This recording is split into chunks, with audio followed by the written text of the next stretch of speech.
Alrighty.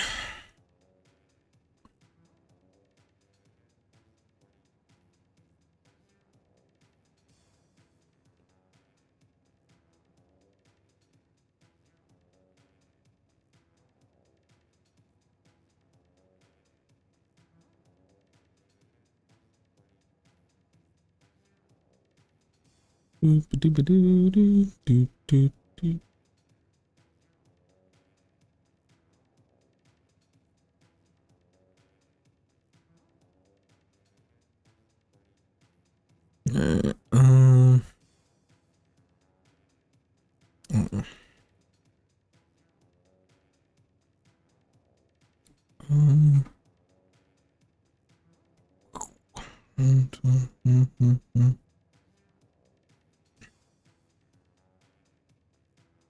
sheesh. Okay.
Uh,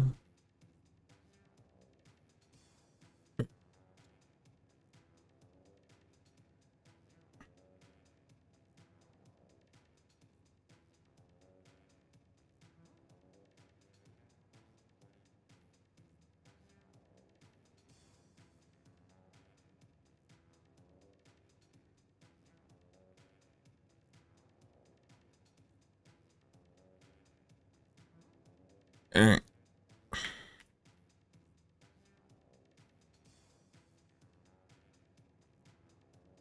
We are up to date, I suppose.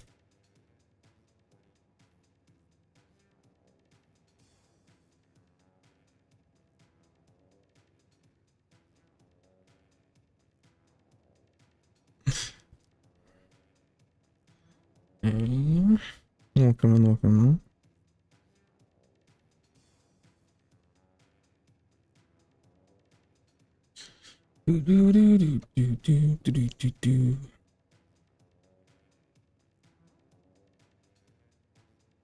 Hello. Alright, I'm testing out chat on screen, so we'll see how it goes. But definitely feedback is always preferred. I actually might shorten this just a little bit. I don't think we need the little extra run over. Would it be like 225 maybe? That's pretty good.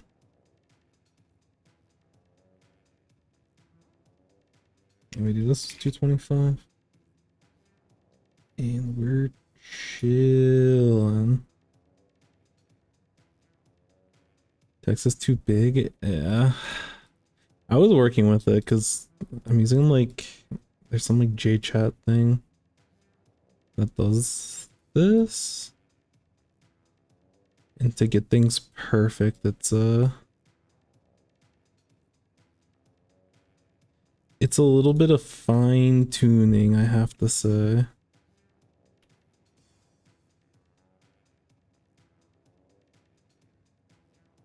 And I don't know enough to actually customize it myself. Because I only have like 4 different or 3 different sizes, and it's like very drastically different.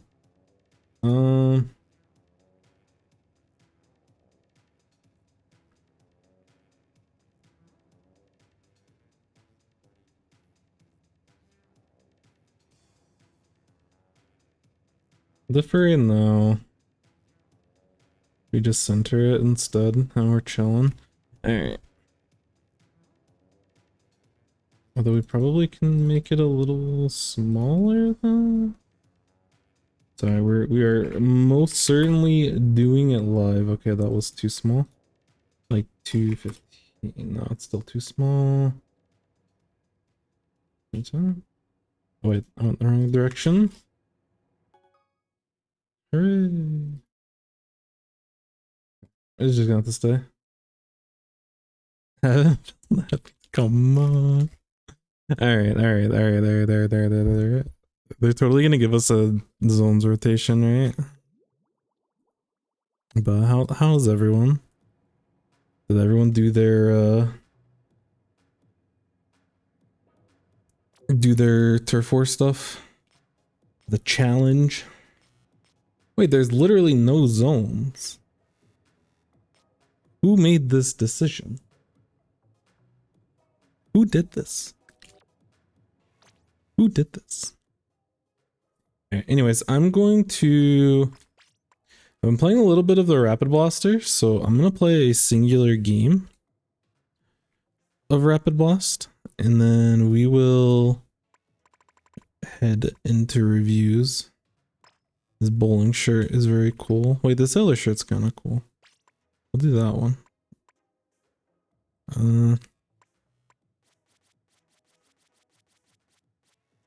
I kind of need utility, huh?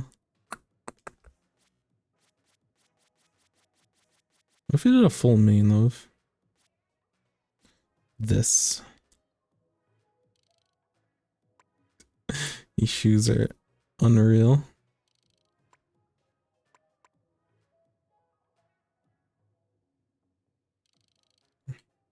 There's like color lock, colored shoes. Alright, well, we don't have any. What emote did we get? That's kind of cool. Alright. Anyways, let's get to it. Welcome in, everyone. Welcome in, Selfie. Son, let's go. Astral, good evening. Welcome in, Hi. Welcome in, Incognito. Yeah, so the chat has like 7 TV or whatever. The emotes display through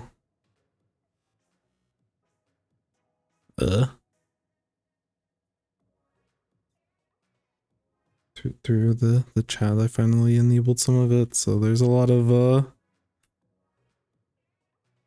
cat action going on.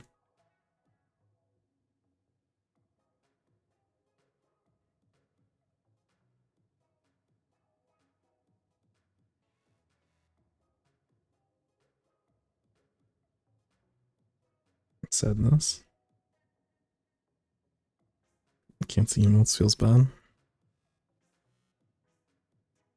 Anyways, so yeah, I'll need to format the text a little bit. I just wanted to try it out. Also, late spoilers, but the setup will look nicer later. But I just have something set up for the VOD review section. This way it's a little bit easier to display. I'm still unsure if I actually enjoy not having the gameplay full screen, because I've always not enjoyed it, but I think if we get to a point where the setup looks better and it's not just black bars on the side and, you know, like the vertical and horizontal like pillar that's going on, I think if that looks a little bit nicer, I think it'll be okay. But yeah, we're gonna test some stuff out. Welcome in, player. Welcome in. Why play zones when you can play Clam Blitz? Oh no. What's up, ANewOne? Got an ad? That's the Twitch classic. Alright, anyways, we're gonna play a quick one so we can just jump into the reviews. We're going eat first. I guess that's how you would normally do it anyways. And we're gonna jump right into it.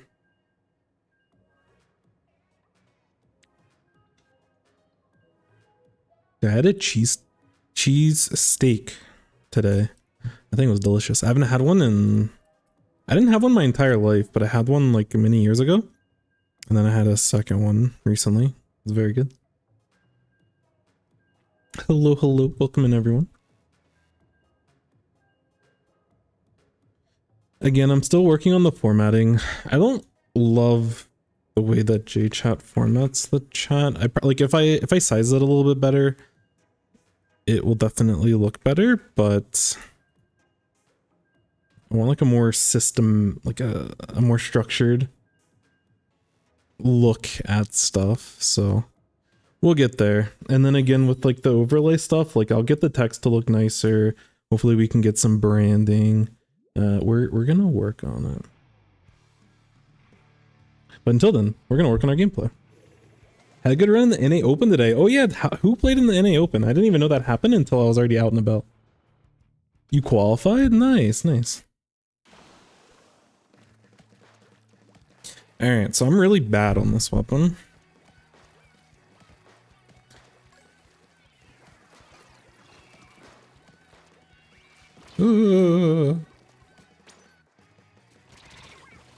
Okay, I have 0 quick super jump. Right, let me get into formation. But one thing I've really liked with the mark is that it actually is really good on openings. No.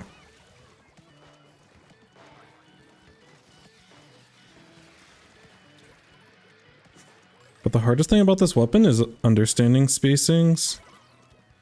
I also hope one day they make the mark just adhere to your cursor.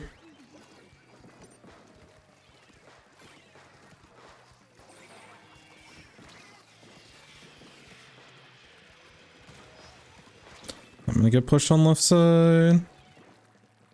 Where's our teammate? No, I missed. Okay. Whew. That was almost dangerous. Yeah, there's 2 down. We need to push up. Oh, you can shoot through that. Yeah, I don't know angles at all.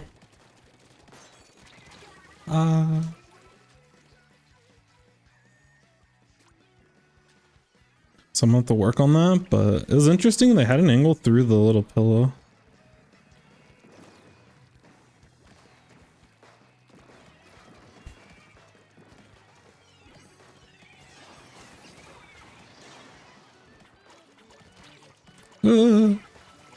Shoot.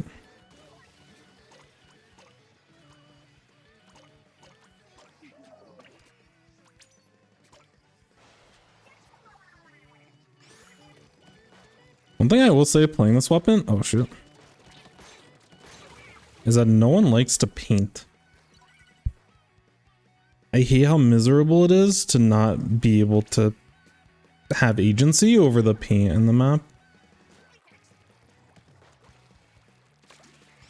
Which, if I play more aggressive, that like, there's indirect ways for me to help with painting. Holy. And like being able to apply pressure helps my team. Oh my goodness.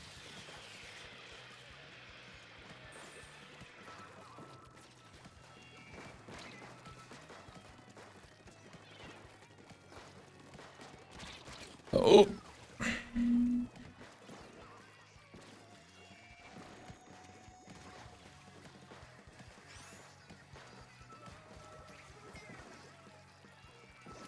It's like, I need to play aggressive and I don't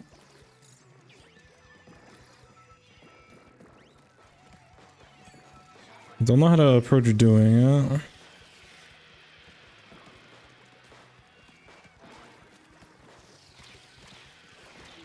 Oh, goodness.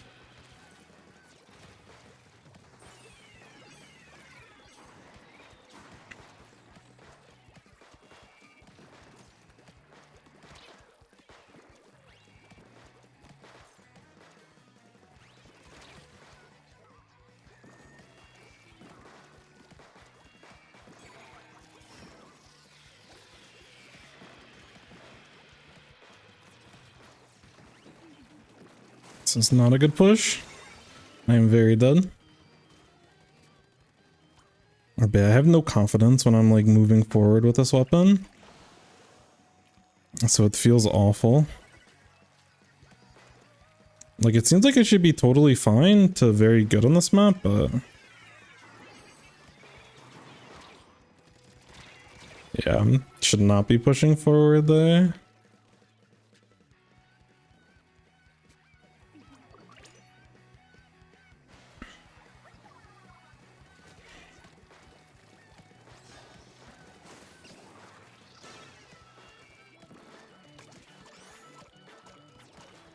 Holy.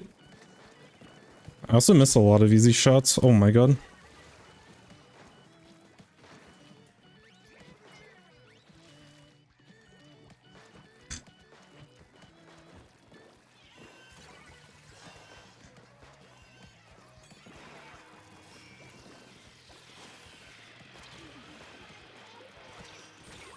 So it's so hard playing this weapon. I'm not good at directs. I'm still working on blaster directs. I'll do one more game because that was dreadful. I'd pay someone to play series or rip.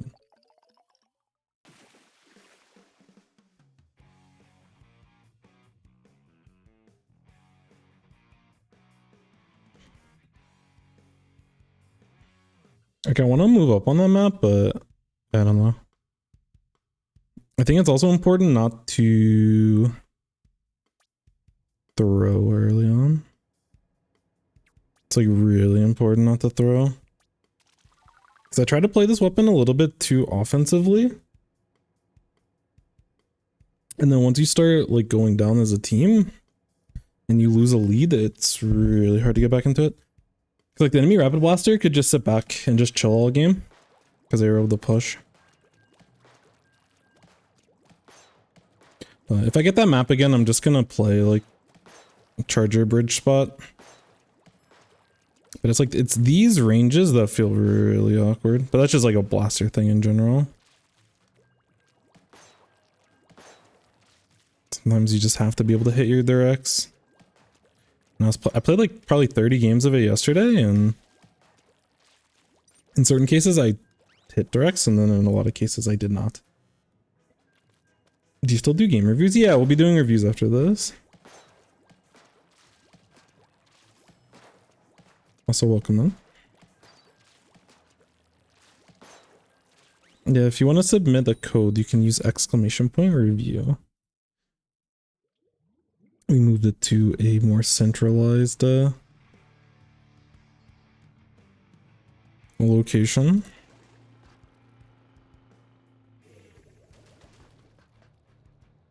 Okay.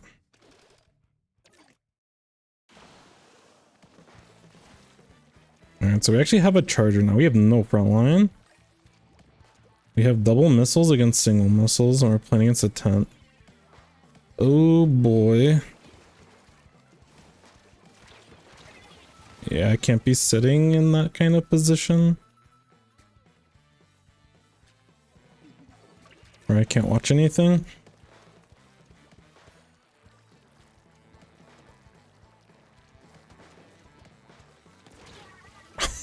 Shit. Like, I don't know if I should be peening with this with this weapon right now. Like, this is where I need to actually find people that play this. I'm gonna die to this blaster. Oh my god.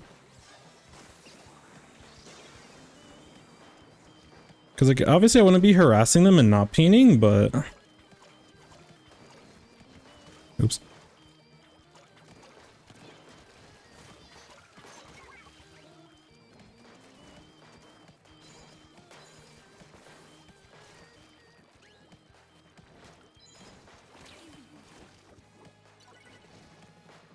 Any assistance? Okay.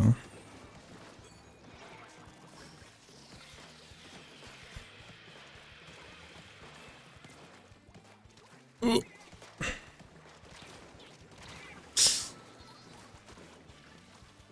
Good thing is that when it's our turn to play the game, we can like, I can poke a lot against them, but this is gonna be a very sad attempt.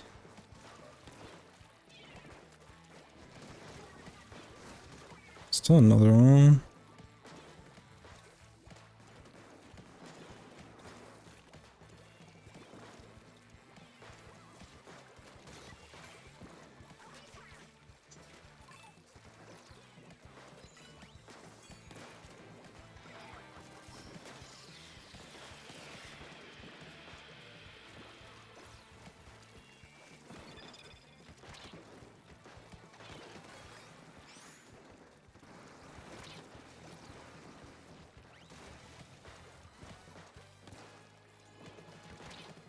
Dead? Oh.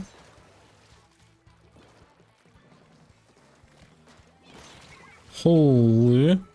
They're low, I directed. Okay, they're full. Oh no.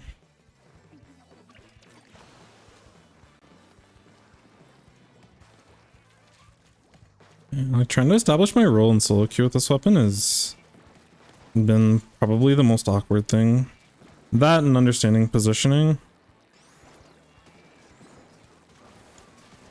Because like if I'm in a more competitive environment, like everything kind of makes sense. When it comes to solo queue or playing silly comps. Ah, nice shot.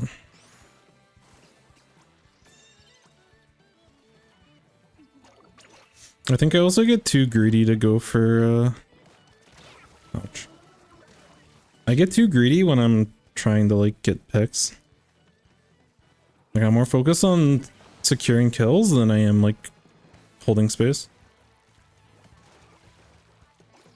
Which is an important distinction when you play a weapon like this. This YouTuber's eating me up. I'm just sitting out in the open.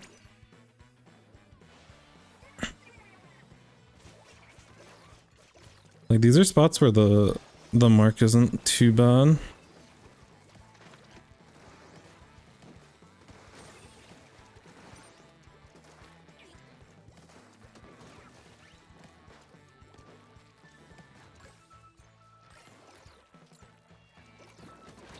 Oh, I'm dead. Shoot. Like I don't have the fin. I'm very heavy-handed with the way that I play the game currently. And whenever, like because of the way the matchmaking system is, you're always playing against another blaster. And usually I play against a blaster that does more damage. No. So it usually goes not great. Oh my god. I guess I sit underneath. Maybe I just play the left side. Yes, GG.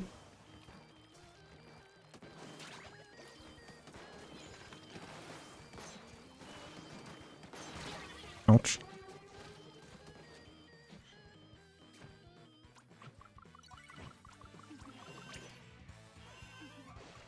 Hmm.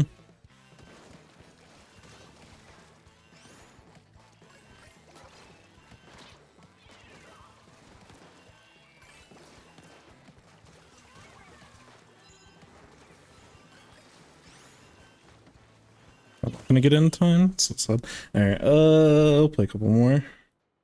I need to warm up a little bit. This is tough. I also do this thing where I hit objects a lot. Like I shoot into walls and it's really bad. Revert the solo queue damage did to me on day one. Nice, nice. Yeah, I apologize for the painful gameplay. This is a part of the learning process. Ideally, I'd like to find someone that actually plays this weapon. But I've been playing against enough decent rapids and solo queue that like I'm playing so poorly I can I can establish what I'm doing wrong, but it still feels very, very uncomfortable. So right now I'm in the exploration phase of learning the weapon.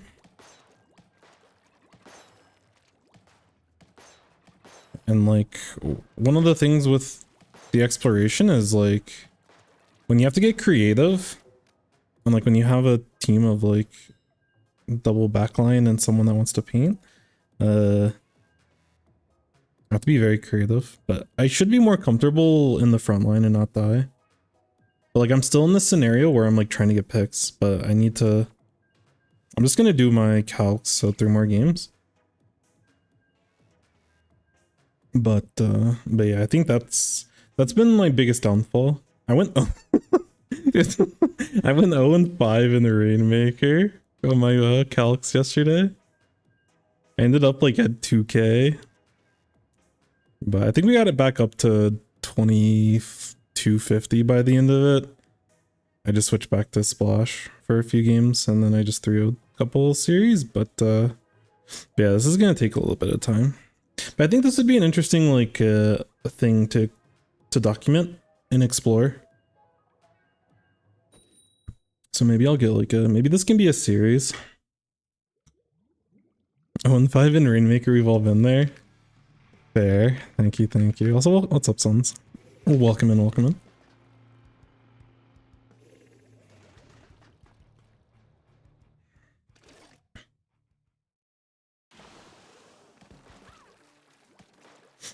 It'd be good to do like a climb to 2500 or something with Rapid Blaster.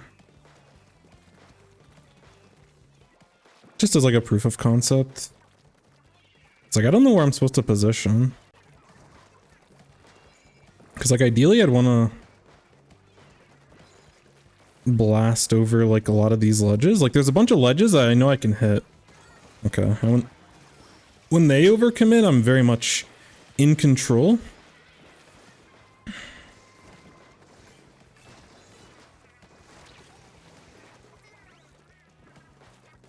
Oh! Nice throw. Why did I walk into that? Brushes pain on tower? Oh no. Oh, that suction bomb went from the other side and sucked to the other wall. I've never seen that before. The Markipliers I'm still working on. Because you can't like, you can't fully spam them. Like very early in the game, they're actually really good.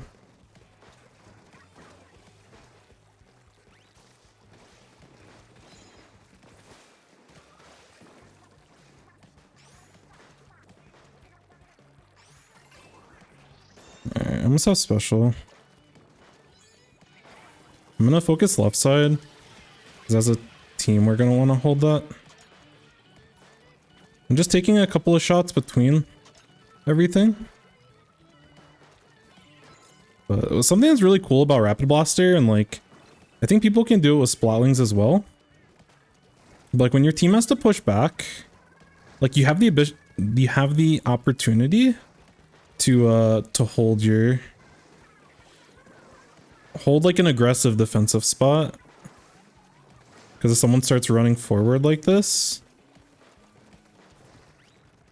you can potentially look to punish. But like these types of spots, I can't like, or at least I don't think I should ever be like, oh shoot. Oh, thank you. I don't think I should ever be looking for an opportunity to like, oops.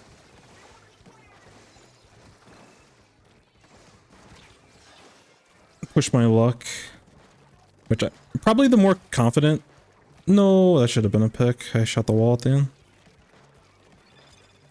Like I'm sure as you get more confident, you can take more direct plays, but where I'm at now, I think it's important to like try to stay alive as much as I can. Okay, I thought that was gonna be done by now. Yeah, because like this blaster, I don't want to face head up.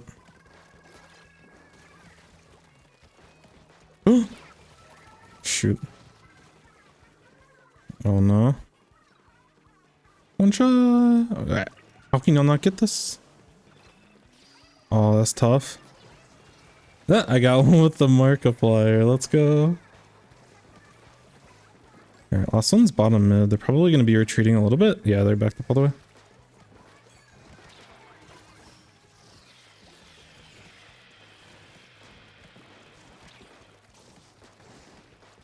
No. I'm dead. Okay, Rapid Blaster is really good against Ink Chat. My Rapid Blaster still needs a little bit of work.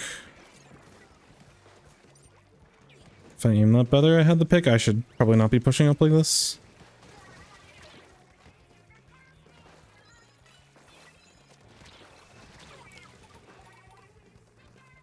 For some reason, I thought I'd be able to outrange that. Okay, we're gonna lose lead. Like, I went too aggressive there, which I could have also... Realistically, in that kind of scenario, I probably should be jumping back instead of, like, running back. But that was kind of a big throw on my part. Yeah, again, this is a good... Like, that's a really good opportunity for me to use the mark. Because, like, I'm not going to be able to get the pick, but I have enough time to where I can sacrifice some of my ink tank for an opportunity to mark them. His dynamo is causing me a lot of grief. Oh no. They're about to carry their team. Fortunately, they don't have one of their balls already.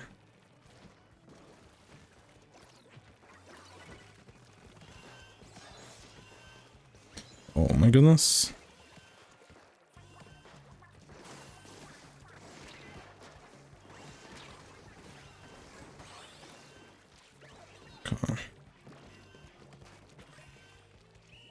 The beginning of the game went really well, and then I started moving up a little bit more, and then it was a little yucky.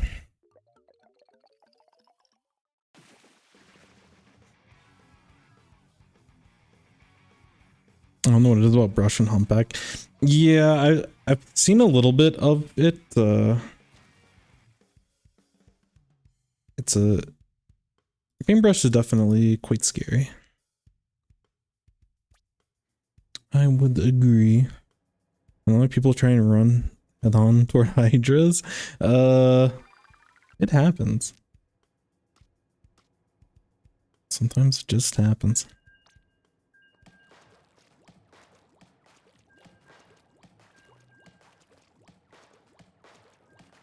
So there's a couple of spots in the game that actually felt really good, where I was confident holding a handful of like angles at once. Like if I play around my block bottom mid, which like top mid's good as well, but if we have stuff, if we already have people that are like holding those positions, like I can get angles all around mid, just getting shots off around their block. The biggest thing on that map so far feels like whenever I start moving forward and try to go for aggressive plays, I like forget about where my positioning is. I do because I'm dumb and I don't want to learn. It happens. It happens.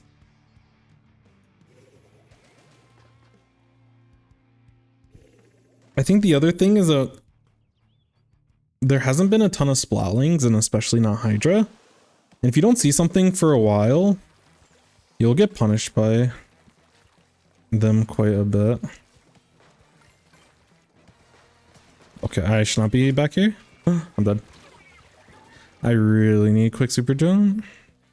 Are you pushing through right side? Yeah, that's my bad. Yeah, dropping was a little bit too aggressive there.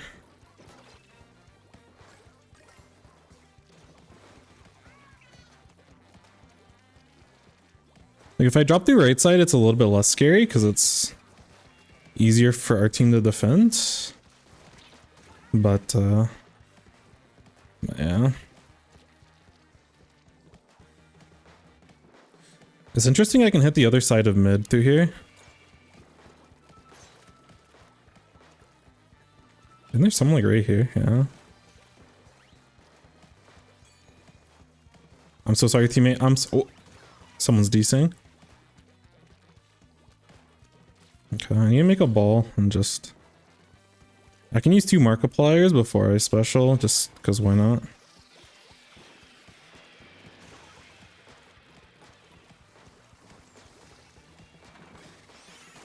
Yeah, like these kind of spots feel really good with this weapon. Or I can just hold these types of ledges for free. And like there's the spots where, like, cause I was playing a TC rotation and I forgot what map it was, but it felt really, really good. I also need to not be going for objective in these spots. Oh no. I need to focus on control. And like in that spot right there, like I left myself vulnerable to get dropped on for and die for free when there are people around their snipe. Yeah, these kinds of angles are sick. I don't know how I want to hit this without poking out too much. Because I kind of want to side peek, but...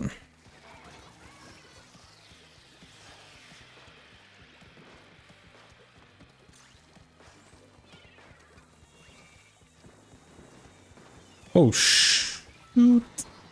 I didn't see the last 2 behind me.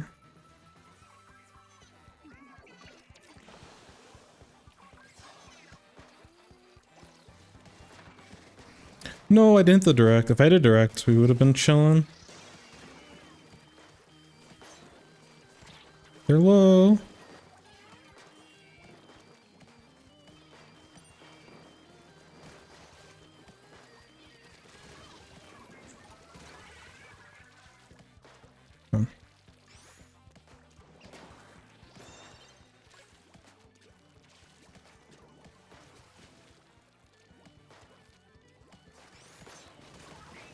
That was an actual jump scare.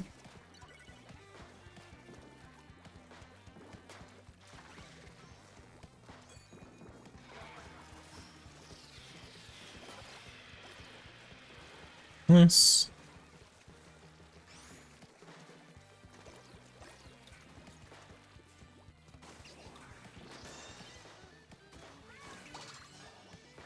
Was someone over there? Oops.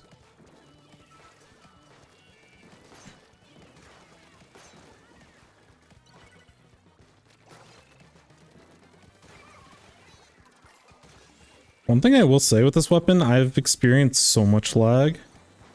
I think it's because of Whale, but like Whale and like all the missiles in the meta currently, and like all the extra objects and stuff around the map, like...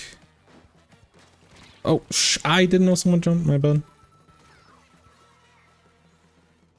But yeah, the situation there where if I'm like comfortable with the range for the range blaster, or if I just hit the direct.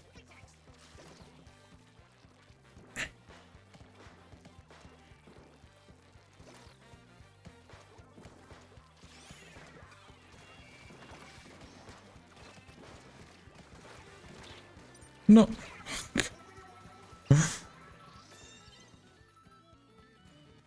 No.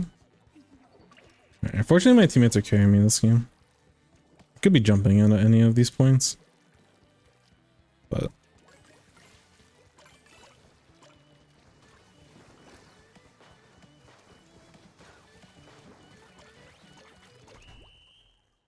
Cool. Yeah, I'm getting super carried. Such a blatantly placed beacon. Sometimes people use it to bait you and get picks, but yeah, a lot of times people just put beacons in just spots and hope that they don't get hit.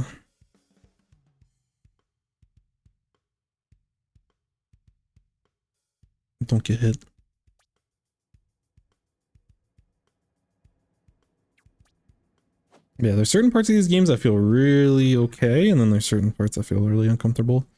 Like, if I wanted to learn Flounder, which I'll have to do at some point with this weapon, like one of the things I would go back and do is when I'm fighting around mid, like how do I comfortably keep moving around in mid and hit like their side of mid? Like the people that are top mid, how do I hit them? If there's anyone in like the left and right trenches, how do I hit them? You know, how far back do I have to move to get shots right on our like ledge where the enemy team is going to be jumping up? Like those are the things that I need to like practice in terms of positioning and like fully get comfortable with the range of this weapon. Because that's like one of the problems with Blaster, and I'm not really super familiar with Blaster. But you have to like, when you get into ranges where you're too close with like the range blasters and stuff, like you either have to direct them or you need to like reposition basically. But again, it's still a very like fun opportunity. I'll probably focus, because the other thing is like if our team was potentially to ever have me run this weapon, which would be a work in progress, like what weapons would I mean what maps would I want to focus on? I think Flounder potentially could be an opportunity. I think, you know, Mako could potentially be an opportunity. So like those would be the weapons that I prioritize. I mean the maps that I prioritize when trying to get comfortable with this weapon. And like once you start practicing and you get comfortable with the range on one map, I would imagine it would be more and more comfortable on all the other maps. So it might take you like 3 hours to feel comfortable for the first time when you're going through like the first map. But over time that duration will shorten.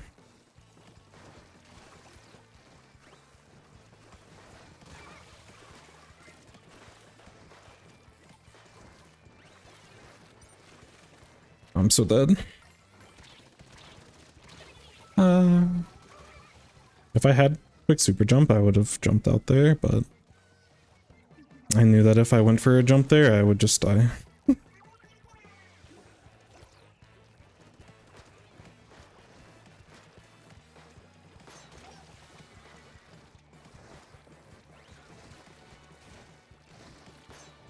No, I'm dead. Oh. Yeah, I can't give up like that. Even if I think I'm dead, I need to like prep my next shot. Because I was not fully focused on that shot because I assumed I was getting one shot. And you have to assume that you're always gonna survive, and you have to keep playing like you're always gonna survive. Because if you do end up surviving, then you know, you want to be as effective as you can.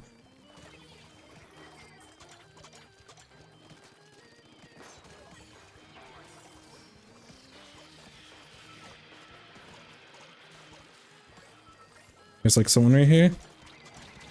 Yeah, it's fine. I think getting the Clemson was worth feeding. I'm not gonna get KO, but I'm assuming I'm gonna want to go to our snipe from the first one back up. Yeah, that was a good play. I think my positioning was okay if they were staying up top, but of course the mid-range weapon's just gonna drop to the right side there.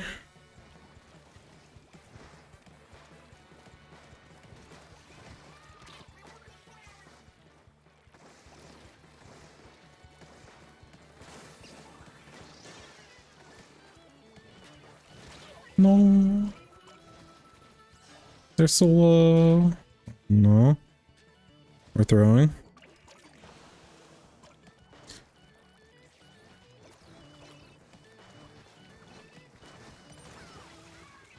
No, I'm out of ink. Oh my god. Dude, come on. I ran out of ink so fast. I can't believe we just got KO'd here. This is 100% my doing. I just need to go top right.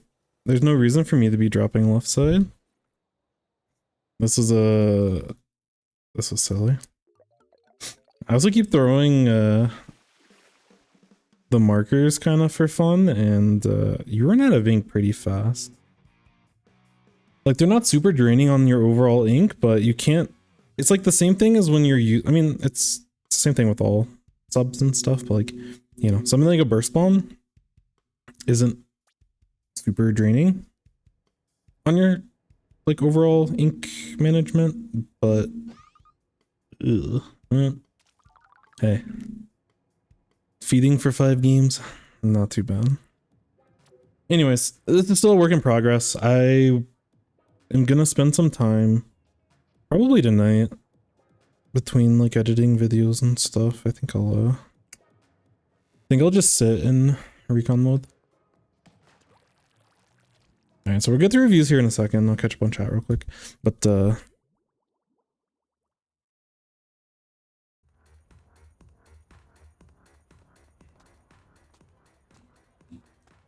what's up, Cactus? Welcome in, welcome in. Yeah, this would be like an example of what I would want to do. So let's say I wanted to practice like a Flounder heights, for example. Yo, what's up, Celeste? Welcome in, welcome in. More questions regarding the reviews. I got 2 games from different scenarios. I'm assuming you want to review one per person per stream. Yeah, I would say choose the one that's most representative of what you're looking to improve on.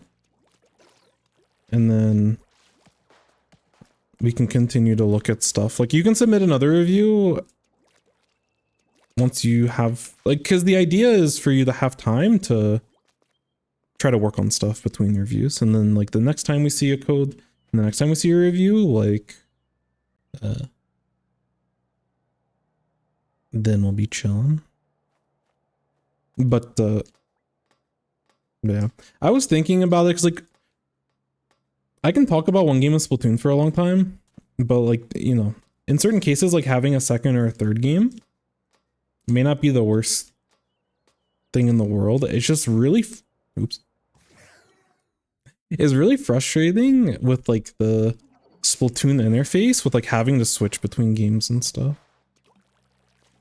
I wish they made it a little bit faster and having like go into the lobby, punch in another code, which you could put both codes in at the same time. But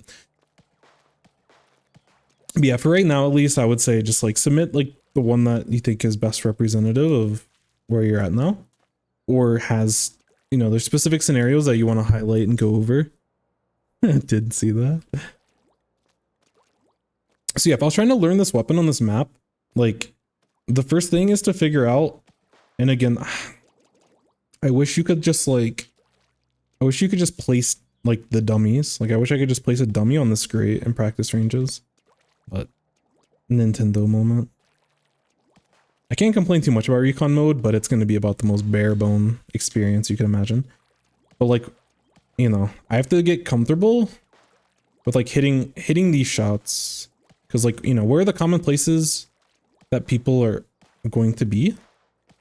It's like over there, over here, and you can see that like if I'm too far forward, I start hitting this ramp. So like that can be important. You know, understanding how far you need to be to like hit these types of walls. And then, you know, left side feels even worse because of the fact that you hold your weapon on the right side. So you have less room to maneuver, but you do have like, I wonder why, if this is why they have these things here. I'd be interested to investigate the maps and find these types of patterns. I think this thing exists to help with like, to make it so you can peek a little bit easier on the left side. I never thought about that until right now. But I wonder if there's more of these types of things. Like just more objects that let you go past the ledge to make it easier to peek. But anyways, you know, this pillar, like this left, I like to call them fingers, like this left finger in mid, you know, if I need to hit deep into it versus hitting at the very top, where do I need to position? So, you know, it's like, oh, about bottom of ramp here. And then I have to move up a little bit to be high enough in order to hit these spots. And obviously you need to be continually moving. This is why it's important to be comfortable and to just like have these ranges to memory, and sitting in recon mode for like 40 minutes and just practicing this is a good way to help. You know, I can sit right here and poke at the ledge here, anyone that's sitting on these walls, which is like good to know. And then it's like, okay, if someone's climbing up here, so someone's climbing up this area, like where do I need to position in order to poke it? Because if I poke it from here, you know, I have to hope that they get hit with the direct and I'm in a really short range for them to poke on me because I don't one shot.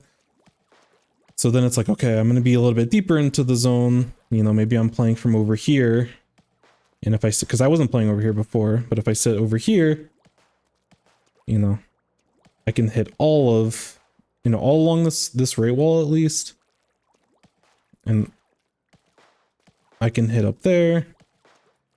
And just getting comfortable, you know, with all these types of ranges. If I'm going to poke here, maybe it's better for me to like sit here and be able to arc the shot down a little bit.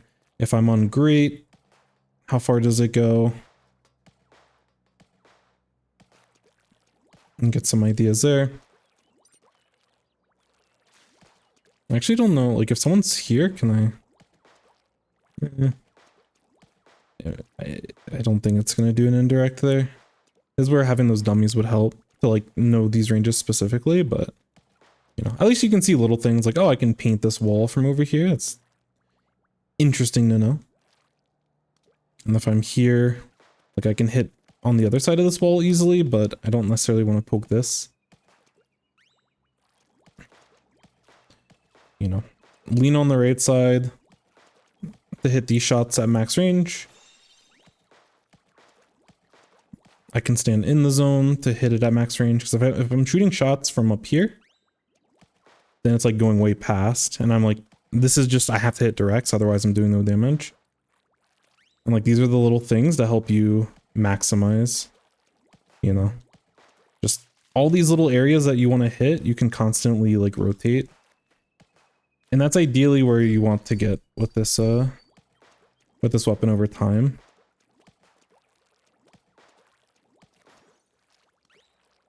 Is to be comfortable hitting in all these spots.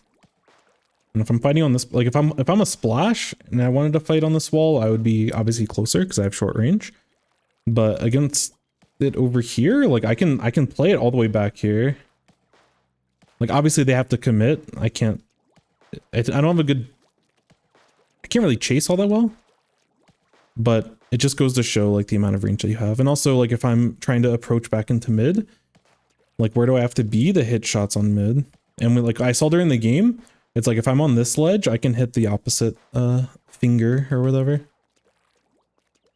Or whatever you will like to call it. And then there's like little things, like if I need to paint this for myself, just make sure I'm like comfortable with the timings. And maybe also be comfortable with like the positioning so I can maximize the amount of paint that I put on the wall. Like maybe I can hit on the middle of the wall and then it hits all of it. Like all these little things help you get more comfortable with your weapons. And this is like what I do on like all the maps. But you know, once I'm comfortable with the actual distance, then you know, the more I practice on this map, if I go to Mako, then I'll know a little bit better. And then as I continue playing, I'll find myself in situations where it's like, okay, you know, I poked someone here. Is like, do I have an opportunity to like chase them? And like if I go all the way to this ledge, because I probably don't want to drop in a lot of these spots, like how far can I move forward? Oh shoot. You know, how far forward do I have to be to hit behind this pillow? So again, it's not like the sexiest appeal of this game, but this is how I personally get like comfortable with different weapons and stuff. Which if you spam enough games, you learn it yourself, but I'm definitely the type of player that I want to have as much of this figured out as I can before getting into matches. That's really interesting with this little thing. I do wonder if that's a commonality in maps. Yeah, like even still I'm like hitting there.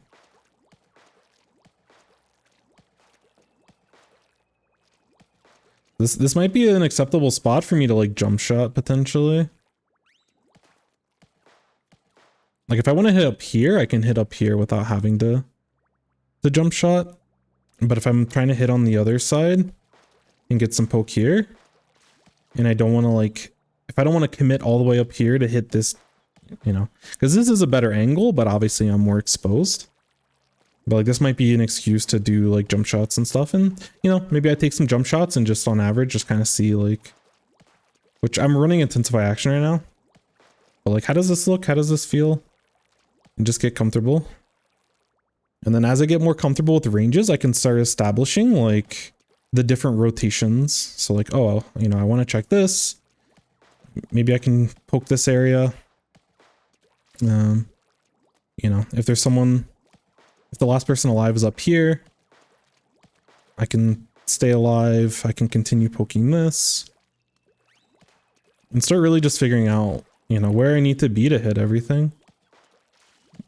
And I've only done it for about 10 minutes, but I already feel way more comfortable than, you know, the handful of games that I played on this map before. So anyways, we'll get to the reviews, but I don't know if it's beneficial for anyone, but sometimes when I'm like, when I talk about stuff like, oh, after stream, because I know this content's like very dry.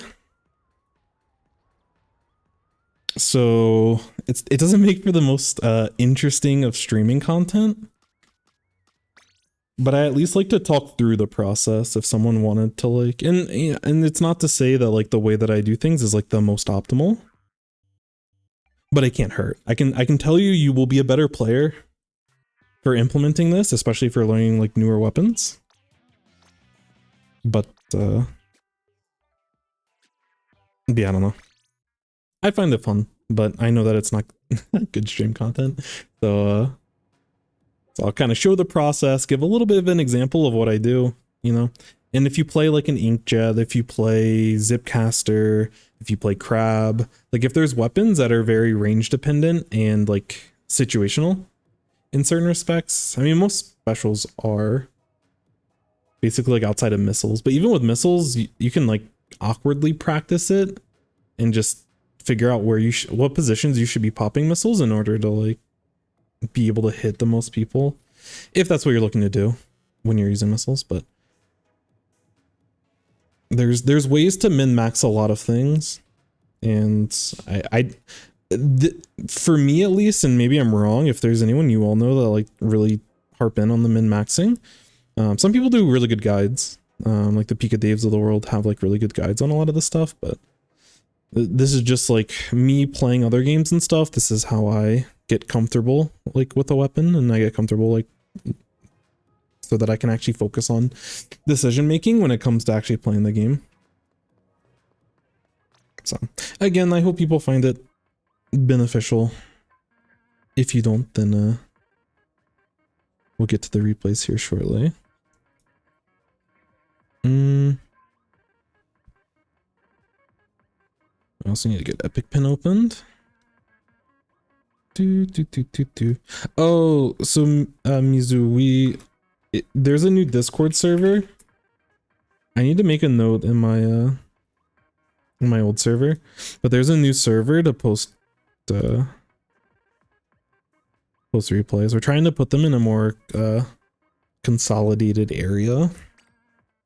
Yo, Limo, what's up? What's up? What's up? Welcome in, welcome in, welcome in. But there should be a replay. It's the setup and the template and everything are very similar to the other stuff. So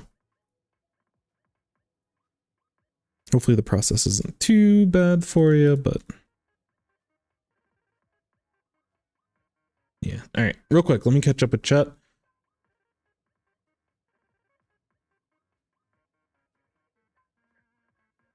On a complete hot streak on the first night of the new season. Exciting, exciting. Recently moved from 3.5 to 0, then minus 1.5. Yeah, and this also goes back, like what I was doing with, like practicing with Rapid Blaster, for example. Like that's one way to help you contribute to like improving your aim. Because when you're actually like shooting in the game like Splatoon, especially with paint being a very important aspect of it, you don't always need to aim for the person. And sometimes like, especially in like open spaces and stuff, like it's important to like focus on tracking and stuff, but movement, this is kind of obvious, but movement is limited by the map geometry. And in a lot of cases, when you're trying to aim at someone, you're usually aiming around an object. You're either aiming on top of a ledge to punish someone climbing, or, you know, if you're fighting on a ramp, you have to aim at certain parts of like the map and stuff. Like definitely being able to hit the player is like important, but there's a lot of, especially with weapons like a blaster, weapons like a machine, there's a lot of weapons that it's extra important for you to be confident with being able to hit around objects. And that's why like the practice that I was using Flounder as an example for is very important. Because you don't want to catch yourself in a situation where you don't have, like, you're not comfortable hitting a specific ledge. And for something like a shooter, it's less of a problem because whether you're point blank or whether you're, like, you have to hit them regardless. So like spacing matters, but you know, having max range spacing doesn't really matter all that much.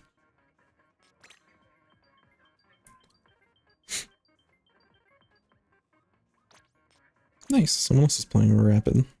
Maybe I can learn from them. Holy. I'm going to have a hard time pronouncing your name. Is it Lolix1? I really apologize. Please correct me. But thank you so much for the raid.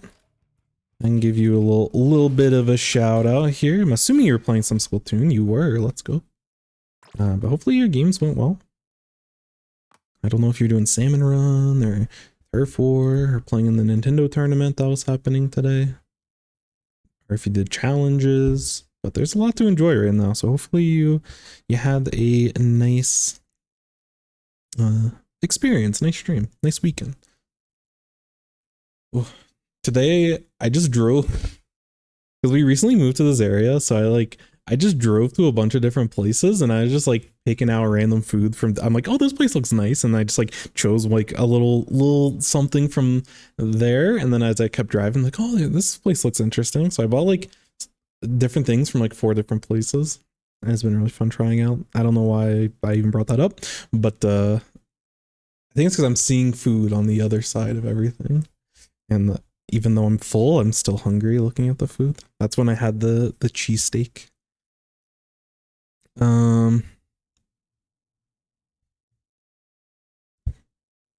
World's most aggro Splash. I don't know how to deal with it other than run at them and pray. Yeah, sometimes you have to avoid in certain spots.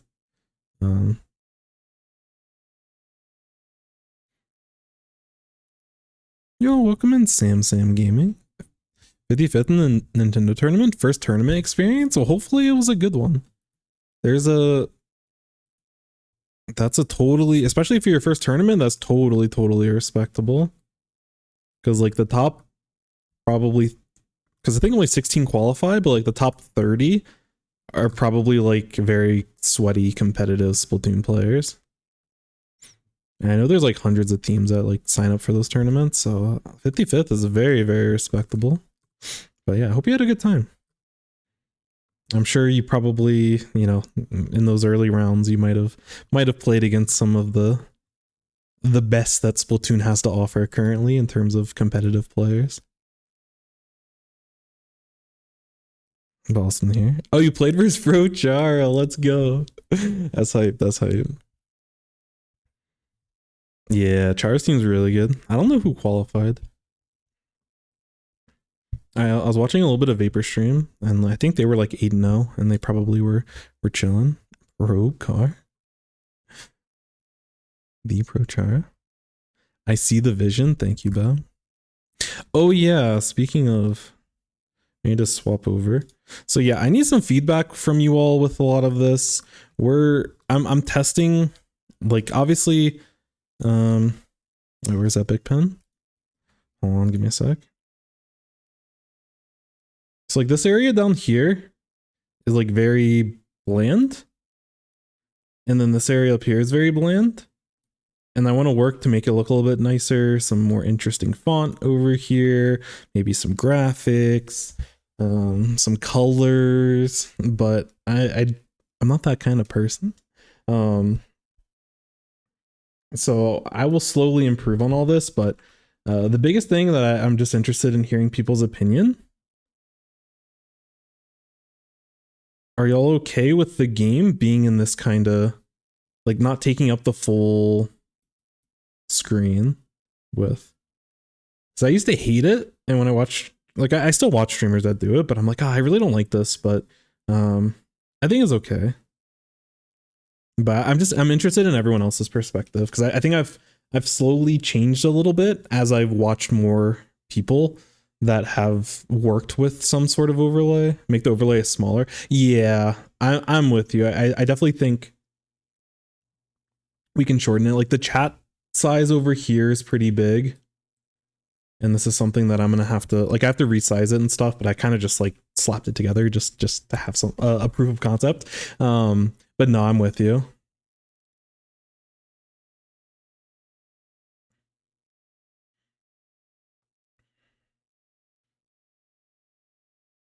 Gotcha. Okay.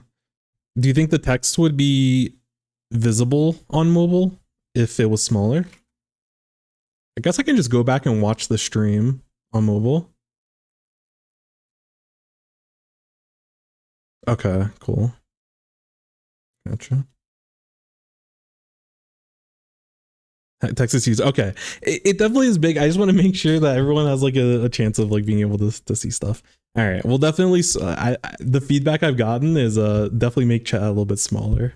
They're gonna have to deal with it for today, but noted in the future. Yo, intense microwave. Also, this probably can just I can change this very quickly, but I didn't know where the alert box should go. I'm just gonna throw it in the middle. Intense microwave, so cool. We're gonna see their follow again. Hope it's okay to pick on you. Wait, how do I show the thing again? Wait, can I? I have to do it through stream out. Okay, one sec. Wait, okay. I just wanted to test it. Unless someone else that isn't followed already wants to follow, so I can quickly see. But no, I'll just I'll replay it 1 second. I just want to see if it makes sense in the middle. I think it's probably fine. Up top it gets a little bit messy with the Splatoon UI. How do I do this?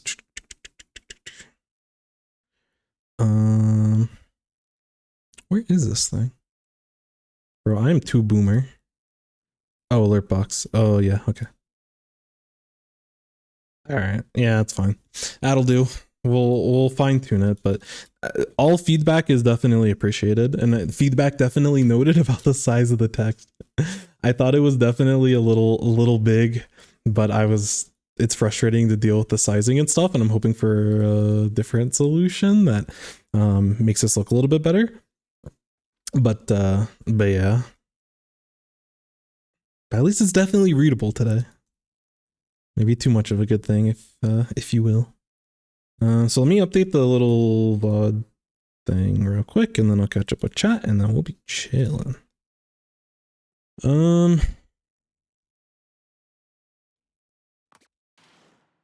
It is. They're playing the Rapid, yeah. Rapid Pro Deco, that's fine. Did they give any information? They said it's X rank. I don't know what rank they are, but they're at least X rank. Although I think I've seen them. I think they're pretty solid. I want to say they're definitely a competitive player, but I remember seeing them recently. Calcs. Oh yeah, that's true. I forgot about that. I forgot that it's calc time. Oh yeah, we did play them. I think I also saw them in League when I was doing Open. There was a hydrate from a long time ago, so I'm gonna go do that. Thank you so much.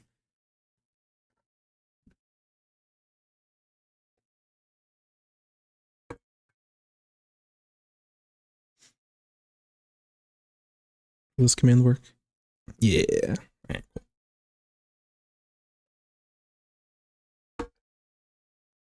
And by command, I just meant emote.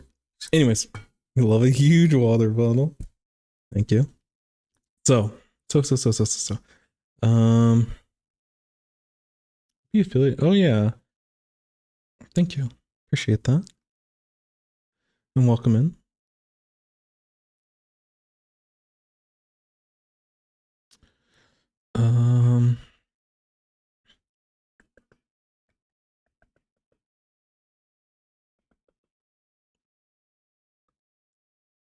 Can't buy anything, which is why I'm hoping this bother view will help. I don't know where you are in the queue, but hopefully we can get to it today. This reminds me of, I haven't played Flounder in ages. Lucky you. Lucky you.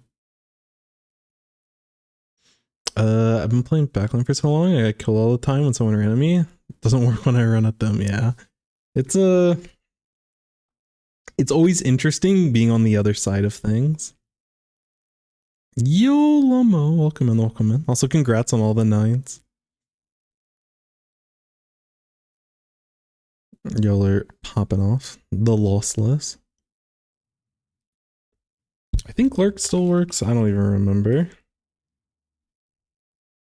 Short and sweet. But thank you so much. Oh, you didn't get lost? Wait, weren't you? We're not playing with Bab? I liked your social media twitter.com post. Is that not enough? Congratulations, Bab.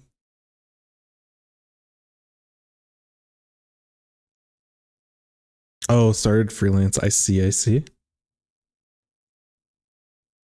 They upped the chance of getting the new song. I only know the new song.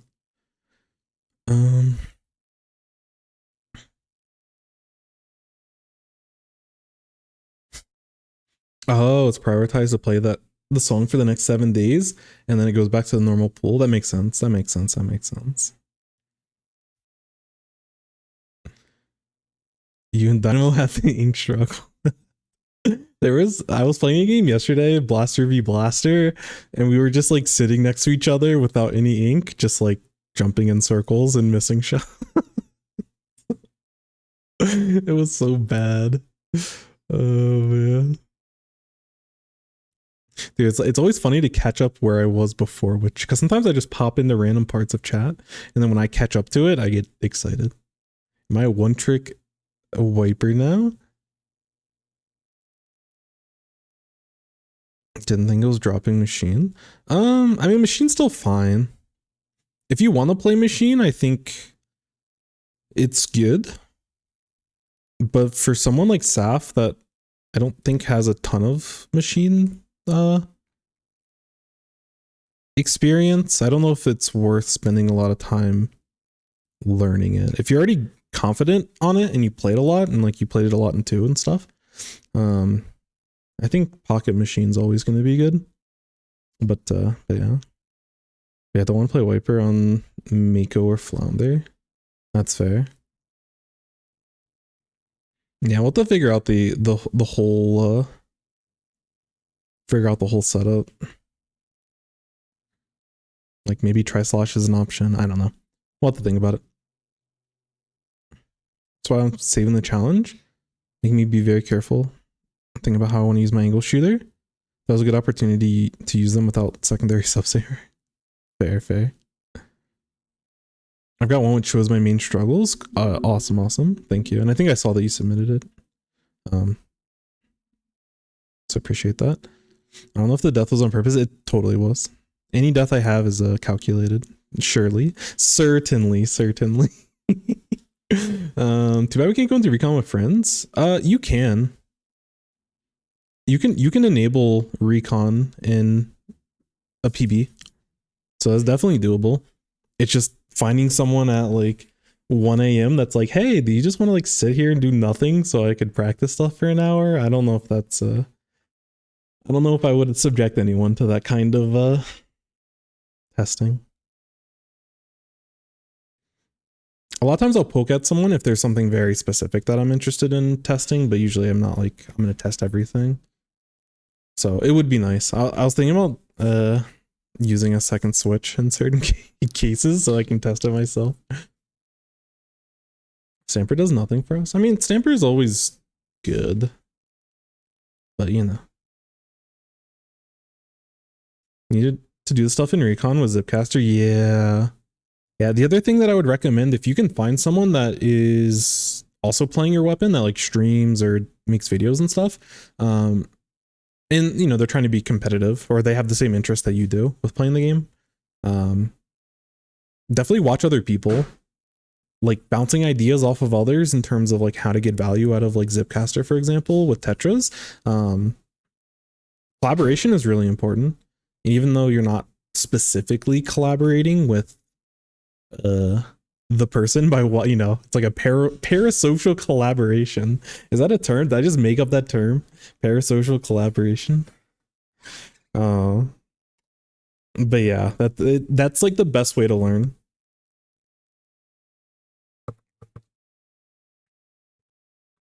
You take ideas from people ideally that are better than you, but just take it from other people that are like have the same goals that you do, and just keep working, keep improving. What can rapid hit from AC? Wait, what is AC? Oh, from the snipe area? I have no idea. I'll have to go back and check. Sorry, I wasn't checking. I was checking chat. I'm so sorry. Especially since I haven't used it in all the maps. Yeah. And again, once you get comfortable with these things, like once you do a trial run with like a couple of maps, the process gets faster and faster and more streamlined, and you're chilling. What the hell are we running on Flounder? I have no clue. I don't like rapid might not even be something that we like run consistently. I don't know. I was just using it as an example. Yeah. I don't know if rapids apply on Flounder. It's not too bad though. Yeah, what's up, Hecka? Welcome in, Chubbs. Welcome in.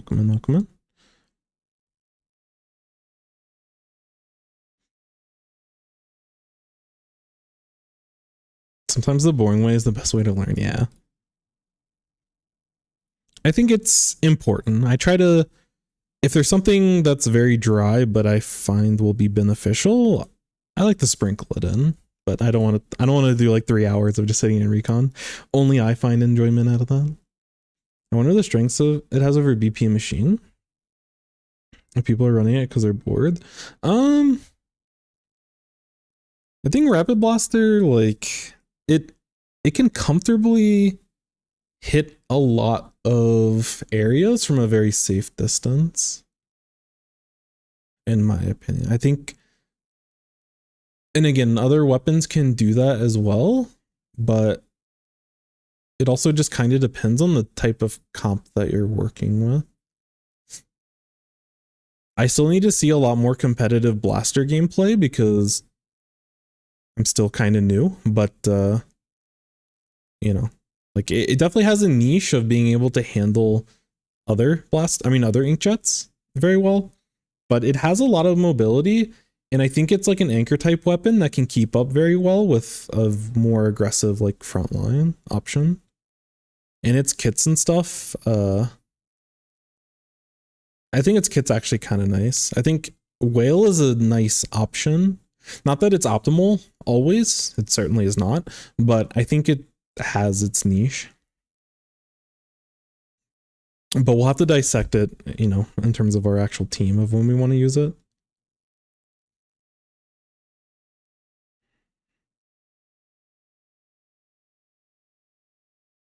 Yo, what's up, Vapor? Congrats. Wait, Vapor, what'd you end up placing? I saw y'all got like 8-0 or something.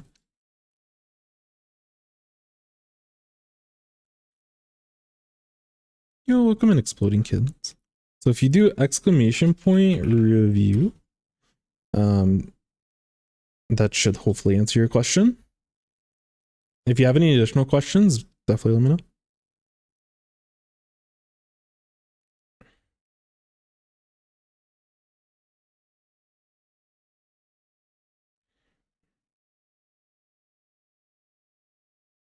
Love Junction. I'm glad everyone's really enjoying the new map in Salmon Run.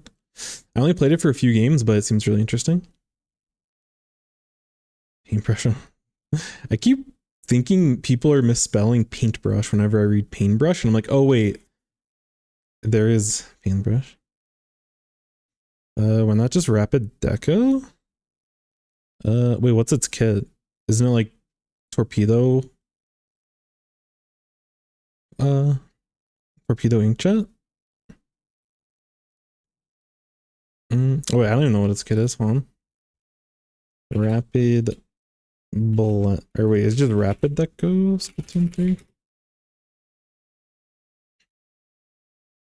And torping chat.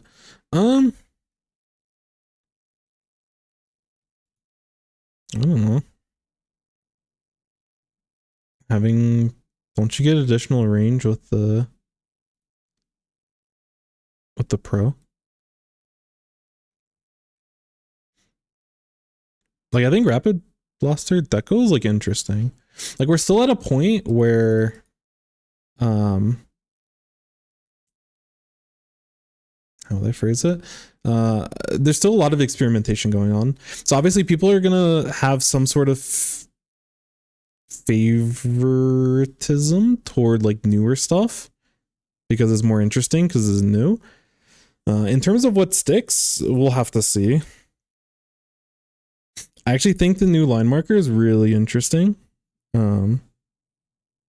Like especially on rollouts, you get a ton of value, which is at least on some maps. I haven't played it on enough maps to say that universally, but some maps you get a ton of value on it, which I think is really neat.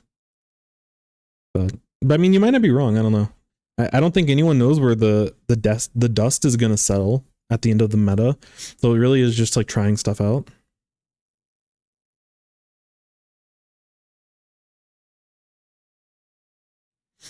I do think that there are some niches for like whale. And I don't know if light tetras is gonna be like meta by any means, but whale has a nice matchup against tetra specifically. But the extra range, if you can comfortably use the rapid pro range, like the extra range I personally like. But again, you're not wrong. Oh yeah, I already got to this part. All right, we can skip a little bit.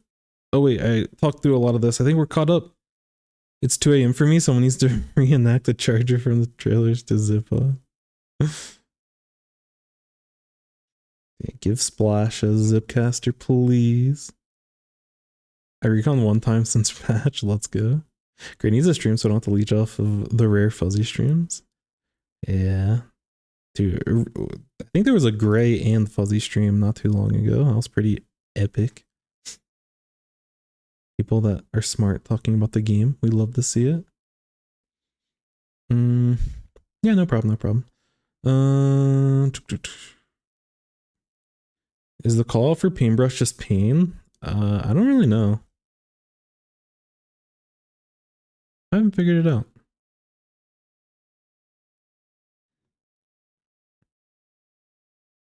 Paint my brain.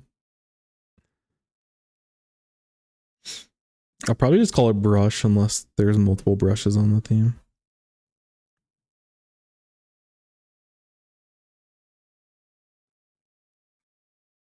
But yeah, I think just getting a feel for blasters in general will help. And then we can figure it out. I still think V Blaster is actually kind of solid with bubble and auto bomb. That might be the noob in me talking. It might be a more pub stompy weapon than anything, but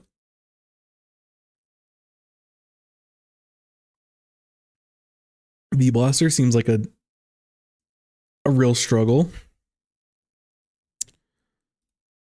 to have to play against. Anyways, we made it.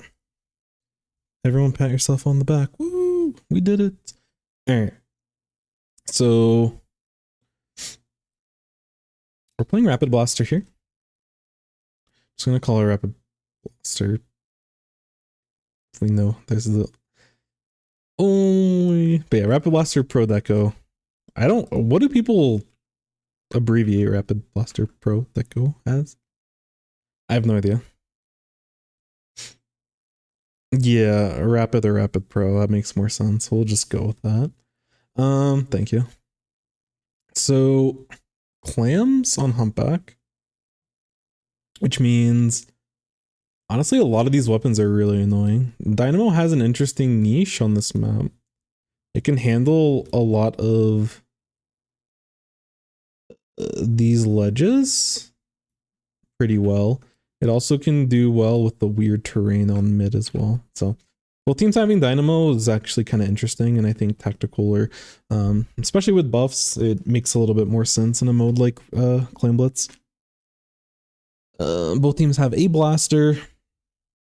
Obviously, this new blaster is a little bit more potent up close and has more flexibility, but if we space ourselves out properly, then we should be chilling. We just can't be too greedy with our positioning, because that's how I get punished by other blasters. I want to say RPD. Sounds like police department. And then their team has Deco, which this gives them like potential Kraken cheese.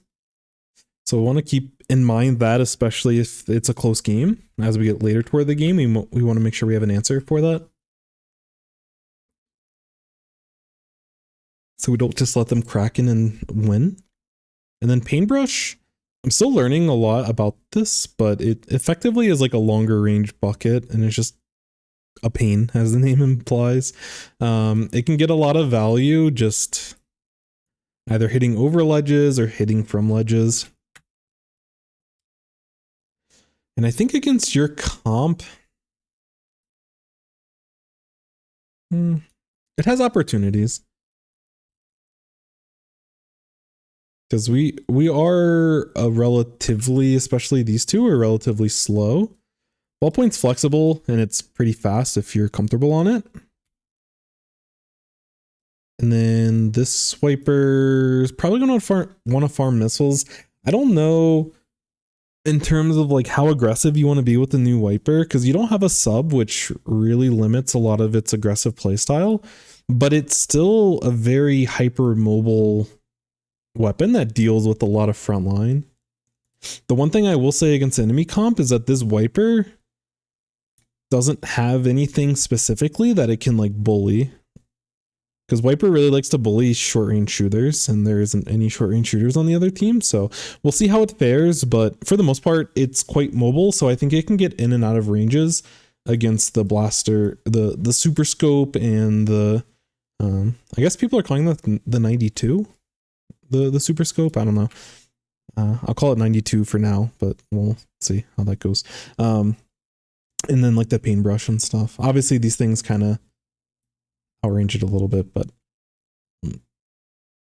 they mentioned in their posts, they were talking about, oh yeah, I should probably ping them if they're interested in being here. I can ping them and let them know, but it's not a big deal either way.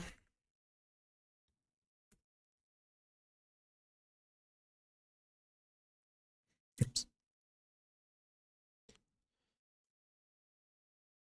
Yeah, there's a lot of like interesting spacing matchups throughout a lot of this match.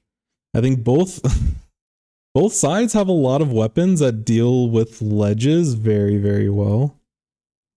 And even the fall off from BP isn't too bad, not too shabby either. And then the other thing that we have to look at is just like special output and stuff. We have a lot of engage tools. And wait, what is Paintbrush's special? I don't even know.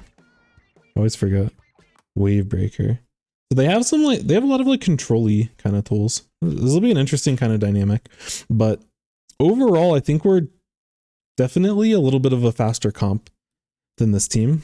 So like we want to be fast on average, and then they're going to want to be a little bit more control-y.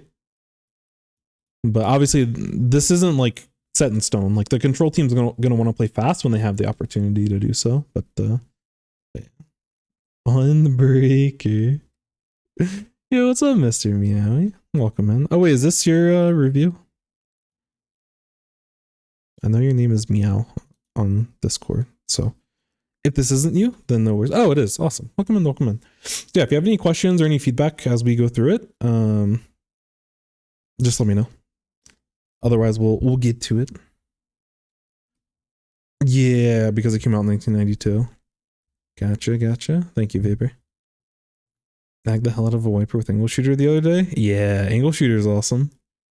But if you get too caught up in like trying to throw angle shooters at people, you can run out of paint and put yourself in weird spots. But which is one thing we want to be careful about with our weapon, because that's something that I did a lot. Because angle shooter is a lot of fun to use. They couldn't get close enough. You kept chipping them. They're too stubborn to jump out of the corner. That's fair. Unlock that angle. Choose their user title. We believe. All right, so we'll get started. When it comes to openings, I actually don't know how we want to.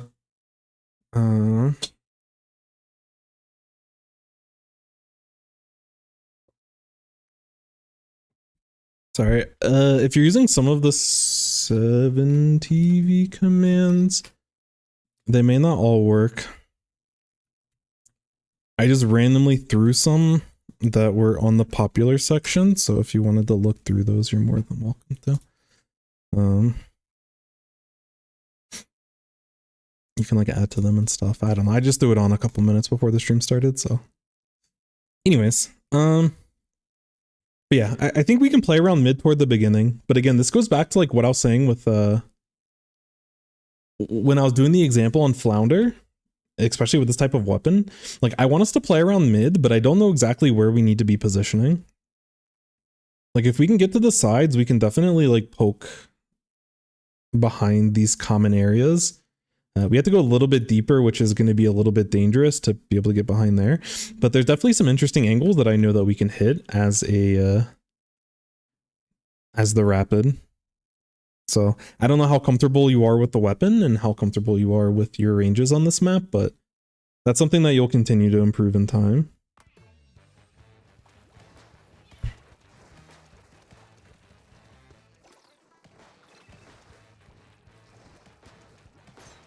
Nice. Okay. Yeah, so you're way more comfortable with the ranges than I am. So I will probably be learning a little bit in this review. But yeah, I like the...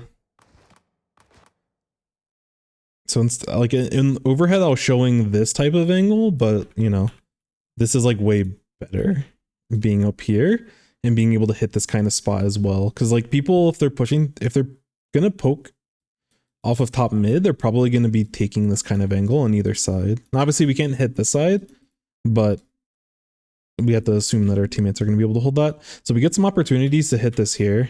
And I like us holding height advantage and not dropping if possible. As one thing, especially if your weapon has some degree of range. If you're able to consistently stay on high ground and be able to cover a lot of spots, then like we're chilling. And this is like just another great example. Like we can hit underneath this ledge, which, you know, in this type of spot, this person can back out. It's inconsequential. It doesn't really matter. But this is good knowledge, knowing that you can hit here, because there might be certain spots, because a lot of times people will take fights here, they'll get really damaged and they'll like back up this way. And if we're in position, we have the opportunity to actually punish them. So, yeah, again, this goes back to like the comfort of the weapon. And I like us weaving in the Markipliers.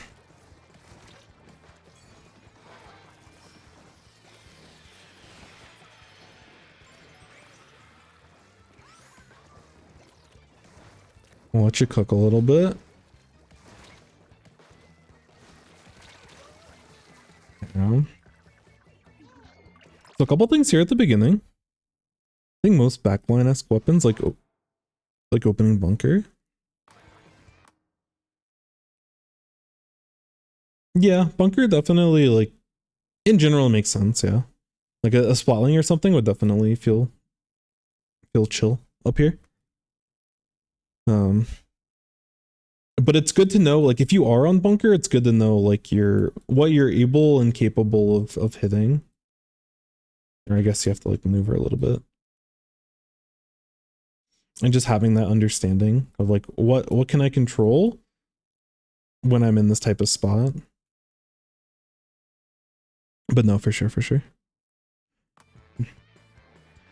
yeah, in this spot, the first thing I would say, I'm not sure what your goal was when using this whale. Because it looked like you wanted to push this person, which I think it's a smart decision to back up here. but it felt like you were wailing in order to like use it on this person. But then you back out of the situation and pop whale anyways, which again, I think backing out's probably correct, but I don't think we have a play necessarily in mind. Like ideally we can move in with the rest of our team, but I don't know. This whole setup feels very slow, if that makes sense. Because like you technically like you are able to help out your jet, like fight over here, because they're more than likely going to be around their own bunker. And like the whale can potentially help in this type of spot, but it doesn't feel very deliberate on my part. And I want to make sure that you're like thinking about that as you're playing through it. I do like that you're like pushing those types of spots and your teammate does get a pick. So it's like you were able to help, but I want it to be like a stronger type of play, if that makes sense.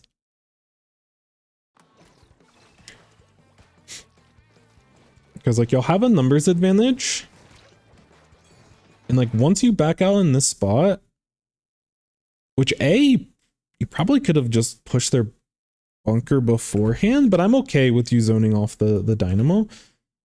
But I'd rather us start kind of moving this way before we start using whale, because we're not going to be able to make it in time to assist with this play. And I don't think there's enough teammates over here. There's just the inkjet that I don't know if you accounted for when you initially popped the whale, but yeah, I would have liked to see more kind of forces over here before like just popping it. Yeah, because then we just have like different idea. Like we're slowing down our pathing because we like wanted to get the juice, and like we're taking like weird spots. Like we're playing it like we don't have the player advantage. We don't have to be as defensive with our pathing when we rotate because we have like a numbers advantage and we have decent information on where people are.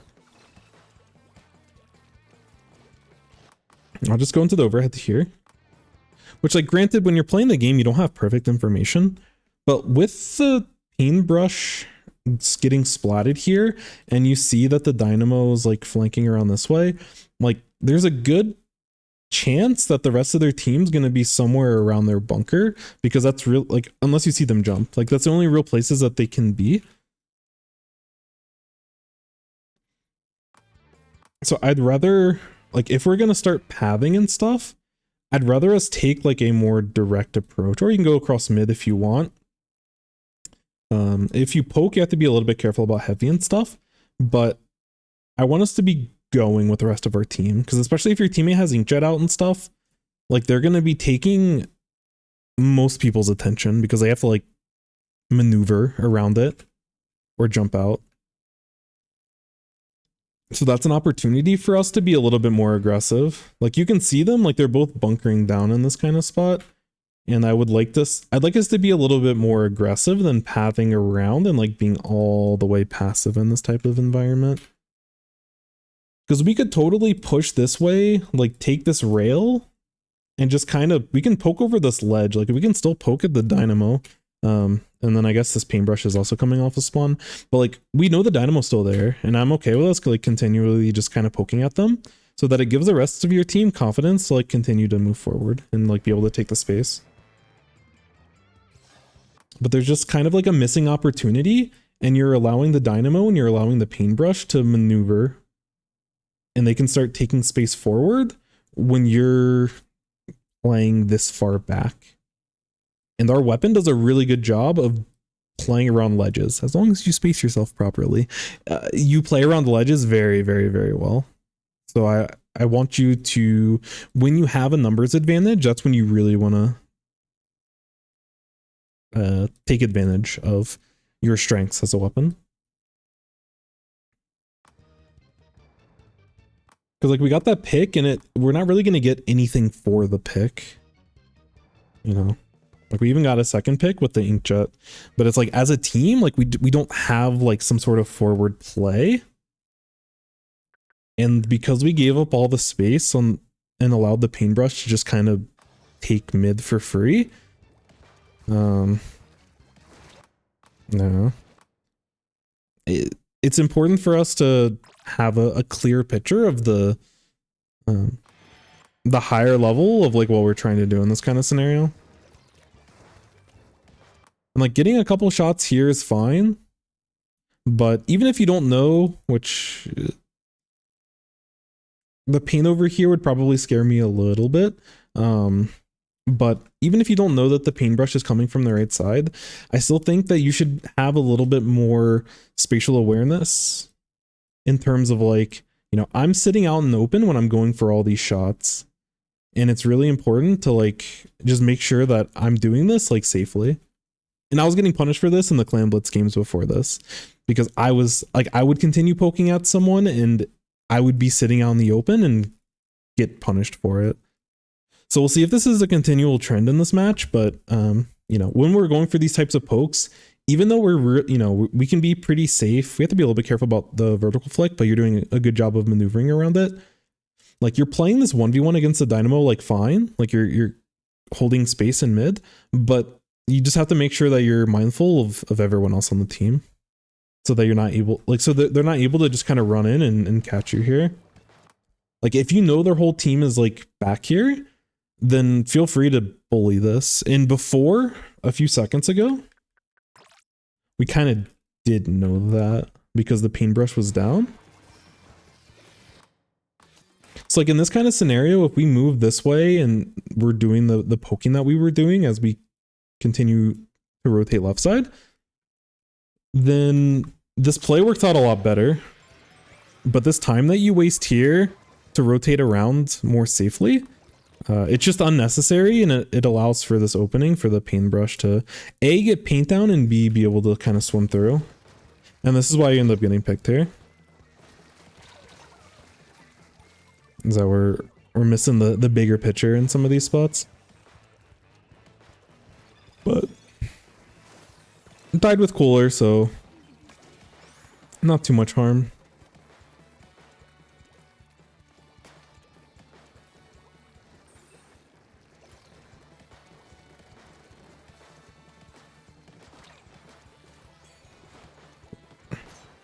Nice. Nice movement between your shots.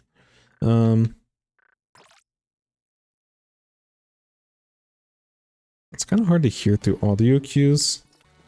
I'm okay with you. Like, I like that you do the initial poking through here and then you notice that there's no additional paint going down. I don't know what the line marker. Again, this might just be like you experimenting with line marker, which makes sense. I don't really know what that's trying to do for you. Because if you were scared that people were still in ink, you should have played around it in this kind of scenario. Like I'd be playing farther back here and I would be taking shots in this kind of area if you're concerned about someone sharking through. So I'm not sure the purpose of this line marker here and like what it's trying to accomplish. Other than you trying to understand it, because you probably don't use the sub a lot, because who was using a marker weapon previously? So I get it.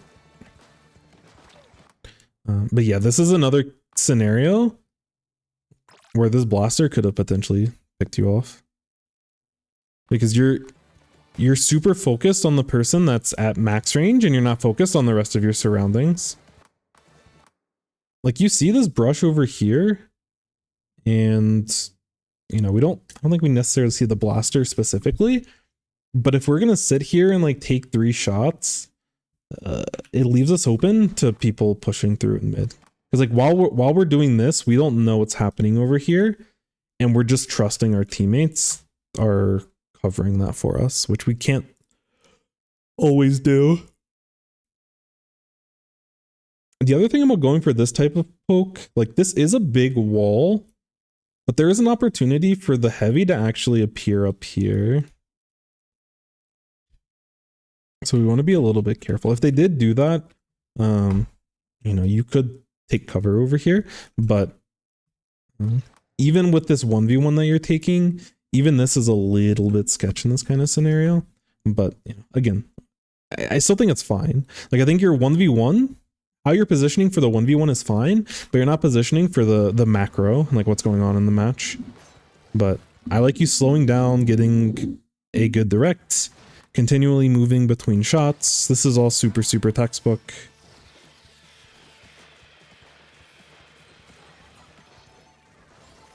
I'm surprised that person went down. They're playing paintbrush, so they probably like were painting or something and got stuck in the animation.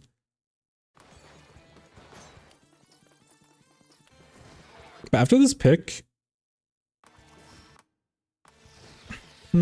I guess it does help your team. This whale feels a little bit early, but it also, like, there is a visual indication of there's 2 people left and one of them is definitely over here. So giving that kind of communication to your teammate, it does have a benefit for using it earlier.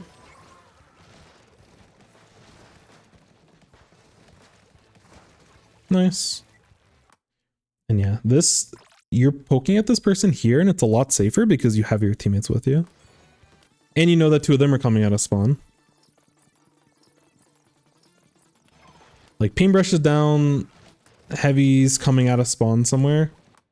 So, you know, it's safe to assume that they might be bunker like all the way over here. But if not, they're over here. I think technically they're like right here.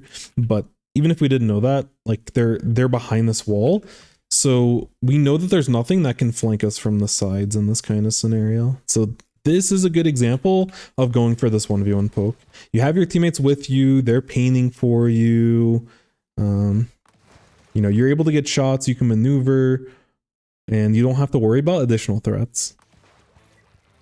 So that's why I like this better than the previous 2 kind of opportunities of you going for this. Yo, what's up, man? Welcome, welcome. Meow gameplay, let's go. This poking's good.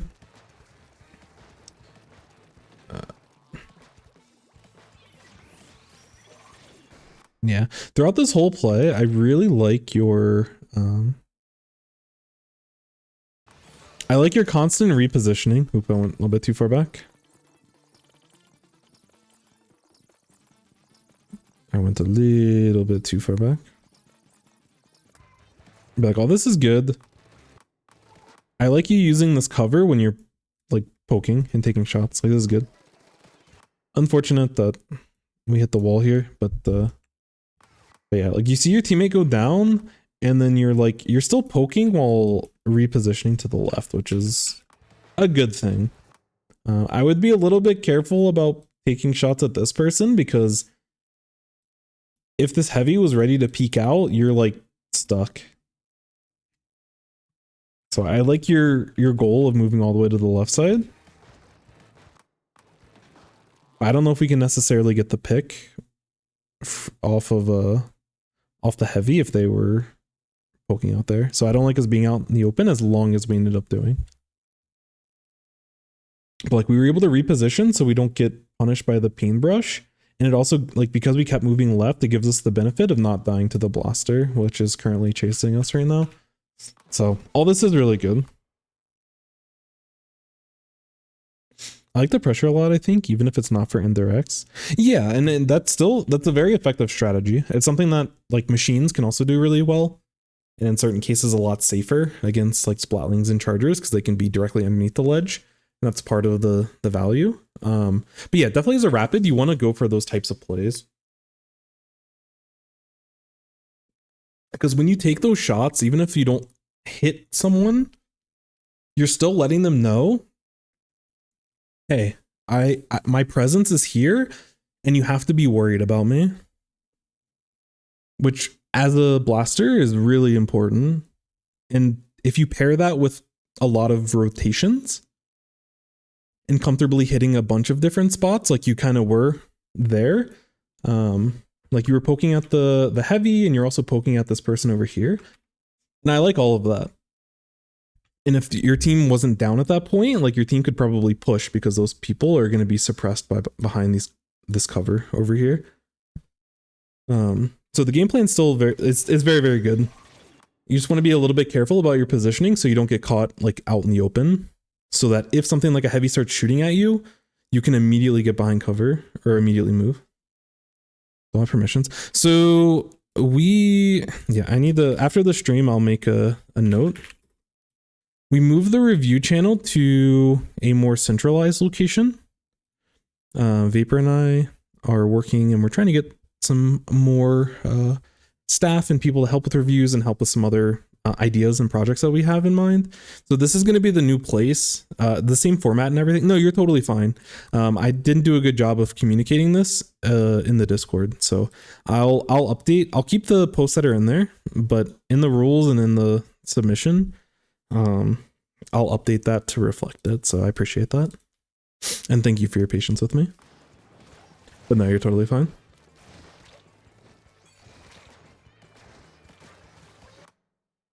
How are we not?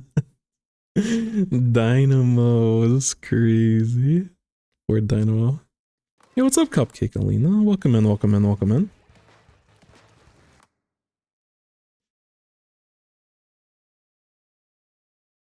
Yeah.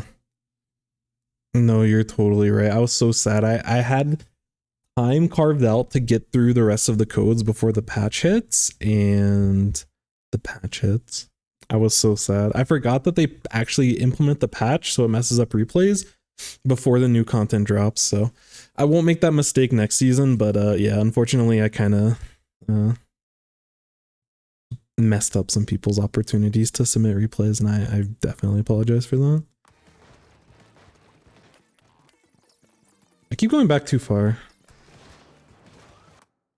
Yeah, this is good. When Dynamo's taking these types of shots, I would be a little bit careful with how we're playing this. We're timing our movements around, like our timings are like off. Like we see one Dynamo flick, and granted, they probably should be backing up the Dynamo, but like we're timing ourselves to get this shot off and we lose our mobility by the time the second shot comes off. And they get the hit marker stuff, so there is a non-zero chance for them to also get this. And I don't like that we're timing us maneuvering, which, to be fair, if we're still sitting back here, like they can go over the sledge, but we're playing into their timings, and something like a Dynamo is so slow. I would prefer us, thank you for the hydrate. I'd prefer us to not like play it a little bit more carefully, if that makes sense. Because we could give them a free pick and like potentially ruin our chance as a team to start pushing.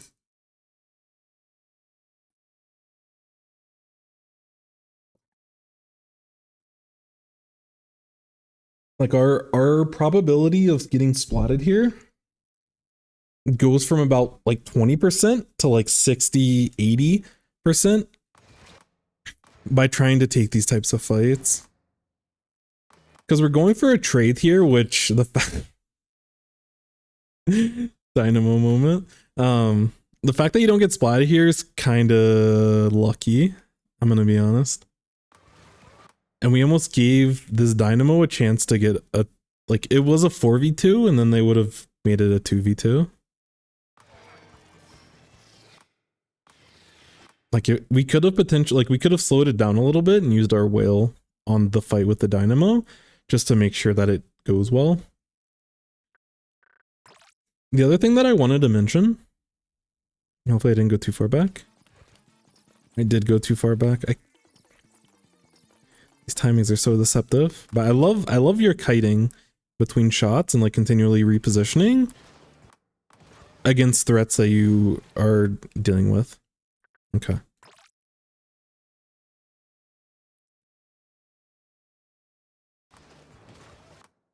So in this kind of spot, you have two teammates that are to the left of you that are probably going to want to push out. I would look to take a different angle into mid. I think as a team, we all want to push into mid, but we all have pretty good range. So You can support your teammates flanking on the left side without having to go left yourself. And I'd rather you look to reposition a little bit and have an off angle so that the Dynamo doesn't find themselves in a scenario to potentially get 2 picks. You know, realistically, they shouldn't be able to trade at all. But if they do trade, it should be very clean. And if you're maneuvering through mid this way, or even if you climb out this way, which is a little bit more dangerous, but you know, I just want you to take a different approach from everyone else on your team. And because there's 2 people over here, there's a good chance one of them's going to go this way, one of them's going to go this way. So I just don't want us to like bunch up, because either one of these weapons can shred 2 people at once. And we don't want to play into their win condition. Don't know what Sunday is? I have no idea what that is. What is it?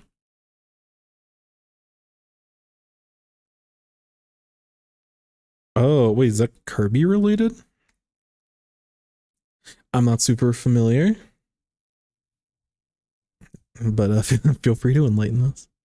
Having Super Claim would also divert attention, probably allow flanking teammates to get in there. That's true as well. Yeah, we do have some additional value that we can have with a power claim, especially when the enemy team is at a player disadvantage. But with or without the claim, I still think that we shouldn't be playing around their teammates against weapons that can deal with multiple people at once. Because this was a pretty fortunate ending for all of this. Super claim. I call the power claim football and like a million other things. So no, you're fine. I know what you mean.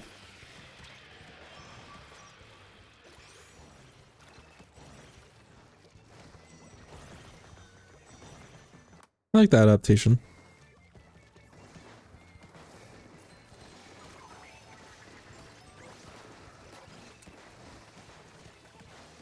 You probably could have been a little bit faster after the Kraken though. You like gave them an opportunity to get away here. I don't think they should have had that. If this is the play that you're going for. In this kind of scenario, once you see this dash, you have 2 choices here. Because this person, and you can see that they end up dashing again this way. So they're out of play, and your team, the enemy, 2 of the enemy team is coming off a spawn. You can either push to the left and try to go for a score, or you can go for cleaning up the end of this Kraken, which either is fine. But if you're going to go for the Kraken on the right side, I would rather us path a little bit better than we end up doing. We end up being a little bit slower, and like we should already have made our decision of what we're trying to do like before this happens. I know we just changed from like running for our lives to now we can punish them, but I want us to be positioned a little bit smarter in those types of spots. But all this poking super sick. How do we find our opening?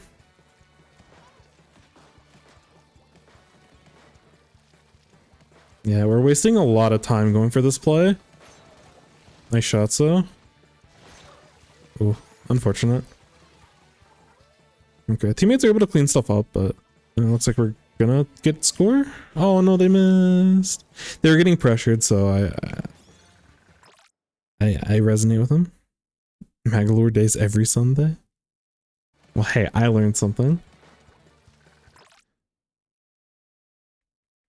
So the one thing I wanted to show in the overhead is like we get the pick on the heavy. We have 16 clams, 2 balls. One of them is inkjet, but like we have a numbers advantage. We see Dynamo over here that we get damage on, and we also see the other blaster, the 92. So yeah, and even at this point, your team gets another pick. So you're prioritizing like trying to get these picks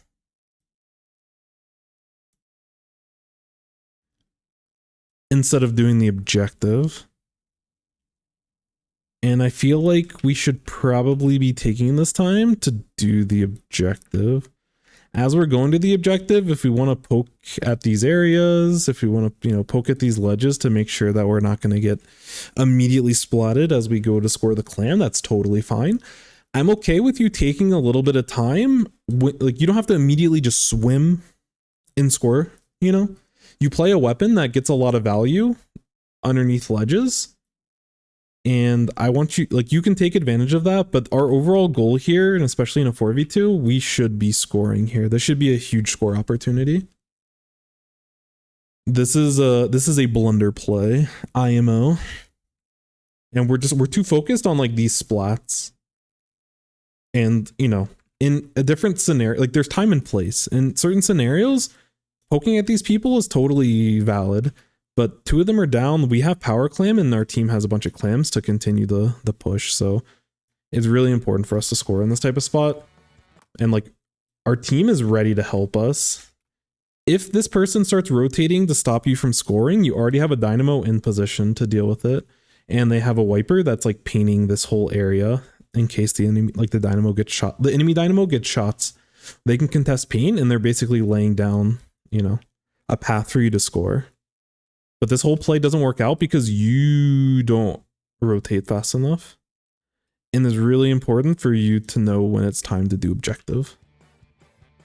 Which you do have a second ball, but this person's going to recall and they can't score. Welcome in, welcome in. Want to see a scrim VOD? If you want to submit it, we can definitely go through it. But we got a full plate currently. But I would love to see some more scrim gameplay. Hopefully everything is going well with your team.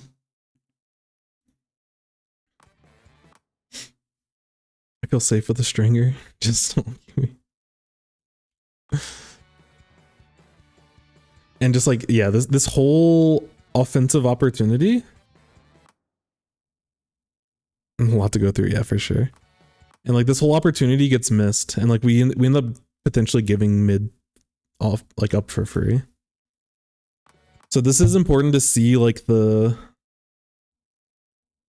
bigger picture of everything.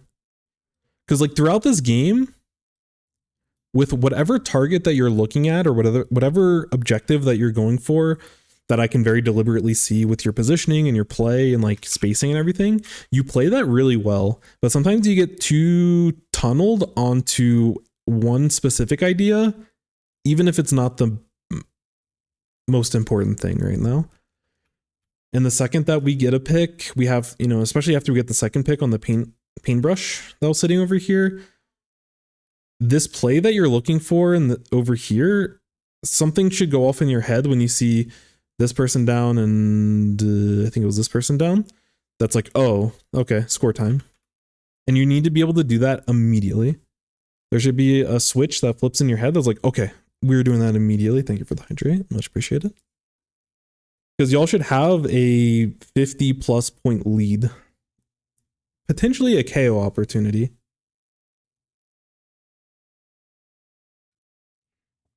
But this is a massive lead that you're just a little bit too slow. And then you end up getting caught in this weird spot where just your team's trading down. You no longer have as many claims for a push now, and then we still have a little bit of an advantage, but we're still effectively, we can control mid a little bit, but we don't have pushing power.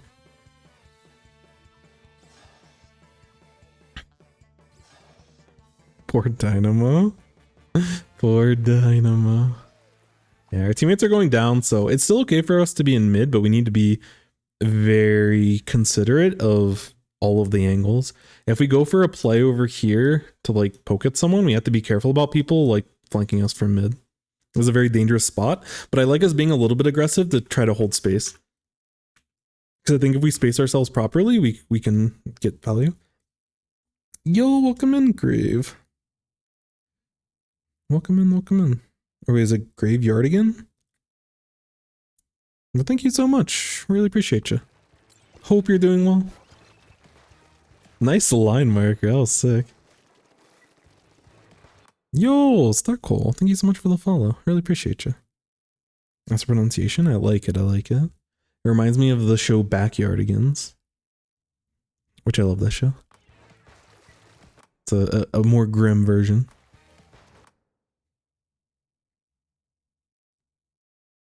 How to celebrate it? Oh. Let me see. Give Magalore cookies? What is Magalore? I don't even know what that is. A spa day? Pranking, bullying, Landia? I'm guessing these are characters in Kirby. I do not know Kirby lore. Stealing Kirby cakes? Burning down Kirby's house? Kirby never celebrates Magalore? Wait, why can't Kirby celebrate? I'm missing out on a lot of Kirby lore currently. Very rare I find reviewers on here. Well, hey, today is your lucky day. And we're building more and more. If you would like to submit a review, totally free. There's a little bit of a backlog, but we're totally grinding through it now. But feel free to submit a code in the Discord channel. And you're chilling. Welcome in, Captain Lane. Welcome. And if y'all have any issues or any questions, like getting the submission and the post done, just let me know. Also, is that a fizzy bomb? That's funny. Hello.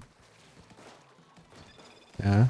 Like that's so good. Your spacing and your comfort level with the actual blaster weapon has been super, super good this game. It should. Oh, that's tough. That's tough. The fizzy bomb photo bomb for real. That's actually you. The real fizzy bomb.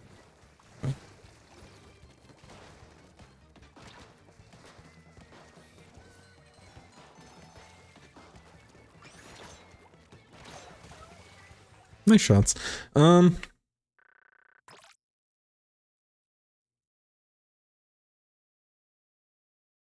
need to look a little bit after the death again. I was thinking about fizzy bombs, but yeah, Sanziri mentioning wonder what a fizzy bomb tastes like. I just imagine it's like it's the McDonald's Sprite, how they like have that thing super carbonated, but it's like even more so. It's like the next level. Like I think a McDonald's Sprite might be like a level 1 fizzy bomb. But yeah, I'm not sure. I'm not sure if any human could handle a level 3 fizzy bomb. So it's hard to imagine, but I'm with you. I always assume fizzy bombs taste like Sprite though. That's for sure. They would be delicious. They'd also be a little bit dangerous.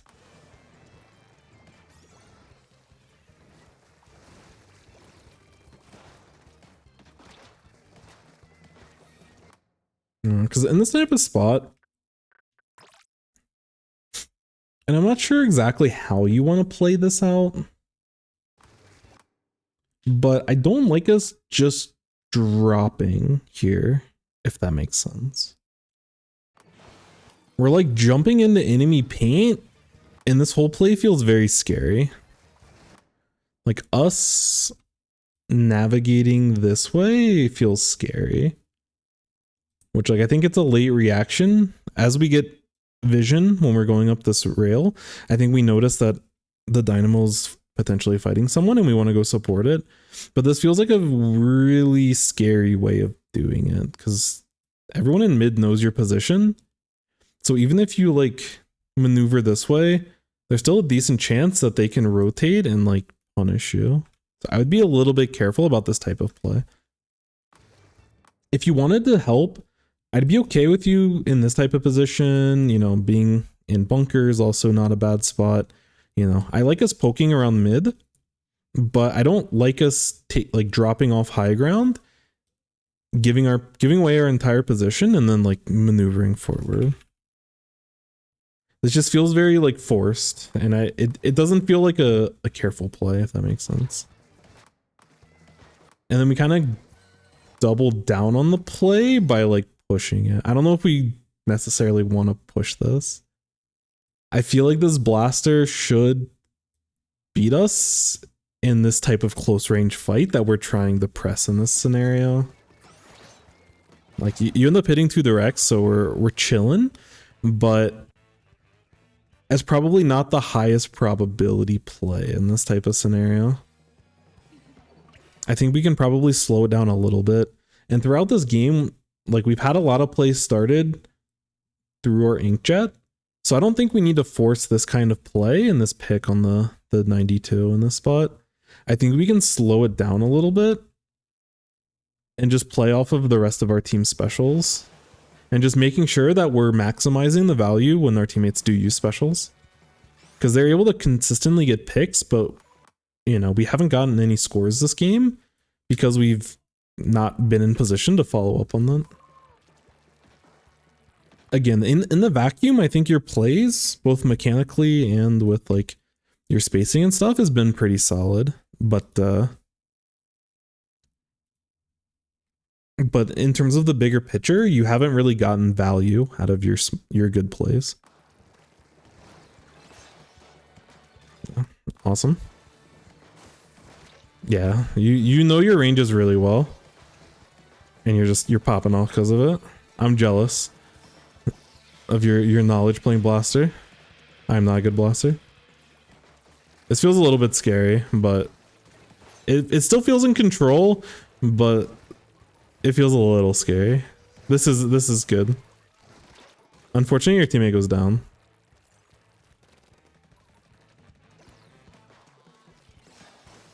Yeah, I don't know if we want to push left there, but I do like us pressuring mid.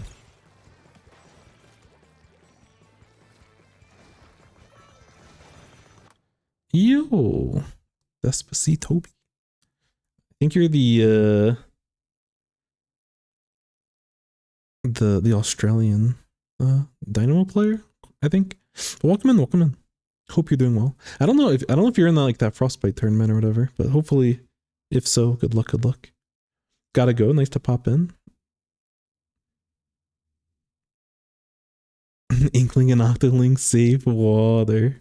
Thank you so much, and thank you for the Kirby lore. I need to continue to investigate, but thank you. I will try to remember come Sunday.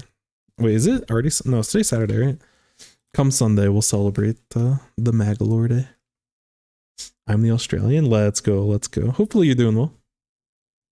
If I post a replay, you would be the one to review it or someone else. So in the subject line, if you just put Reborn somewhere, just to let everyone know. Because I think Vapor is going to be doing some reviews. I think they said it on like Monday or something. Thank you so much. I really appreciate it. Yo, Rystro, welcome in.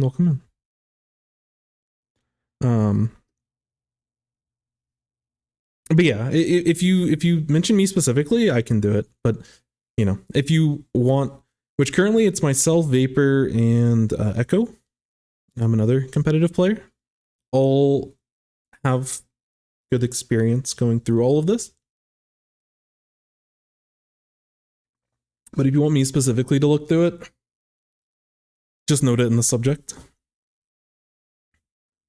At this point with my bandwidth, I'll probably be doing a majority of them just because I have some extra bandwidth, at least for the next little, probably next month or so. But yeah. But you know, if you get in there and you want someone else, like Vapor is a very, very good Expo player. So if you play Expo, for example, I would probably say, hey, have Vapor look at this one. They know their stuff. And that also extends to a lot of like backline stuff as well. And you know, no feelings are hurt in terms of like whoever you want to review it. But you know, everyone has like a particular style. And you know, choose one that resonates the best with you. But yeah, you can definitely have the option, and you know, just depending on people's bandwidth to be able to do the reviews is kind of how they'll get done right now. Mostly backline. Gotcha. Played Splatoon for the first time in a few weeks. I saw you're streaming. I'm gonna practice and maybe send a VOD. Let's go. Good luck. Yo, welcome in, J-Dog. Hello. Thank you so much. I don't even know what the happy affiliate anniversary is, but I think I got affiliate when I played Legends of Runeterra way back when. 'Cause I think it was around like September, October of like coming up 2 years from now. Was when I started playing Splatoon competitively. How's it going? We're doing well. We're going through a bunch of reviews now. Me personally, I'm practicing some new weapons, which I'm able to learn a little bit from this this review, which is always a fun thing. Dan Jelly, thank you so much for the follow. Appreciate you. Appreciate you. Yeah. I need to look to see when like zones rotations are, but we're gonna be a pretty. And Captain Lane, thank you so much. Y'all are so kind. I appreciate it. But yeah, I need to see when there's a good zones rotation. I miss it. I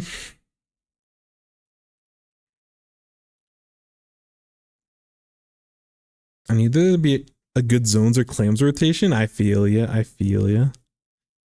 Yeah, I had to power through I think a Rainmaker rotation to get to unlock X rank, because I did not hit S plus 10 last season, so I had to go from S to S plus, which that was a brutal grind. I had to play through like 3 series, or no, I played through 2 series and a couple of open games in order to then play another series to unlock X rank or to get X or S plus. But yeah, I can't stand Clan Blitz. Clan Blitz is fun. All of them are fun, but I will always simp for Splat Zones. I love the mode. I love it. Exit zones in 2 hours. Okay, maybe we can power through through 2 more reviews, and then we'll maybe play a little bit of that. Play Tower and Flounder with the Dead. Oh no. I don't know why rank up matches are so hard. I think they are like harder by default or something.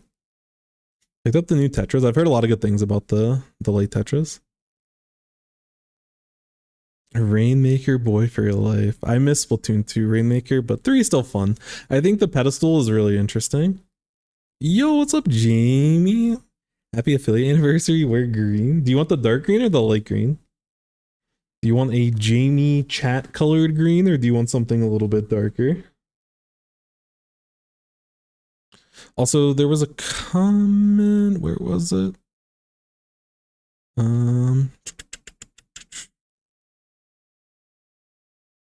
Did I miss it? I swear I saw something. Someone was asking about my div. Where was that? Where did that comment go? Oh, how high? Yeah, how high? So right now our team is like, we played in the last Ludi season and we were Div 4. We made it to playoffs. We won our first round and then we lost to the eventual Div 4 winners, Silly Kitties, which shout out to Silly Kitties. I think we've continued to improve. I don't know if I would classify us as Div 3, but I think we are certainly a lot stronger than most other Div 4 teams, I'm going to be honest. Last tournament we played in, we actually got some decent games, decent results. So we're working through some stuff on the back end of the team stuff, but we've been, we're powering through a bunch of tournaments and especially with all the new stuff going on right now. But yeah, I'd probably say we're around Div 4 or so. A very strong Div 4. Maybe that's me coping. We're a strong Div 4. But I'm very proud of the work that our team has put in and the what am I trying to say? The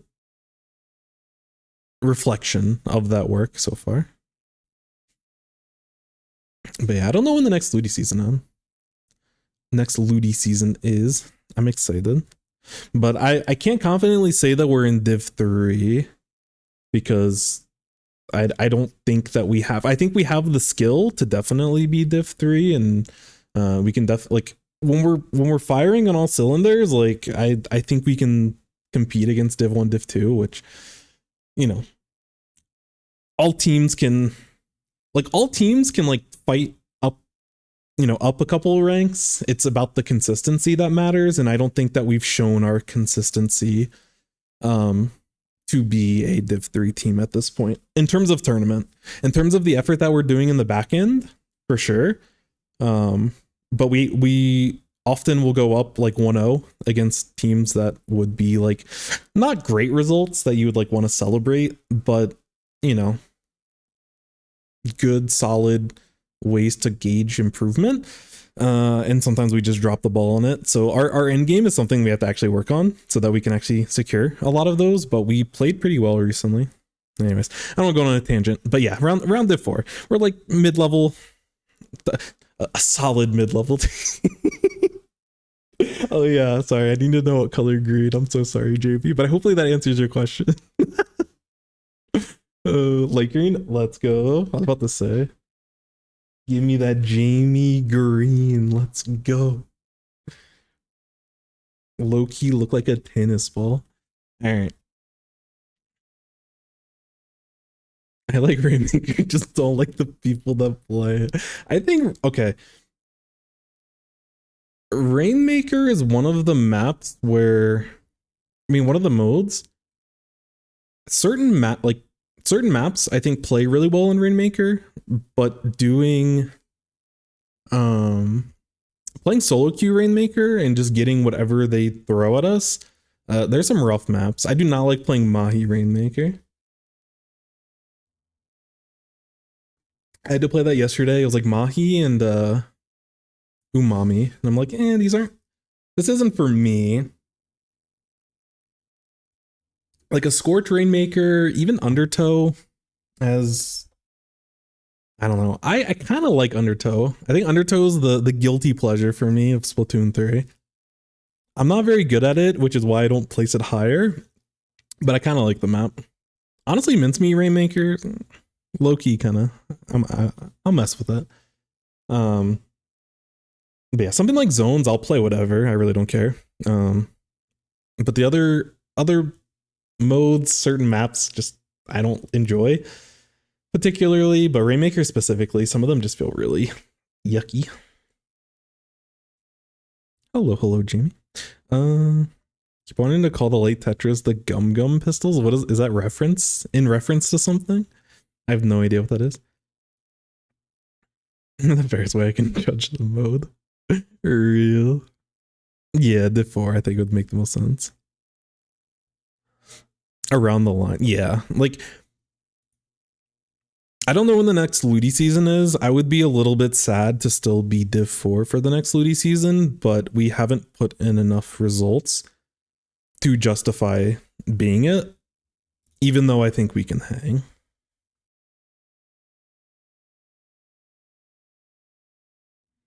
You say you or someone else? Yeah, so we're working on getting more resources and getting more coaches and analysts. I think there's a lot of people in the Splatoon community that like doing a lot of analytical content. And part of the goal of having the new server and everything is to have a more uniform approach to everything. And like, you know, give people some shine, and hopefully they can give us some shine in certain cases. But really just promote each other, you know? Like, there's a lot of people doing really cool stuff on this game. And even if people aren't out there doing cool stuff, maybe we can help and inspire others to, you know, go through the effort of uploading stuff and recording stuff. Because there's a lot of really smart people in the community. And like part of the goal for me is just to promote everyone that's out there. So yeah, that's the overall goal. But yeah, right now we have a couple people. This camp trigger. Div 1, I think you got... Okay, realistically, y'all are on the cusp between Div 3 and Div 2. I would probably say y'all are Div 2. I'd have to look, like... That's the other thing, is that depending on... Like... I think y'all are definitely at least Div 2 for the teams that would normally sign up for a Ludi season, you know? Like, I think everyone would, like, let's say like Starburst and like Jackpot, like if all these like top teams and a lot of high level teams like actually committed to a full Ludi season, then everyone would get pushed down like a tier or two, you know? But in terms of like the scope of people of teams that actually sign up for the Ludi season, I think y'all would definitely be like, you know, around Div 2, y'all might even be a solid Div 2. I don't have enough players and teams and stuff in front of you. There's definitely been a lot of breakout teams and a lot of like there's a lot of really good players in the community. So like them finding people to make a team with is tough. I can't give y'all the Div 1 goal yet, but I know that y'all have the creativity and just kind of the general flow that I think y'all could definitely pop off. But I feel like y'all don't play as much as you like. Obviously, like play whatever tournaments that make sense or that you feasibly can play, you know, based off of IRL stuff and everything. But if y'all were like hard grinding, I think y'all probably could very comfortably be Div 2 and, you know, maybe even poke a little bit higher. Maybe you can't get to that Div 1 spot, but soon. That's what I'm saying. I'm rooting for you. I'm your #1 fan. Actually, that's probably not true, but I'm up there. I'm about a Div 1 fan. If we put divs on people that enjoy your team, I'm at least a Div 1 fan.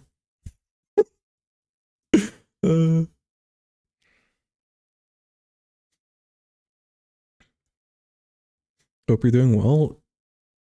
We're chilling. Also, Vapor said they're vibing. Let's go. Yeah, Vapor was doing the Nintendo Open today. I love One Piece. I have not seen One Piece. I saw one episode of One Piece, but then I realized that there's like 1,000 of them, and I'm never doing that. Reborn Lord Coping right now. The div. Come on. Also, welcome in Celeste. And also, welcome in Arbiter. I read your comment, but I don't think I actually said hello. Not the tennis ball. Nice Marie cosplay. Wait, is Marie this green? I mean, I'm totally a Marie fan. I love Marie. Anyways, we should probably get back to this review. Let me catch up real quick. I feel so out of place with the anime talk. I did watch Blue Lock recently. I love Blue Lock. That was pretty good. I'm a fan of sports anime. I've only seen a few though. But it's been a while. ANewOne to Impulse? Why do you guys only have results every 4 to 6 months? Yeah. If y'all played a lot more and practiced a lot more, I think y'all could be a consistent threat. Y'all would be one of the teams where, like, you know, based off of like the teams that normally sign up for a Ludi season type thing, I think we could probably fit in as a slot in a Div 3 potentially, as long as we prove our potential up until the next Ludi season. But, you know, there's a lot of teams like that, like you all, that I don't know if y'all played in the last Ludi season, but there's a lot of like really good players that play together infrequently. And if y'all played more frequently, like y'all would definitely be a team that would like bump us down and stuff. So yeah. Gave my first VOD review. Let's go. Hopefully you had fun. Hopefully they had fun. Hope they bring back Moray Towers. I don't know about that one. It'd be fun though. It's so iconic. It would be surprising if they didn't. But you know. I think that map's cool. It's just really big. If they Splatoon 3'd it in a way and like only kept the important parts of the map, I would be down for it. It's just too big of a map. Therefore, wait, there's divisions. The competitive community is very sweaty, and there's a lot of ego, and a lot of people want to feel superior. So we establish these divisions that are very loosely trying to tie to a rank in order to give, you know, if someone asks like you're like, you know, how good are you at competitive, it kind of provides a little bit of a structure to that. It's not a given science by any means. It's a very arbitrary approach to it, but yeah, there's something called Ludi that is, and Jim from Squid School did a really good video on like breaking down the Ludi stuff. I would definitely look for that video. But yeah, the competitive people want to be better than each other, so they find ways to do that. Also C+3 server, or just plus server as a whole, but especially +3. We just hit summer. Yeah, y'all are gonna be chilling. Impulse is 2 or 3. Yeah. I think y'all are probably in a similar spot to where like Vapor is, but I haven't seen y'all play as much, so I really don't know. But I know that talent wise, y'all are chilling. Super, super good. I need to take this season to get my X power up. People don't think I'm hard stuck 2K. Hey, don't let the power try to, you know, your skill and your worth, even as a Splatoon player, especially not as a person, but even as a Splatoon player, is not packed into your rank. But I enjoy grinding, so I hope that you, if you go for the grind, hopefully you find value in it. Blue Lock's so good, yeah. I enjoyed it. Stop! I love Blue Lock. Let's go. This can be a Blue Lock stream. Gee, come on, come on. You're too much. Hope they leave Urchin Underpass. I don't even know what that map is. I know it was in 1. I have no idea. It gets shortened to. I don't even.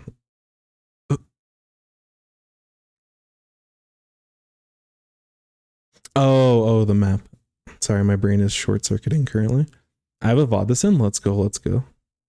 Maybe I will play X more because Takaroka is fun. Stops at 2500 because don't like the maps. It's fair. There's some rough rotations. There are some rough rotations. Anyway, speaking of rough positions, we have a minute left. Like the segue. Minute left. Tied game. I think we've definitely been the team that has outperformed the other team. But let's see how we play this.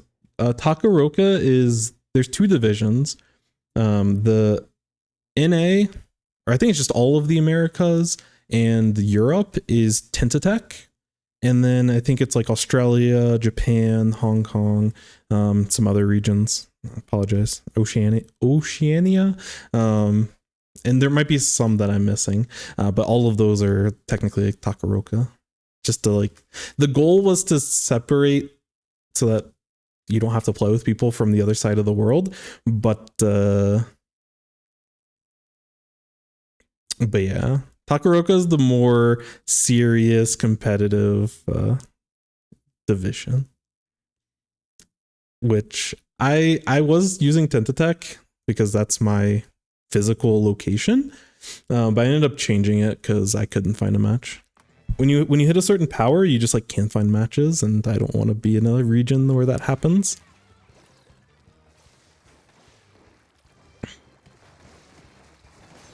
Good help. All right, so now we need to be rotating toward the basket.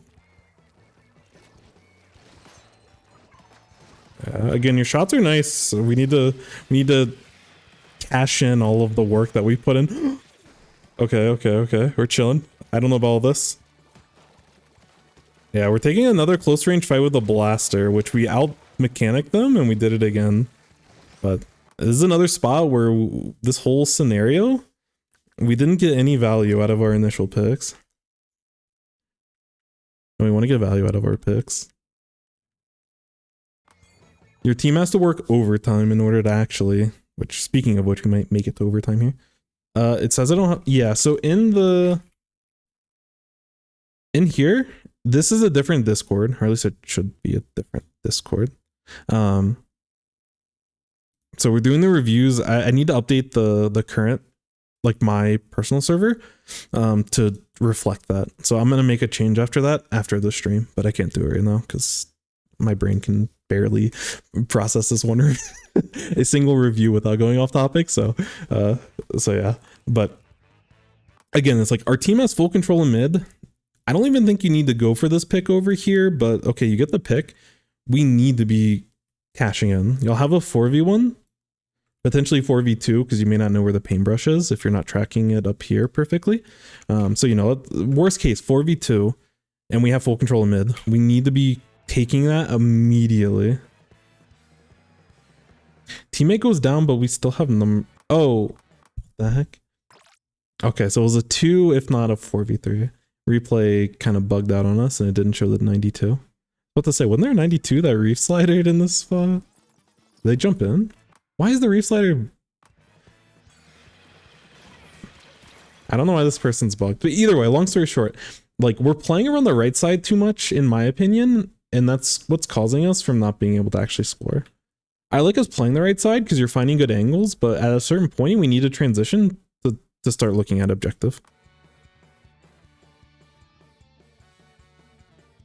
And it's just like, this has been a consistent trend where your team has full mid control and you're not trying to position yourself to actually score.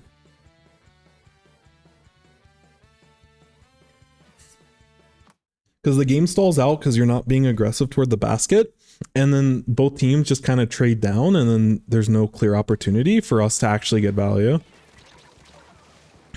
Yeah, that's tough. We started taking shots in open, but idea was good, just a little bit tough on the positioning and we get punished for it. Yeah, I don't know. This might be a long game. Uh-oh. Okay. Okay, this is a perfect... Oh, let you cook, let you cook. We got more. Nice. Okay. Real quick before we get... Okay, yeah, this overtime goes really long. What the heck? This replays an accurate representation or an accurate way to look at what players of 92 feels like. So, okay. One thing I really want to mention that you do phenomenally here. You're in a 2v4. Oops. You're in a 2v4, which is bad. And we need to give up space, which we're doing. But we're playing a ranged weapon. And if the enemy team starts trying to push us and pushes too fast, we want to be aggressively punishing them if they try to push too quickly. And you do this perfectly here. You save the game with this defense. I don't know if you win or lose. So at this point, you save the game with these types of plays right here. It's just really good spacing. Holding your position. And then, yeah, getting the paintbrush after. This is really, really good. But now we need to transition into actually getting a score. Which they have 3 down. Y'all have a ball. Yeah. We're getting a little bit of cold feet in these spots. There's also someone, yeah, flanking behind, but you do have someone coming out of spawn. This is so nerve-wracking. I'm so scared to watch this game. Oh no. Okay.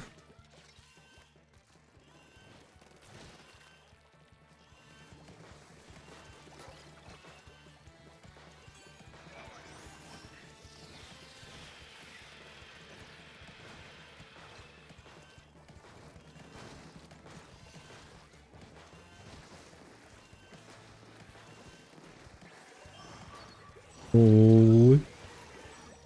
Oh no. Alright, at this point, this is just entertainment. Let's just get to the end of this game. Yeah, the line markers are great. I don't know how this is gonna end. We have to watch it.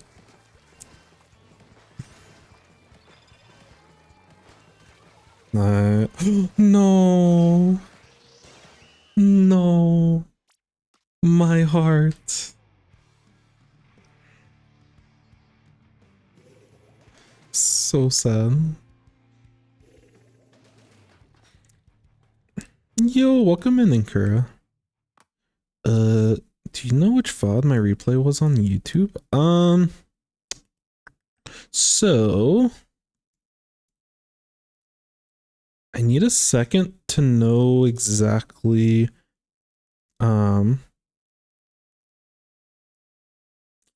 Did you submit a code back into, like, did you submit a code through chat before I had everything structured, or did you submit it through the VOD submission channel? I'm trying to remember how far back. Evo.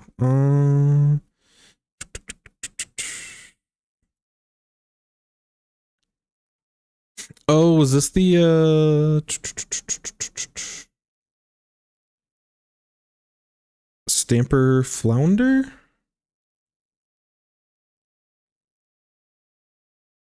I believe. Did it to the channel? Okay, yeah, I do see it. I'm gonna make a note. I have not made a shortened video of it, but I can send you a link to the VOD here after the stream. So if you're okay, thank you. I have that VOD uploaded to YouTube. So when that gets, actually, I might be able to find it real quick. Hold on.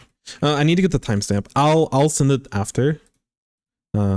Is it easier just to ping you on Discord when you need it? Because yeah, it's like moving forward, I'm getting a lot better with this process, but right now I'm still struggling. But part of what I'm like, I've taken a little bit of time to work on some of my organization. So like for everyone moving forward with reviews, I'll have proper notes for them and I'll have stuff timestamped. But for some of the older stuff, we're gonna have to dig a little bit.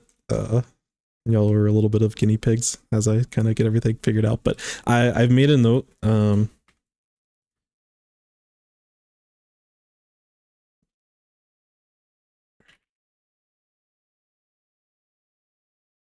I got you. And then once the I'm still working through.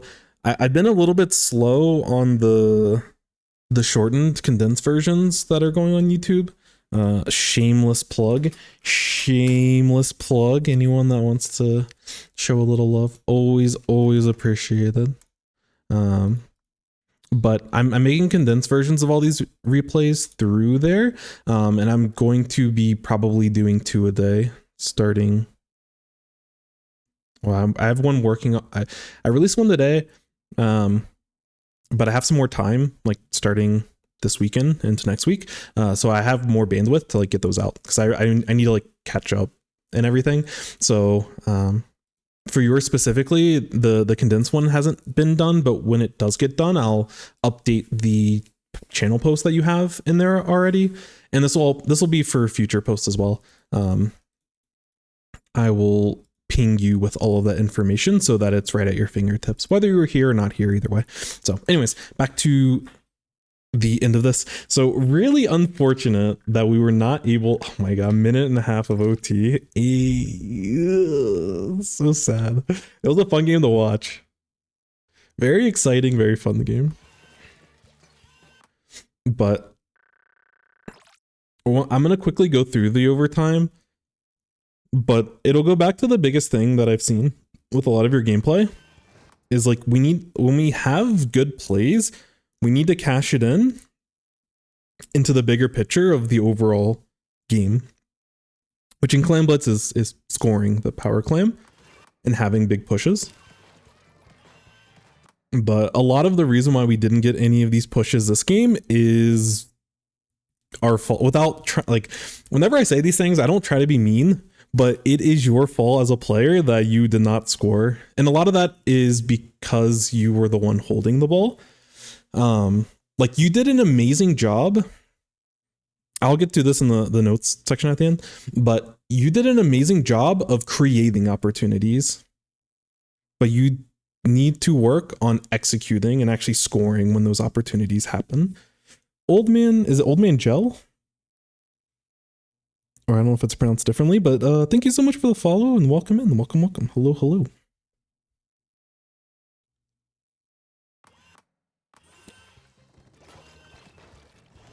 And like there are these spots where your team gets advantages. Like this was, you saved the game for your team here. This was sick.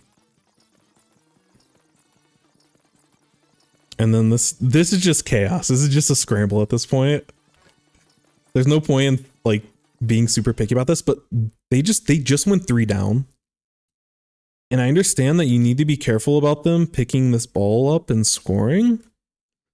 But this is another example of an opportunity, which this happened probably like 3 times throughout the game.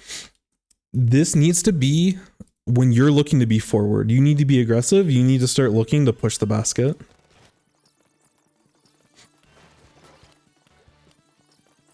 Yeah, the line markers were super sick here. And like, I like that you're pushing mid a little bit. Yeah, like y'all get a pick. Like in this spot, y'all have a pick and you'll have a basket or a ball to score. Like you'll have a ball ready to score.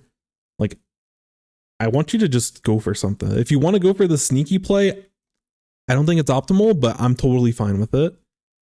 I just want you to do something, because like we need to like take risk and win game. And I think there's better ways. I think you're a good enough player, and especially in this game, you've demonstrated that like you're popping off and that you can carry the game for your team. Your teammates have been playing really well as well, especially this ballpoint has gotten a ton of value with their inkjet. But we need to cash this in. We need to start pressuring these people. Like we know where they're at. There might be one in mid potentially sharking somewhere, but like we know where they're at. We need to like be very aggressive.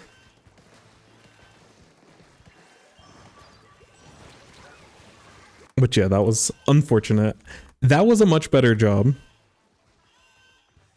of like pushing in. It was unfortunate they had the Kraken to stuff you, and it was extra unfortunate that your ball carrier wasn't able to get the score. But that was a good opportunity there. I want you to do that more, because earlier on in the game there was a lot of times where you were just focused on the right side and focused on getting picks, when you could have gone for those types of plays and had a better opportunity at actually getting the score. And yeah, it's just, this is unfortunate. Unable to get the picks. You do get one, but this person runs through. I've been in this spot so many times from just playing rapid in one day. Like us being forced to hit directs, and especially against a brush, is a tough ask. I think you played this game really, really well. But you're super chilling. Send a code. Let's go. Thank you, thank you. But no, you are super, super chilling.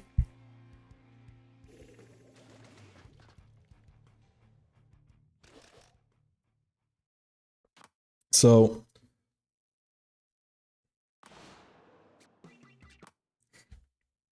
and I'm actually interested to see your stats at the end of the game, but this is a great example of mechanically you're an incredible blaster. But when we get those, like when we mechanically outplay them and we find our picks, we have to transition it into getting a score. In the way that you make that work relies on creativity. Because you can go for these silly, like, you know, I'm going to get here so the ball, you know, our inkjet with, or ballpoint with ball over here can jump to me and we get a score. And it's like, that's an option. And if that's what you want to go for, that's fine. I think you probably, you know, or have more, and, you know, again, there's time and place for this type of play. But there were spots where you had two teammates that had full mid control and you had numbers advantage. All you need to do with the ball was just follow your teammates and y'all had free scores. Unless, you know, the one or two people that were left on their team made a miracle play, which at the very end and deep into overtime, this Kraken from the heavy deco made a miracle play. So like super unfortunate that they kind of popped off at the end there. But yeah, that's basically the biggest takeaway from this entire thing is that we need to be thinking about the bigger picture. I cannot draw an E. Bigger picture.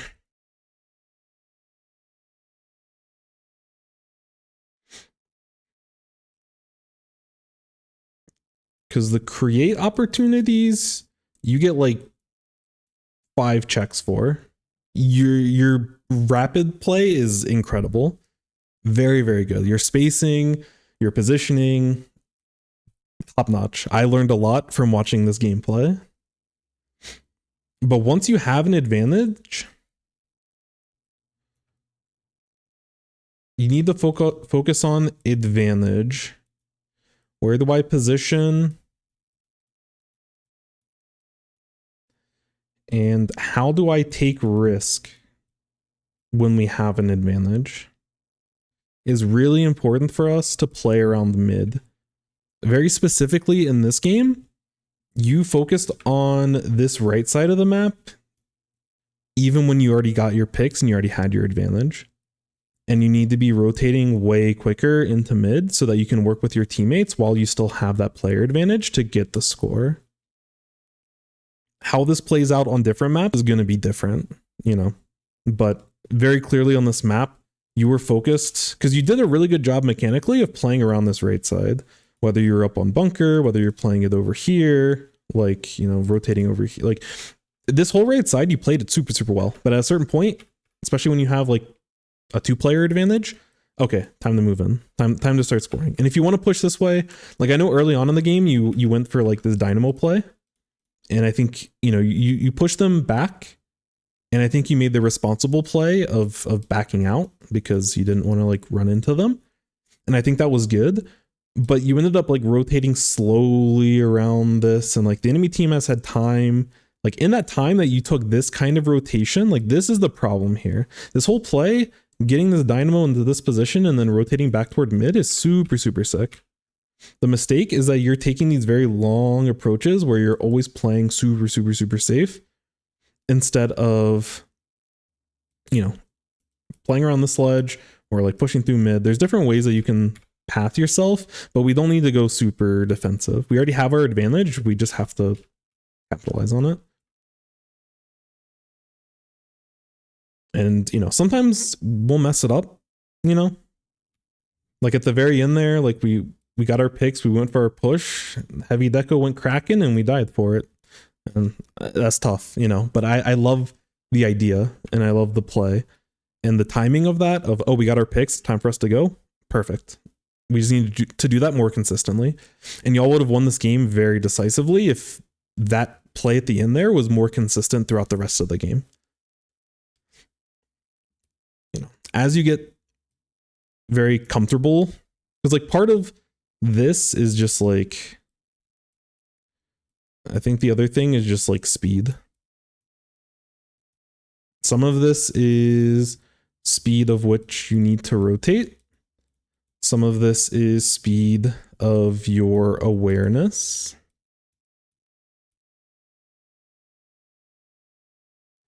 So if your team has a 4v3 and you're poking this person successfully over here, once your inkjet gets a second person down, and it's just a 2v4 at that point, you need to be able to see the 2v4 through the UI immediately and be, you know, quick to start making whatever play you're trying to make.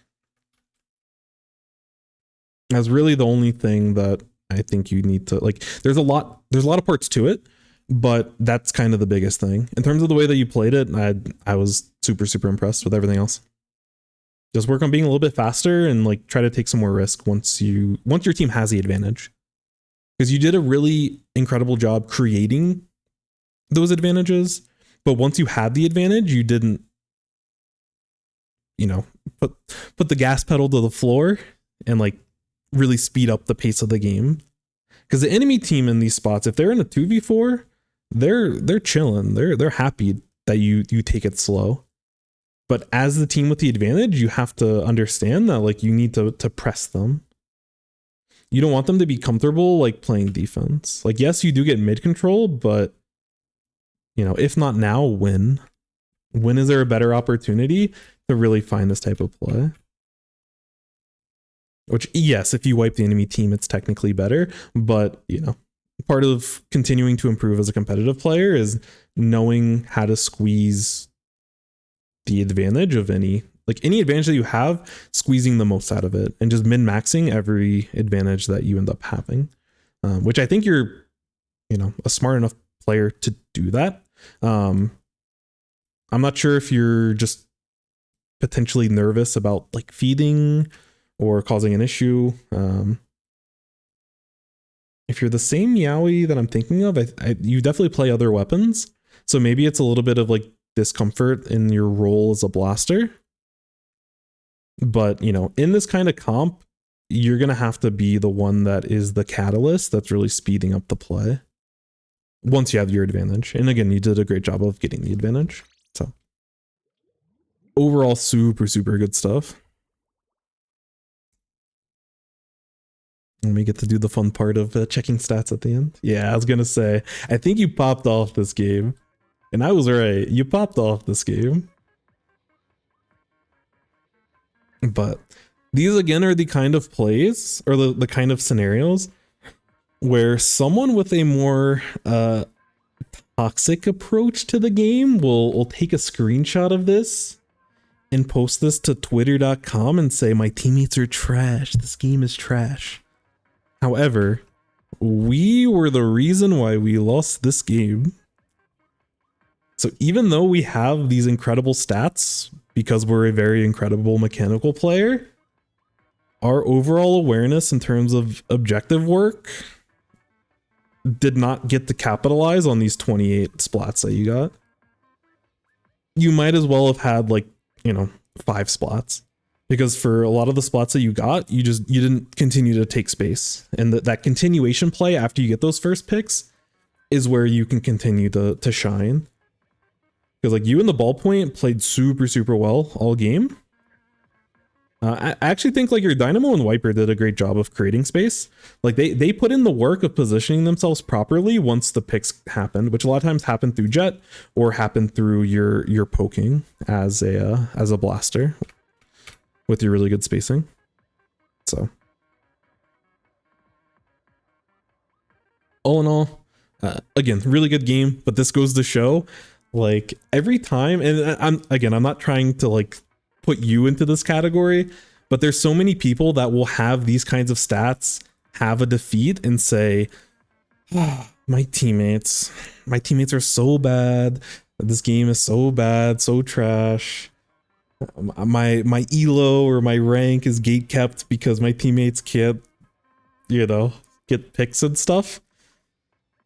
And I feel like a lot of times when people have these kinds of stats, to a certain degree, they have to put a little bit of blame on themselves. And again, I'm not trying to throw you into this category. But if you have this kind of game, usually, especially if you have another teammate that's complementing it with really good, like very, not a lot of deaths and a lot of picks, this is definitely a scenario where I can do something better. Because what this indicates to me is that you should be carrying this game. You carried in the creating opportunities, but if you don't get your points, then what does it mean? Why would it matter? So, obviously mechanically you popped off this game, but just transitioning this into this is your responsibility. I mean, it's the whole team's, but your teammates actually did a really, really good job of this. Y'all two did a great job of creating those opportunities with Inkjet and with just your main weapon play. But yeah, these people did their job for sure. But when you're getting 28 splats and you can't find a way to get a score, like, you definitely need to make sure that we're going back and evaluating that. Again, I'm not trying to say that you specifically are doing this, but any competitive player that likes to post a lot of screenshots on twitter.com will have these really impressive stats, lose the game, and then complain about their teammates. And that is what will gatekeep you from continuing to improve.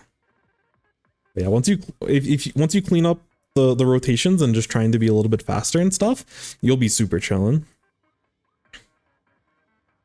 Mechanically, you're an incredible player. Super, super strong. I'm glad you do free coaching. Other people pay. I mean, hey, I respect anyone providing any sort of resources, and different people's value is some people's time is more valuable than mine, if that makes sense. Like, let's be real. Some people's time is more valuable than mine, and them having some sort of monetary way to, like, there is value in charging for stuff, both because there's an expectation that person's probably taking it seriously. So you're not here with someone submitting a code where they're spinning in circles and squid bagging and not playing their best and not trying to learn. But I just have a different approach than some. I really appreciate the value that you all provide, and there's a lot of growth within myself as a streamer, growth within myself as a communicator, a presenter, you know, even like editing and stuff. Like I've never done editing and I have like some skills. So like I see there being a lot of value where like you all are helping me more than you know, but also probably more than I'm actually helping you.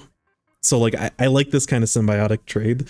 I also just like the ability, which, you know, so far everyone's been just fantastic, but with my coaching and the reviews and stuff being free, I can kind of structure it however I want. So like, you know, if we want to go off on, like, sometimes I get sidetracked, which I need to get better about. Like I actually do need to get better about, but you know, there's less pressure, because if you don't like what I do, then sorry, I don't know.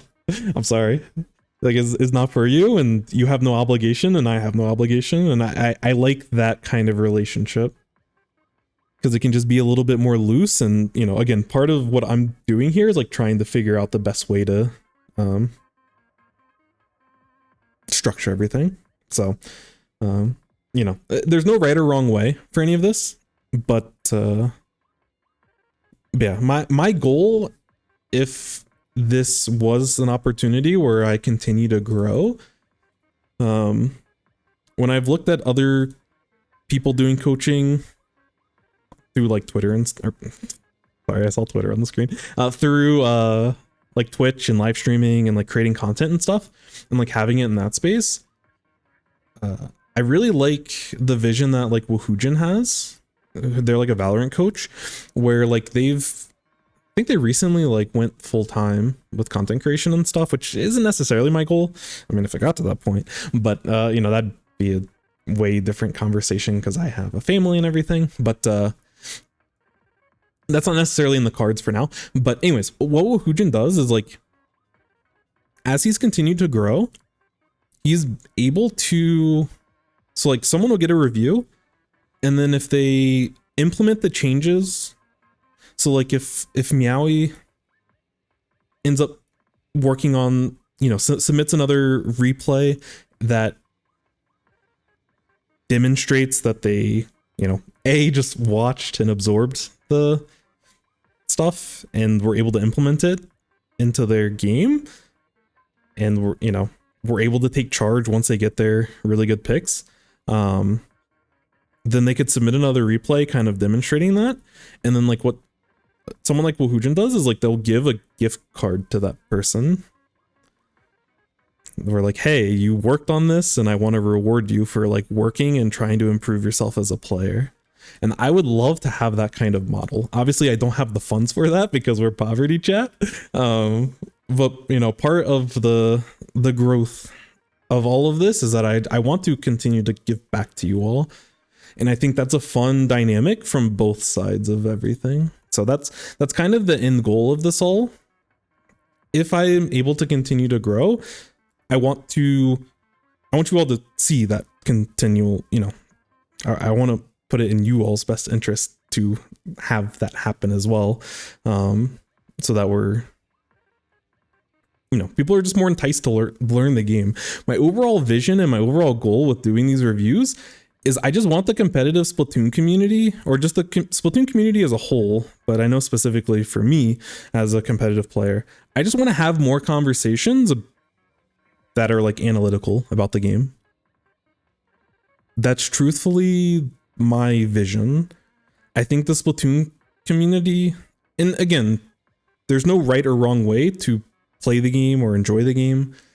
Some people have no interest in analytical competitive stuff. Some people want to, you know, just play turf war, or some people just want to play X rank when they get home from work or when they get home from school because it's just a fun thing for them to do, a fun way for them to keep up with their friends, you know, a fun community to be a part of. They enjoy the art of the game, and that's just kind of what they're focused on, and they just play the game just to be a part of it. Like, there's no right or wrong way to enjoy the game, but the way that I enjoy stuff and that keeps me interested is a little bit late.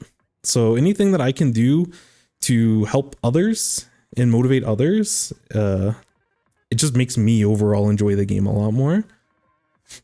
because I just love the conversations. I've felt so energized because I took a little bit of break from streaming, mainly because of IRL stuff and just trying to get myself organized. And there was just a lot of it was a big transitioning period for me. But now we're like settled in our new location and everything. So like for me, it's just like I love the streaming and the conversations that I get to have with you all. Whether I know the answers and I can help someone else out, or someone else has answers for me and I learn from you all. Like it's a fun environment for me to be in, and that's overall what I'm trying to do. So anything that I can do to help promote that kind of content, that kind of discussion in the overall space is like what I'm looking to try to do in the grand scheme of things. And hopefully we can have some fun along the way, you know? That's kind of that's the overall scheme of things. And I know my approach isn't always like the most interesting for others, but yeah. You help a lot. Thank you. Again, all the kind words, all the support, I really appreciate it. You know, if y'all have, you know, if I want to be able to continue to grow and stuff, obviously some of it is like, yeah, you follow my stuff and provide leverage, like social clout is a thing and stuff, and like that leverage helps with the algorithm to have more outreach, to have more communication. So like part of it, you do have to play the game. And I think that's one thing is like trying to start with all of this is like there's a certain degree of like you need to play the game, but I would really you know, if you like what I do, if y'all have, you know, free ways, I don't have a lot of like emotes or anything, so you know, I try to get better at that if people wanted to subscribe or whatever, but definitely at this point don't worry about that. But you know, if you like what I'm doing, feel free to follow, feel free to support me on like YouTube and stuff. Like that stuff definitely helps, both for my own just people are resonating with what I'm doing, so what I'm doing is actually providing value.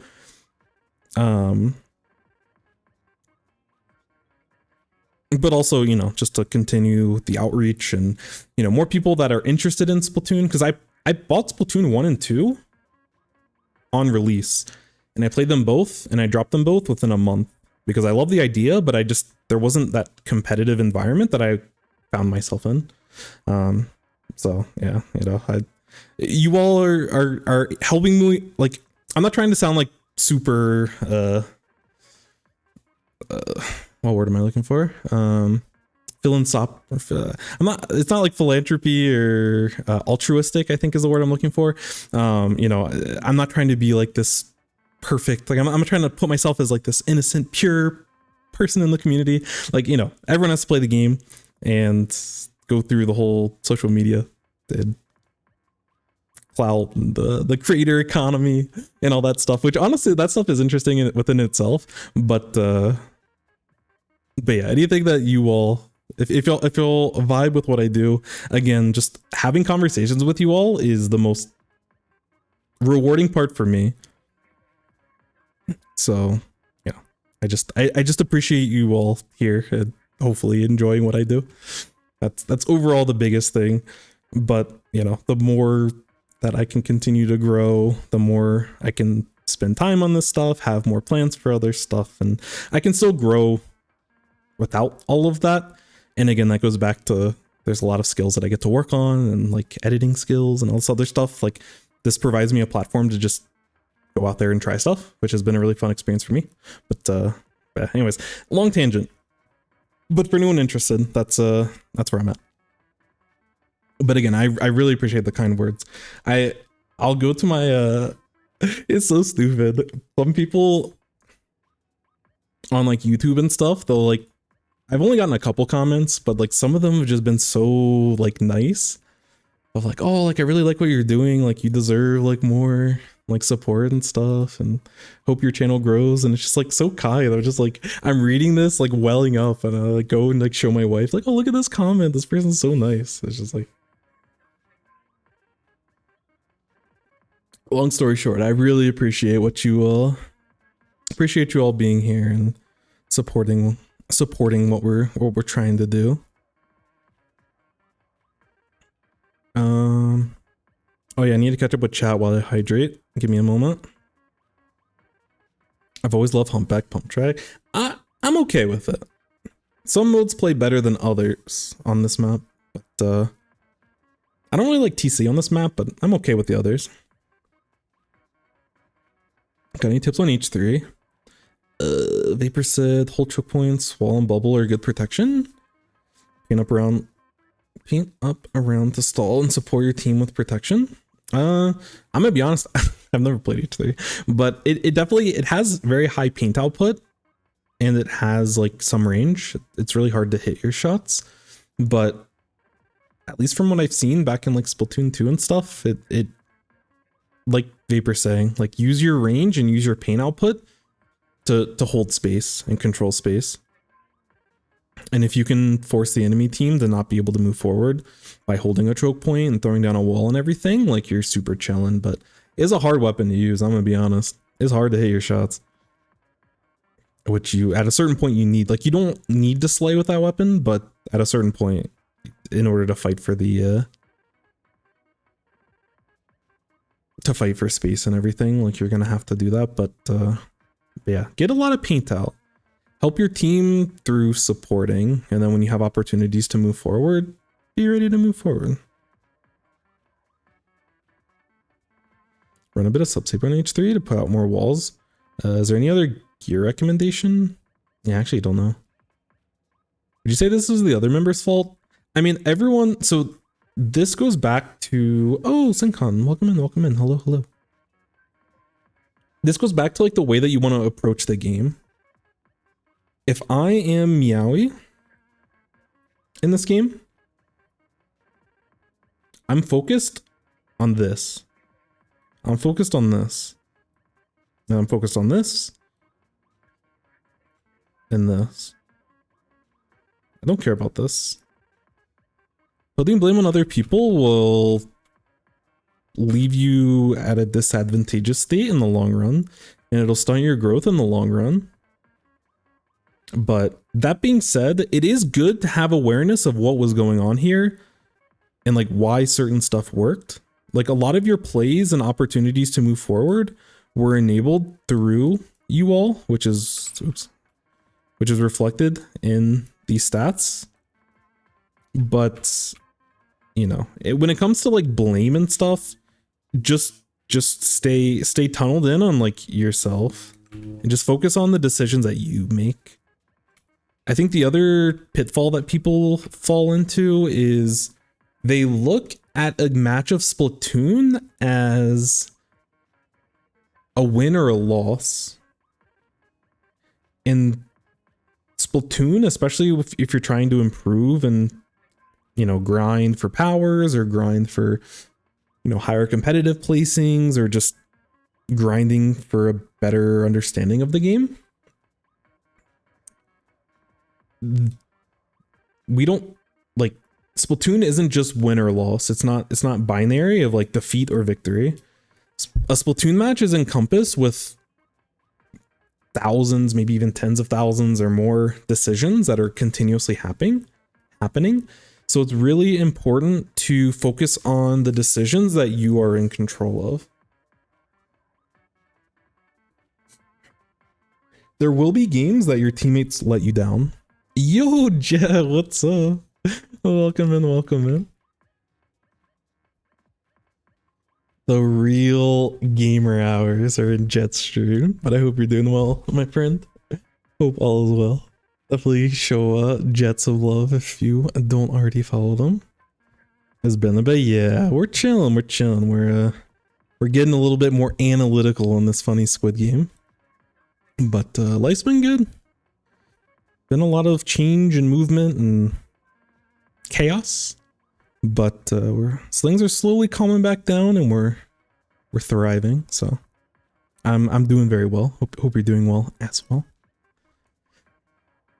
So yeah, when it comes back to this game, like as Meowy, I want to focus on like the, you know, like again, realistically, you're making tens of thousands of decisions throughout a game. but there's like, you know, probably like 5 or 6 decision points throughout the entire match that we had that could have made an influence on the game. Like there's certain parts that we did really well when it comes to getting picks, and those obviously are decisions within themselves. In some of them we got picks and we didn't necessarily play it perfectly. Like we went in to like a short range fight with the 92 and we ended up trading in that spot, and I think we ended up getting a clean pick later, but I don't love the way that we approached that. But like we got a pick, we got value out of it, so we don't want to get baited into thinking that that play was good because there was a positive outcome. But you know, all of those missed opportunities, which this is hard. This is the thing, especially if, like for newer players, like Meow is very, very good, like very, very good, probably even better than me. Very, very good player.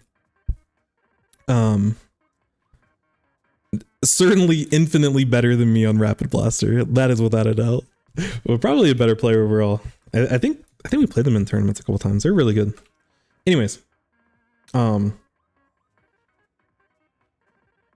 yeah, a tip for very new players is that a lot of the missed opportunities that Meowie had this game was the lack of doing something. Is that we didn't score. Like we didn't score this game not because we didn't have enough space and opportunity, because we had a ton of picks throughout this entire game. We had more than enough opportunities to do it, but it's like once we got these picks, we didn't rotate and we didn't actually look to play objective. We didn't drop the slaying role to move into the objective role and the scoring points role. And that is what we need to focus on here. And like as new players, a lot of times I'll see people play very passive, and it's really hard to analyze missed opportunities unless you know what you're looking for. Because if you don't know there was an opportunity there, then when you go back and review your own game, you're probably not going to know that there wasn't an opportunity there. There's clues, you know, we had a lot of splats and we got 0 points throughout this entire game. That seems off.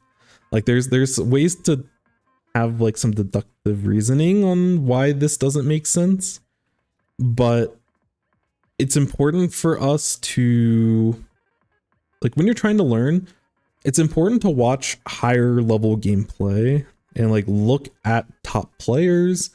What does that look like? You know, if they're in a clan blitz game and they're in a 4v2, how, you know, and different players and different weapons will play different roles. You know, there's a lot of nuance to that. It's not just black and white, but how, you know, if we were a more competitive community, we could probably find 1 million Blaster players to watch their gameplay on this mode, on this map. But unfortunately, the Splatoon community, there isn't a lot of great high-level gameplay that gets archived for long periods of time. That's something that we're trying to work on with Vapor and I, with some of the replay review stuff. But yeah, the important point being is that sometimes it's really important to watch other people play the game. Ideally, people that are, you know, either have the same goals as you or are just better players overall. If you watch top players play, you'll see in moments where they have advantages with the picks, they're not stalling on the right side to hold, you know, if the basket's over here, they're not holding a choke point over here. They're rotating to the important part of the map and they're looking to punish, you know, they can hold down another choke point that's closer to the basket after they get the initial score. And if you're only watching your own gameplay, then it might be hard to come to that conclusion, which partially, that's why coaching and reviewing is important, because it provides a secondary perspective. And that's why watching other people and just having collaboration throughout an entire community, because a lot of these lessons can help, they're hard to come to a conclusion with yourself. I played a lot of competitive games in other genres, so I've gone through a lot of these lessons quite a bit. But yeah, hopefully that answers your question. There's not anyone in particular that is to blame this game. Us two are very, like, we should get applause for creating the opportunities, And us especially should get a lot of criticism for not capitalizing on those opportunities. Honestly, I wasn't really paying attention to what they did all that much, but they were in really good positions. Like, they should be applauded for providing an easy opportunity to score the basket, both with paint and pressure, once the picks happened. But they probably could be a little bit like, again, as especially with tacticaler and especially as like these types of weapons, you're probably going to feed a little bit more than not. But yeah, I don't know. I have to watch from their POV to give like very specific reasons, but like everyone has like things they did well and things that they very clearly failed. So the game should never be blamed on one specific person or even one specific decision point. Because if you watch that entire game and are like, oh man, if we would have just hit our shots on the brush, like we could have had an opportunity to score after we stopped them. And like, if you think that way, then like you're not gonna improve. You have to keep an eye on the bigger picture of everything.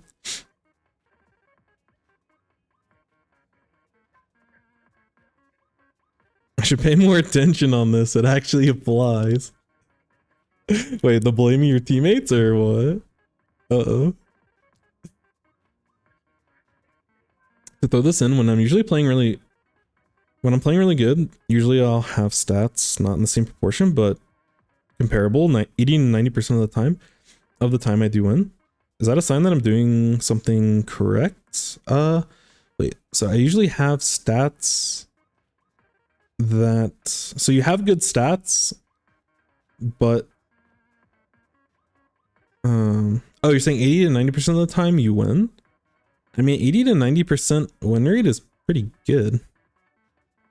So if you're playing like X rank or whatever, you'll continue to climb with that kind of win rate. But if you're, and it also goes back to like what your goals are. Oh, okay. I was about to say, you're chilling.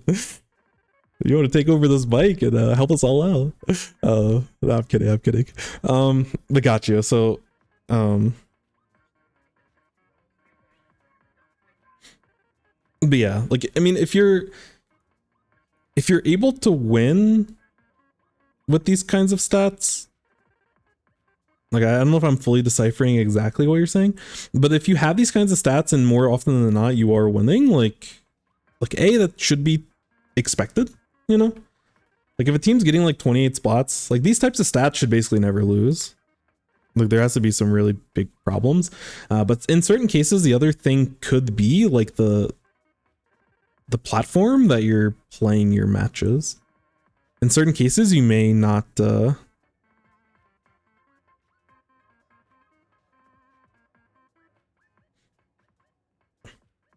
am I trying to say? Honestly, I just lost a thought. I'm not gonna fight it. I'm inconsistent is the most unhelpful but condensed statement. I see.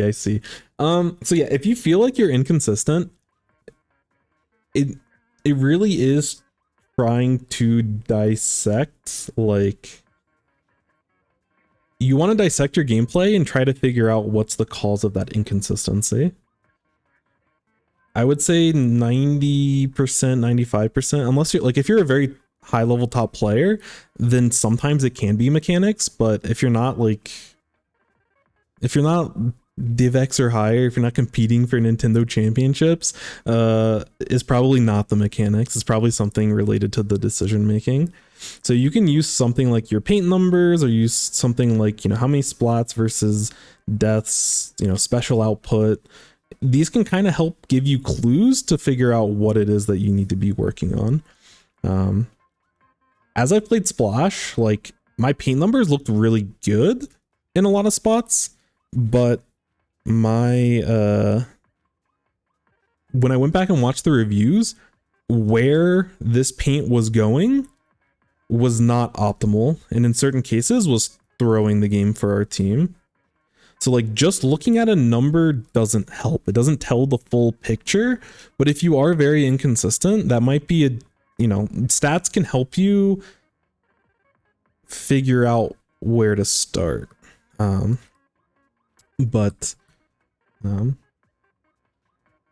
But yeah, and in terms of inconsistency, it's going to happen for there's a lot of reasons. It's something to really digest. But again, that's where the replays and stuff can help. Get a second perspective, you know, hopefully between that person and then your own interpretation of everything, hopefully you can find something new for you to really focus on and look to improve on. I love how you say twitter.com instead of just Twitter, yeah. I like saying twitter.com. It articulates the ridiculous nature of that site. Thank you, Mr. North America. Welcome in, Peter. Hopefully I pronounced your name right. If not, please correct me. I don't know if my bother review is going to get here today, but hopefully it can help me to mentally swap out of bad habits. Yeah, for sure, for sure. That's always the goal of this. Like, I'm not going to be able to say anything prophetic that is going to like change the way that you see the game and like everything's going to click into place. I'm just here to provide a perspective that either you may not have or at least something to help you think about the game differently. Yo, Kate Cools, thank you so much for the follow, my friend. Much appreciated. Thank you, thank you, thank you. All right, I need to speed it up because we are not going to hit as many reviews as I'm looking for at this rate. Twitter.com, one the word. Thank you. Yes, and you have to spell dot as DOT. You can't just use a period. It's very important. We can go into boomer mode. Yeah, we love boomer mode. We're currently experiencing boomer mode. H3 somewhat flexible with gear. Subsaver, main saver, object shredder is never bad. LD isn't a bad option. Yeah, I don't really know gear. I just look at Sindu.inc. Look at their build section. You also watch Wahoo. Yeah, we love Wahoo. I don't even play. That's the thing. I love the way that Wahoo does content. I don't have any plans. They coach Valorant. I have no plans of ever playing Valorant, but the way that they coach and the stuff that they say applies to so many other games that I get better at Splatoon. Like there's I'm so starved for educational and analytical Splatoon content that I have to find, like, it's more valuable for me to watch other more saturated games that have a lot more of that. And don't get me wrong, the people that do analytical content here you should cherish them. You know, I appreciate all of what they do, but I know as a community as a whole, we could be producing more, especially with the level of talent and the amount of time. Let's be real. The amount of time that we waste playing this game. I just want us to share it with each other a little bit more. Reborn the GOAT. Thank you. Thank you. Might not have done my best working on what you told me. Like I said, I haven't played in a few weeks. Nah, I'm with you. The de-rusting process is tough. Talking about Splatoon's so fun. That's what I'm here for. Especially the perspective of a tent main, you know? It's just like, it's always fun talking about the game with people that play drastically different weapons because they just have such a different perspective than you. Yo, what's up, Fade? Hello, hello. We're doing well. We're very clearly behind. This is how the stream normally goes, where we get like 30 minutes behind. And this is something that like I kind of enjoy, but also like I need to get better at. So we're going to speed it up a little bit. But again, I love the conversation so much. They all have topics that I would love to just talk about for like 2 or 3 hours. But at a certain point, you know. But yeah, thank you, Vapor, for answering some of the H3 stuff. Vapor, another coach, but a very successful competitive Splatoon player. They're actually going to be playing, I think they definitely qualified for day 2 of the Nintendo tournament that was happening today. So hopefully we'll be able to see them on a stream, I hope. I don't know if that's actually getting streamed. It should, but I don't know. Anyways, yeah, Vapor is very smart. Listen to them. Listen to them. I forgot they got rid of old replays, so I don't have any good ones. Yeah, yeah, it's tough. We're at a weird transition period right now. Reborn not innocent. Come on.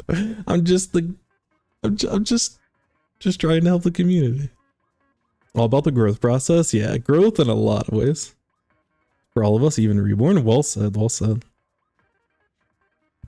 What do you mean you played HC that one match in open? We don't talk about that. We can talk about the funny noise I made when I hit all 3 of the shots, but we don't talk about the fact that that game exists. Umami. What a map.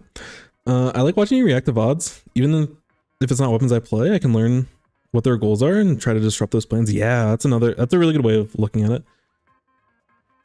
For sure, for sure. Seed 6 heading into day 2. Good luck, VP. Are you playing with the same roster that you played with today? Or did you play with just 4 people? I only call like I caught some of the challenge stuff that you did, and then like that very last set. I was out and about. Do you mind if I send a code? Yeah. We have a little bit of a backlog that we're getting through. But yeah, anytime you have a code, definitely feel free to post it. Tomorrow I have you meet you. Nice. So who's not gonna be there?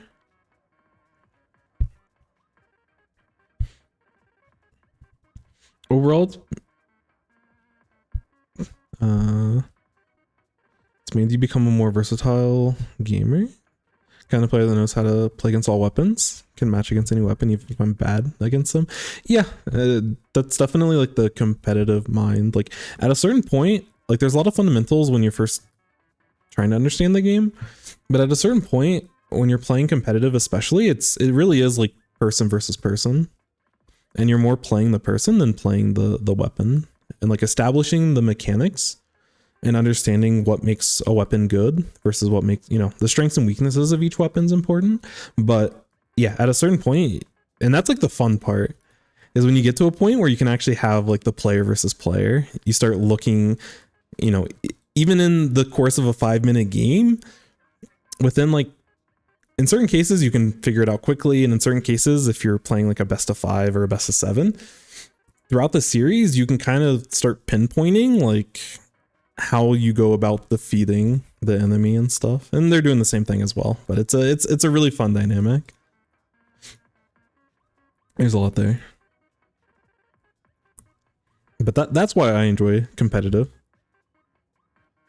Probably make Splatoon a game where everyone can be good and move up their ranks. Keep doing what you're doing. Thank you so much. I cannot. I'm really bad at like showing emotions, but it's the toxic masculinity and the environment that I grew up with that I'm still working through, the baggage that all of that caused. But I really do appreciate the kind words. It keeps me motivated, and a lot of to just keep wanting to do it and have helped me come up with new ideas for stuff, which I'm hoping to make some more. Like the reviews, I want to be a consistent thing, but I think as I go through the reviews, I get to learn a little bit more about the community and figure out little spots of content that I can create like a separate video that could be beneficial based off of kind of what I've seen. So yeah.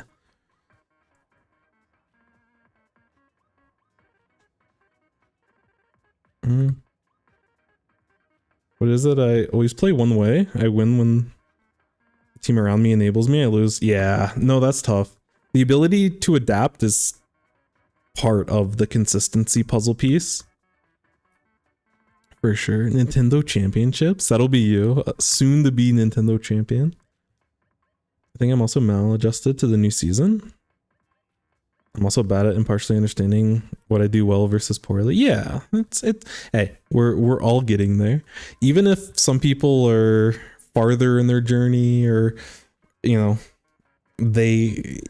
even the best of players have a lot of flaws and vulnerability to their gameplay. So everyone's in the same boat when it comes to all this. If you have to play rules because someone else fails, it may result in bad stats, but a win. Yeah, for sure. For sure. Really well way to put it. Or good way of putting it. Words, what are those? I play the most aggressive Slash. Let's go, let's go. Highlighted that VOD. Just for reference, to have my father view of the game where you went 20 and 2 with 2000 fate. Let's go. I can't wait. Your brother was the only one who got my name right when he first tried it. Pog. I think I'm obscure character making. Oh. Gotcha. Sorry. My brain is trying to connect into like 16 different places. Gave him a different VOD? Yeah, we're getting to it. Don't even worry. And it's part of what I'm trying to do on like the YouTube channel and stuff. Which I don't think I did. So for future reviews, like, and again, I'll just shill the YouTube channel again because why not? So all of the reviews that we do will end up getting condensed onto the YouTube channel.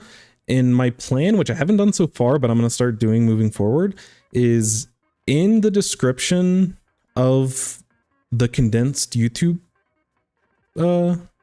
video, there's going to be a link to a VOD channel that's timestamped and shows the full review. So part of my goal with a lot of this is also just to make it easy and accessible to just see a lot of this kind of content. And I'm trying to make a spreadsheet to help so that we can get to a point where if someone wanted to specifically look for a review about you know, about a specific weapon, like if someone else was trying to learn rapid, they could take a lot from this game. Some of what I said and a lot of what Meow was doing mechanically. I don't know if Brian will be able to show up or not. Oh no. Honestly, y'all are able to flex players around and you're chilling.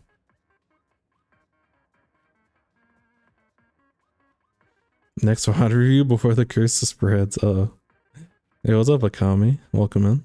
How much longer will you be streaming? I'm gonna be streaming a while. It's the weekend, so we're chilling. I might have to take like a 30-minute break at some point to walk the dogs, but that's not gonna be for later. But it'll be a while. Don't you worry, my friend. Maybe I'll submit that one to show the difference. I see. Pita Tochu? I butchered that. I'm so sorry. Potatochu? I'm not sure. There's a lot of ways that this name can go. Please correct me. And I apologize. But thank you so much for the follow. I really appreciate it. I'm so sorry. Some days I'm on it, and some days it's just the process of getting older. I subbed to your channel. Thank you so much. I really appreciate that. Really appreciate you, Reese. Thank you. Getting some tops downs posted. Let's go. It'd be a great VOD to review to show two unique playstyles. Real. Alright. Let's get it. I'm gonna try to speed it up a little bit. We are not going to get sidetracked. As tantalizing as the side conversations are, we will only interact with them on a surface to slightly deeper level. We will not go onto 20-minute tangents on topics that I find very interesting that you all talk about. That is not the goal of this. Sorry, I'm trying to talk to myself so that we can go through this at a proper pace. Anyways, thank you so much for everything. All right, so I'm going to mark that one. Oh wait, ANewOne's next. Nice. That timing.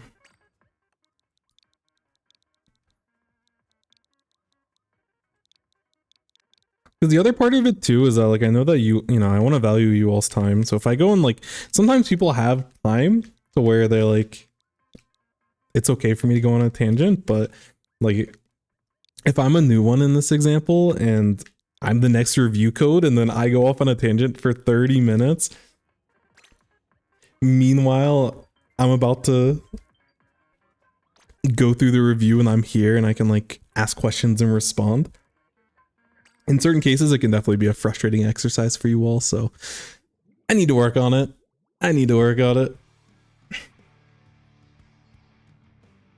Like, I don't want to disregard the conversation at all, because that's part of, like, just why I enjoy doing this. But I go in circles sometimes. I got to catch myself when I start going around in a circle and I talk about the same thing again. Anyways, let me update the graphic.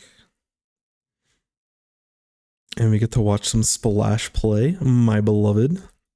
I love me some Splash. I don't know if you prefer the numbers or not, but I see it on Discord and Twitch. So we're gonna put the numbers. I'm just gonna put splash. And everyone's gonna assume it's the vanilla variant because of that. S to S plus rank up. Let's go. Let's go. So there are some stakes to this match. Okay, so yeah, it's a series. I'm about to say if it's a rank up, it's got to be serious.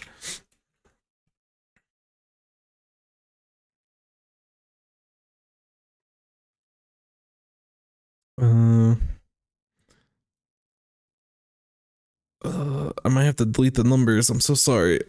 If you want them back, please let me know. But it works perfectly. RU stands for rank up. But I'm gonna be honest, I have no idea what vestigal means. But we're all gonna learn. Or is it vestigial? That sounds like a war. Wait, what? Wait, what am I looking?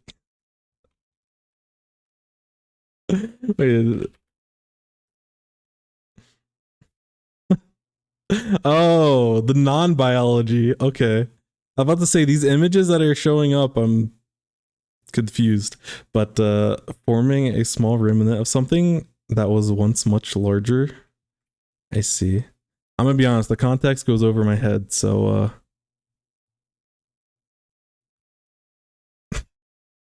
so I'm not gonna elaborate too much more. But we all learned. So thank you.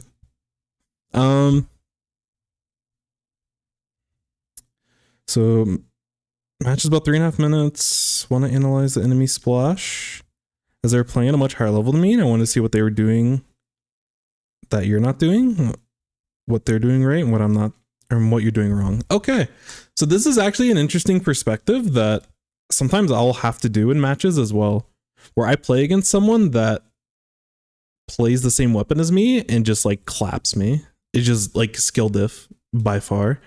And looking back at their replay and seeing the decisions that they made is a really good way of approaching that.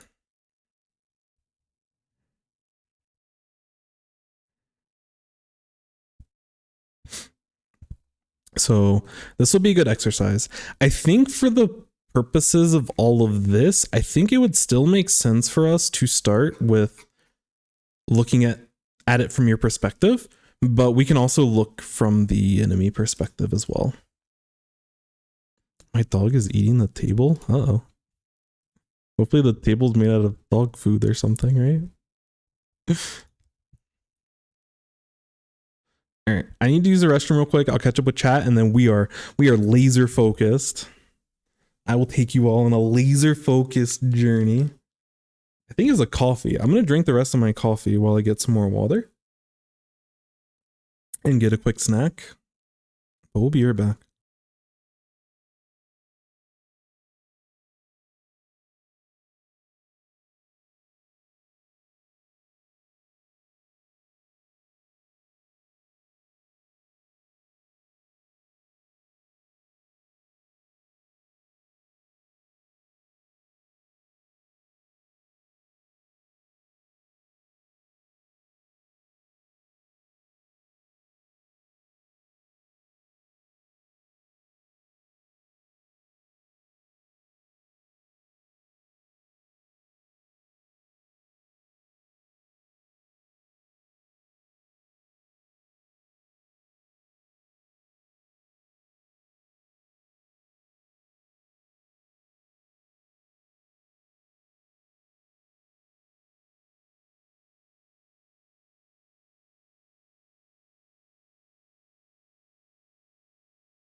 There, we consumed a little bit of food.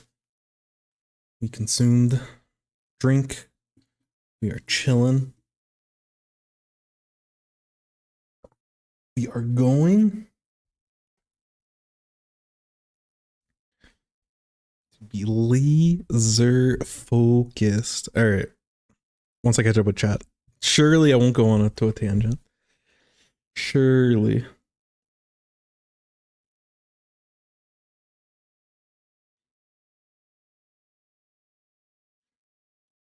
You play Zap? I don't know if that's toward me, Peter, but I played Zap in Splatoon 2, and I've started playing it in 3 because I think it could potentially provide value in the upcoming meta for our team. So I'm trying to just get back into the routine. But still relatively new in the context of this game, but I've played enough Zap to generally have a good understanding. Cracking about 1,000 hours now. Let's go. You sure redeem a bonk sound that I can use to get you back on track? Wait, that's genius. Did Bab set you up on this? Did he say, is this his productive way of getting the sound noises back on? Okay, that's actually kind of smart. Unironically, that's a really good idea. The goal would be, and I'm not gonna go on a tangent. The goal would be to have like some sort of like, I don't know, because I know that sometimes in chat, like if the same emote is used enough, there's like it'll show like a combo or whatever. But if there's a way for enough people to type out something that the bonk emote would like come back on or something. Let me be a ticking time bomb in your ears. That sounds dangerous.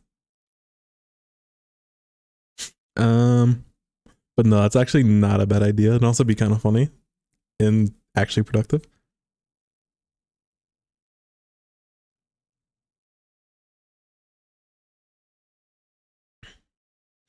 You're about to watch me completely butcher the artist splash? No. Everything is a nice learning opportunity. I always say it, but I appreciate you all being vulnerable with your gameplay. Whether you do well, whether you do poorly, like putting yourself out there to have a platform to where someone's going to be actively criticizing you, and hopefully you all understand that my intention isn't to be mean or anything. Like my goal is just to help you all, and also help myself learn. But yeah, don't undervalue that we all get to learn from this type of platform, and that's again why I appreciate us being able to do this. And again, a big reason why it's like, I don't know, don't sell yourself short. The mistakes that you make could be a mistake that I make. It could be a mistake that someone else watching is making, and it will help everyone else out. Your name without the numbers goes incredibly hard. Oh, an organ present with no use. Oh, okay. What it was showing in the images was NSFW. Finally got my replay in. Nice. Thank you so much, K-Coles. Appreciate you. All right. I'm not too sure how long you've been doing the coaching thing, but has there been a time where someone sends a clip to you while you're streaming, but they're on a god tier level and you're just trying to get clout from another streamer affiliate? I don't think so. I mean, there's definitely a lot of god tier players for sure. But I think at least so far, everyone's had very good intentions and stuff. And like my goal with this is also to promote other people. And as I have part of what I want to do for like future stuff, and like if someone submits a clip and they have like a YouTube channel or something, I would love to promote it, you know. If someone plays the same weapon as you and we have this kind of dialogue and stuff, I would love for someone to go watch that person's stream, you know? Like part of this is I want to share this with everyone else because I think it's something that we can all learn from. And I think it's definitely a project that's bigger than me as a person, or bigger than just any person.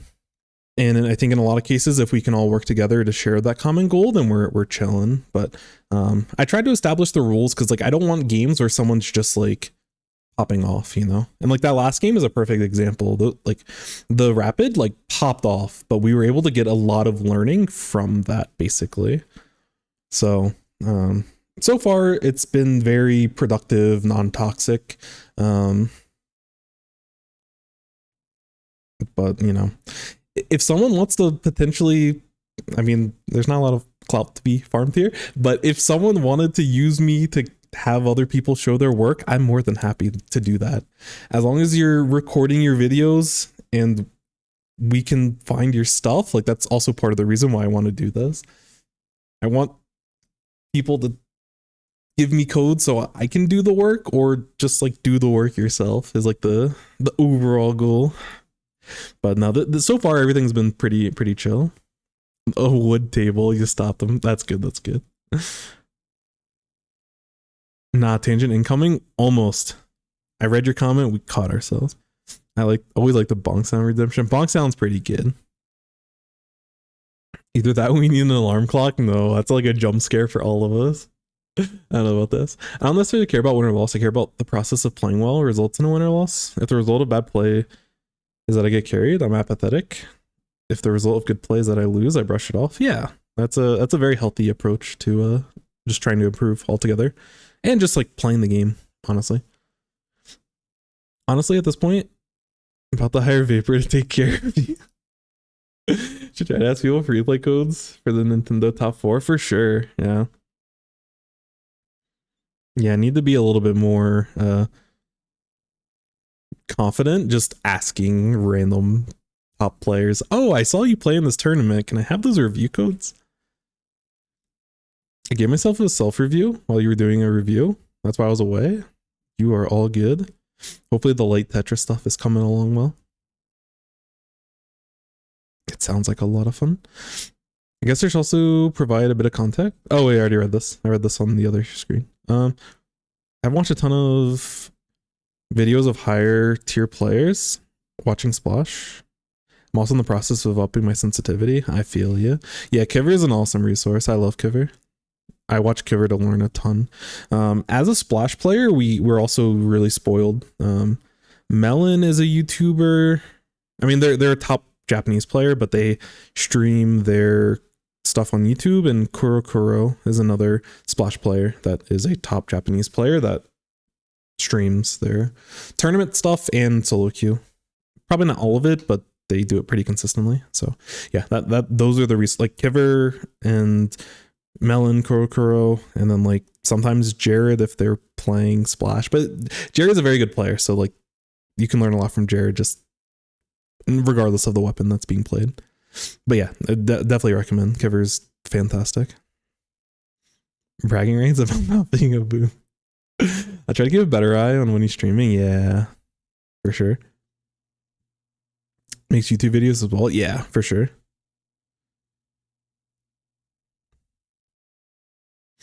Review time. Let's go.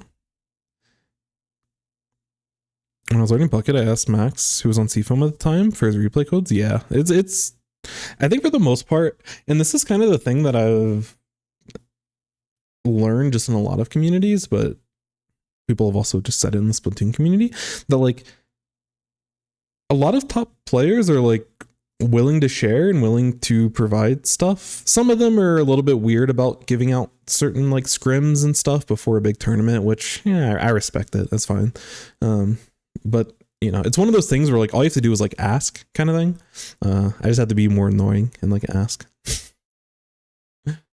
Already subbed the Kiver. Nice. Top players are nice. Yeah, for sure. Oh, we've been on the half tangent. Can you give me the YouTube of the Japanese player? Yes. And then I'm going to not elaborate on any other comments because I think we're basically here and we're going to get to it. Oh, there's a lot of really good Japanese players. It's hard because their stuff's in Japanese, so I can't read it. This is definitely Kuro and Melon. That's Mashu. There's a spreadsheet that documented a lot of this stuff really well. Where's Melon stuff? Oh, here it is. All right, here is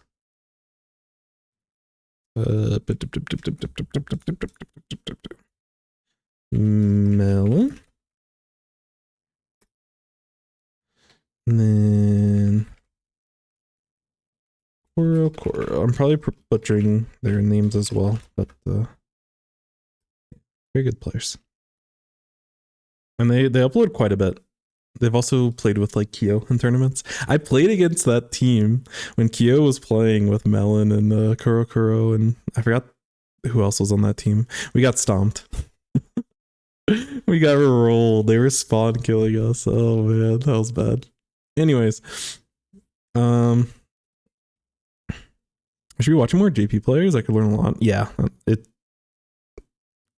for sure.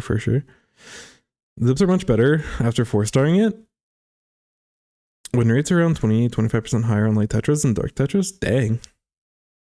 Nice. Yeah, Storm Hero is a really awesome player. Plays on a Pro Charis team.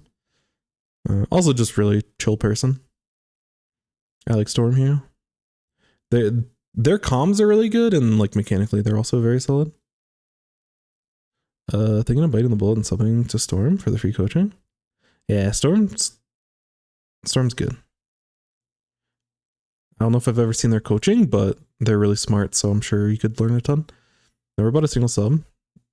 I've been gifted an extraordinary amount. And I was kidding if that was a clear, it didn't come through. Very good. The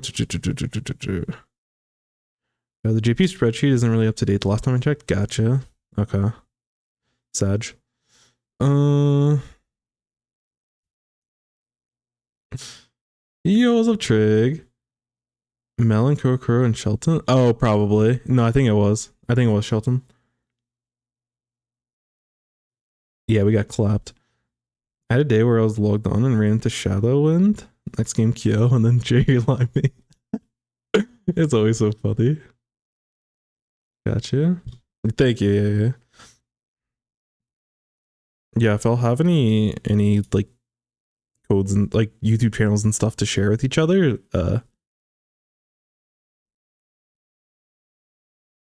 yeah. Bonk. Okay. Oof. We're back into it. All right. Anyways, so wait, what team are we on? We're on the yellow team, or orange, depending on which color you choose. So this is us.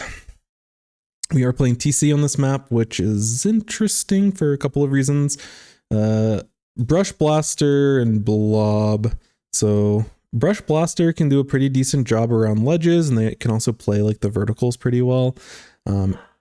As a splash on this map, you can be a little bit more aggressive, or you can be more painty and supporty. I think there's a time and place for both in all games, but based off of our overall structure of a team, I would probably, at least starting off, I'd probably look to be a little bit more paint oriented, get crab, and like just try to win through good painting and specials, and like use burst bombs and drop in to support your two slayers. But the longer that you can stay alive as a splash when you have two slayers, like these people are greedy. They're like the carbon. They're very greedy, and they need people to time to stop the tangent. Because the longer that we go down, the more starved these people are. They need to be pumped with consistent paints on the map in order to be able to play the game. So if we paint for them, they're happy. If we throw burst bombs and also paint for them, they're extra happy. They might even think you're fresh after the game, even though if they're not on your list, I don't think they can tell you that you're fresh, but they'll be thinking it wherever they're playing from. Blob also can like kind of help with open spaces. You know, they're going to be playing a little bit more back and painting. But you know, you can flex a little bit, but I would probably err a little bit more on the painting side than the aggressive slayer side. Just based off the comp. But again, as you play through the map, you adapt to what your teammates are doing and try to find a role to be successful in. When we're looking at the enemy team, a lot of backline. We see Heavy Deco, we see C-Jet. I'm crying, and we have a bubble. I'm crying. Before the game starts, I'm sad. I'm upset. And then another splash. So this splash is probably going to be a lot more aggressive. because they're like basically the only front line on the team. So with your comp, you'll have 2 whales, you have rain, and by whales I mean wave breaker. 2 wave breakers, your crab, and a rain. So when you're playing at a range mismatch like this, the good thing is that they don't have a lot of really strong offensive weapons, but we can't push out in open spaces against these weapons. If we try to cross mid over the top and the enemy team, like, and you don't have a special that you're pushing with, whoever's sitting on this grate, they're going to absolutely shred you 100 out of 100 times. So that is the overall scoop of things. There's a lot of specific crab things on this map that are kind of interesting, but yeah, I think the biggest thing for us this game is stay alive as long as we can, keep the paint up, and have your crab ready in important times, either to help support your 2 frontliner-ish, slayer-y-ish weapons, get picks, or, you know, to have a crab on your team to stabilize if your team starts going down. Thank you for the hydrate.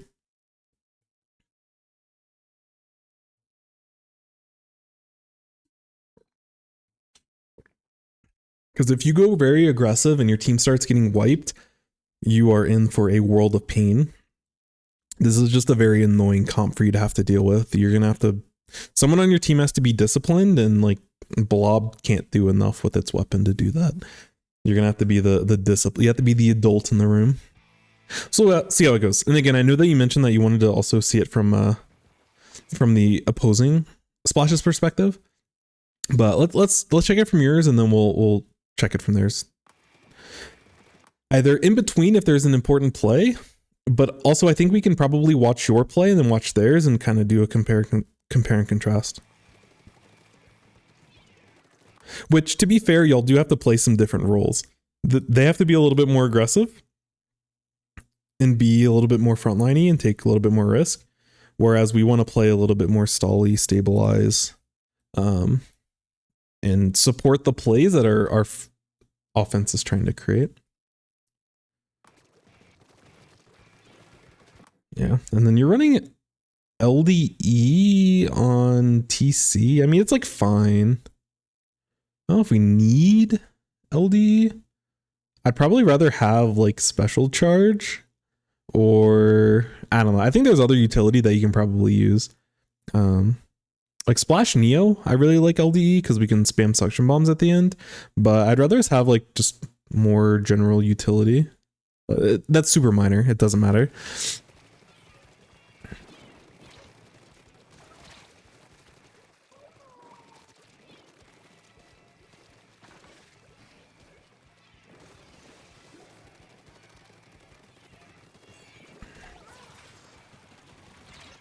Yeah, we are. We got a pick.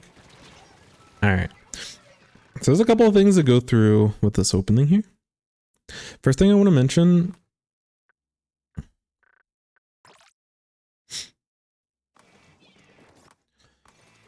When we're going early on in this map, and like during this match, we want to figure out how we're going to get our special, especially as a V-Splash with a crab. Our special, especially at the beginning of the map, is pretty important. So we have to figure out how we're going to find that paint. And, you know, we can paint in base and like focus on all of these empty spots at the beginning of the match to get crab. There are trade-offs. If you're painting in base, you're slow to get into these types of positions. So depending on the map and the mode and the comps and stuff, which some of this is hard to break down, but just understand that depending on where you're painting, there's going to be trade-offs. I'm okay with you being a little bit more aggressive and just trying to get into mid as fast as possible. But when you're already in mid, it's important for you to know where you can paint. And like all this paint that you're doing is good. We're basically at halfway. Get bombs, sure. Okay.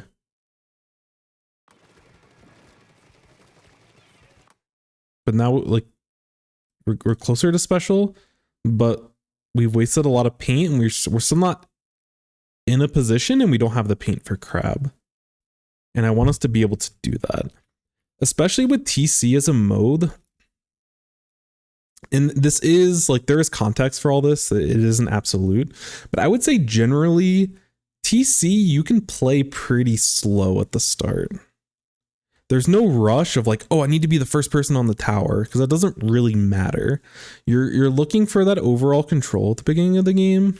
And in order for you all to get it, especially with the range disparity here, is that you need specials in order to do it. So other than, you know, outside of literally anything else that you're doing, this special is super, super important.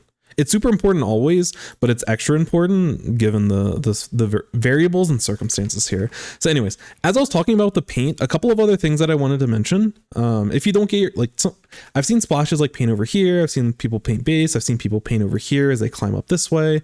I think what you did is totally fine, but you still need to have a plan to get your special once you're up here. Which, like, you did a good job. You painted this. I think you got a little bit of paint over here. Another thing that I like to do is I'll sit on top of this grate over here, and you can get a bunch of paint over here, and I think a little bit of paint over here.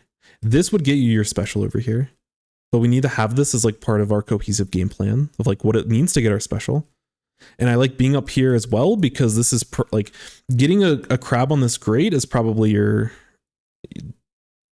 best crab that you're going to get at the beginning of the match. You know, if their team is pretty defensive, so if for whatever reason they play super, super defensive, then you could potentially look to go aggressive top mid for a crab. But in a 4v4, you're probably going to get punished more times than you get rewarded for crabbing aggressively without having picks. So it's pretty safe at the beginning of Flounder, basically in all modes, honestly, is to get crab here on this grate. It's usually pretty good. So yeah, that's one thing. Just figuring out your special and timing it and positioning it to where you would want to be with crab. So, you know, different people have different styles on whether they want to get this early paint. I think in a mode like TC, it's probably more okay to get paint in your base. Zones, I like to be a little bit more proactive, so I'll take a faster route, kind of like you do, or I'll go this way. But I'll get on top of this grate and I will get this paint to make sure that I have crab, which is an important process of being the disciplined splash. The other thing I'd mention in this kind of scenario is that you don't really have good vision of the map from where you're at. Like, you get this paint and like you get to see the left side over here, like the left trench, and you can see the right trench a little bit here. And you're getting some paint, but like right here in this type of spot, you can't see anything. And this map has people constantly like climbing up all of these walls. Like, there's so many walls for people to climb up around mid. In certain cases, they can even be over here and look for stuff.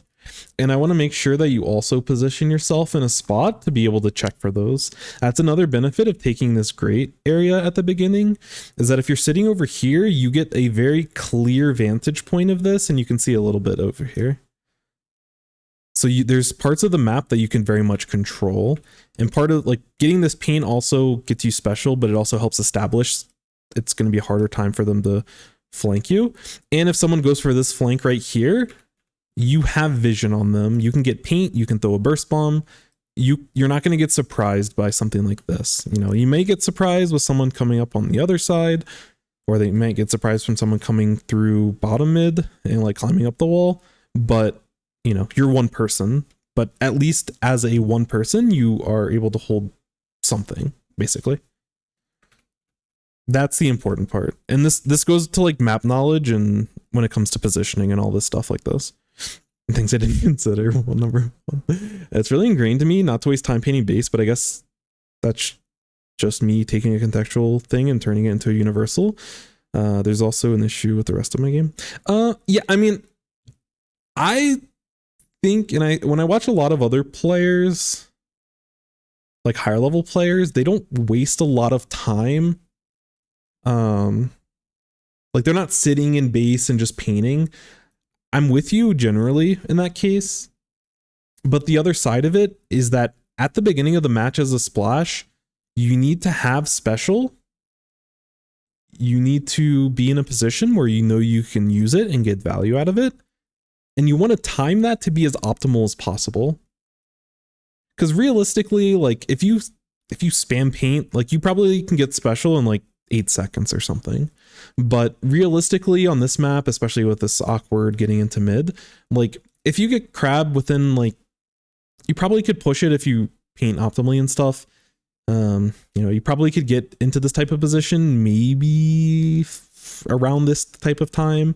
But like if you get it in the like if you get your special 15 to 20 seconds into the game, like generally it's fine. When you're playing the heads up against another splash, knowing your timing is important, because if you aren't playing to get your special as fast, there is a risk that the enemy splash is going to be painting for their special fast. And if they get their special out before you, that's something that you need to keep in mind. But overall, I just want you to be in a position, like every time you go into a map or a mode, I want you to choose a position, and it may have to change because based off of how the enemy plays, that's fine. But at least have a default, I'm going to go here and I want to get crab up here. And this is the paint that I'm going to get in order to have the special ready. I at least want you to do this because it feels a little bit, I feel like you're a little bit lost on like what you should be doing in this type of scenario. And you're just like kind of waiting for stuff to happen, which some of that, to be fair, is a little bit true, but it's also really important for you to try to be proactive as much as you can. Max, like you want to min-max the vision that you're able to get, the paint that you're able to get. And I'm not necessarily seeing that. One minor thing I would say, when you're climbing up this kind of wall and you see this paint behind and your team's at a player disadvantage, climbing up this wall in the face of the enemy team is inherently risky. And if there's anyone in mid or if there's anyone in right trench right now, you're gonna die climbing up this wall. So I just want you to be mindful. You didn't get punished here, so it's whatever, but this is something that I get punished for a lot, is if I climb up a wall that's like where my back is turned to the enemy. Because mid is a very contested area. And I'm sure when we go back to this type of perspective, they might be fighting other stuff, but these people could very much punish you. But again, I like your overall game plan here. It makes sense. You're trying to get your crab so you can use crab and hold the defense into mid, but we're just too slow. All of these fights happened and you weren't able to influence them because you didn't have your crab up in time. That's what you should take from this kind of opening. And yeah, at this point, when your whole team's gone down, I would probably just jump out and be respectable. The one thing I would say about this map mode specifically is that there's I think fireworks going off. So my dogs are a little bit on edge currently. So apologize for any barking in the background. But yeah, even if you have to jump out here, like they're gonna get first checkpoint for free most likely, but you can get a crab up here, and once this tower starts going to the second checkpoint, you can have, and like when it's on the second checkpoint, you can have a huge influence with your crab. So have the confidence. Like we lost the opening, unfortunate, but let me be responsible, let me jump out and position myself for crab once my teammates are back. My dogs are barking because of that. Oh no, I'm so sorry. A hell's been started. Ruh-roh. But you know, I like the general movement and everything, and like you're able to get a pick, so that's kind of sick. We made the most out of that tough situation. But you know, because we use crab in this spot, now our team, like now we don't have a crab in order to play around this. And now we need to be a little bit more disciplined. Now is where we probably paint base. And our end goal is to get crab up here and start helping the team be able to take tower back. We'll see how you play it though.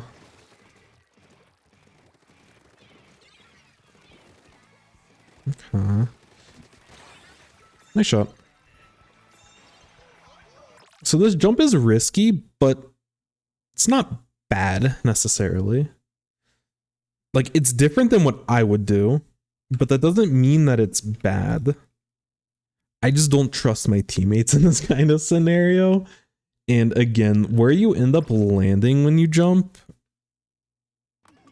as you play against better opponents, like the timing that this crab has, they like messed it up. And there's people on this tower. Because are you running object shred or? Okay, you are running stealth jump, so I'm a little bit more okay with this play, but it's still very dangerous. Even if people just saw you there, there's still a good chance that they're getting shots, and like they still have high ground and they have a lot of long range weapons. This is a little bit scary. I do like that you're stalling them and pushing them. Like, if they want to chase you, they have to like focus far right, because that diverts their attention from the main ramp. Which I don't know if you're doing this intentionally, but like I like that you're stalling this out if you're going for this type of route. But I just want to let you know, and it's up to you to evaluate which is the right decision in the right scenario, because I don't think it's, there's a lot of nuance to this game. But the other option here is to paint base for crab and set up crab to help take the tower onto the second checkpoint. But this play is like fine. It's just it's risky, and there are other options, but I'm like okay. And when you're in the spot, I like the way that you played it. And you mechanically got a pick, which is sick as well. The pre-fire's sick. Get the paint. Now where are we going?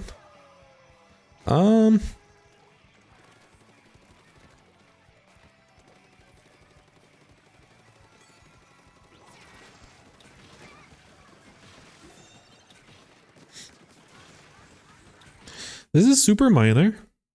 I was recommended to run object shred over stealth. It just depends. Both are totally fine.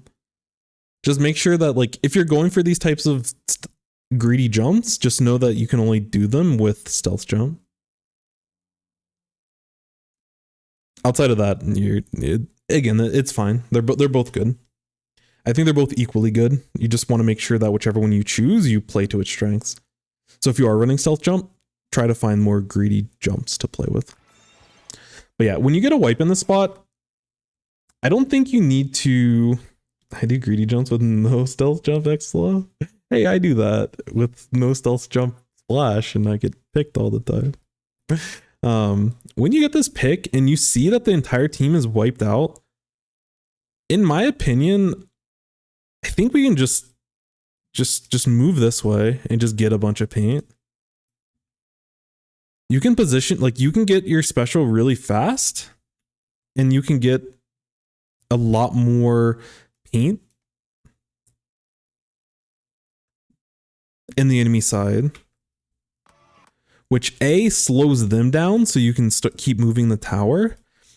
But yeah, we just kind of assume that whoever is near the tower and everyone that's coming in this way, they're going to take care of this. Let them do that. You can set them up with an opportunity by being like up here. I mean, if you can be all the way up here, that's good, but this is probably too greedy. You probably can sit up here with the crab ready when these people start pushing. That's probably the best you can do. You can also sit over here as well and get the similar type of play. I think both of these are fine. But you can definitely get both of these confidently in this type of spot. Fully willing to admit that's a back call. Yeah, it's all good. Like, I understand your intention, but again, it's just about min-maxing. Because yeah, at this point, like, none of this is painted, none of this is painted, and the enemy team's coming in. Like, you're still in a good spot, but you could be in a better spot. I wanted to be with the team too much. Yeah, no, I'm with you. Because a lot of times, like as a splash, you're like the dedicated tower rider. So it's like, okay, I'll get on tower. But sometimes you can allow others to be in that type of spot.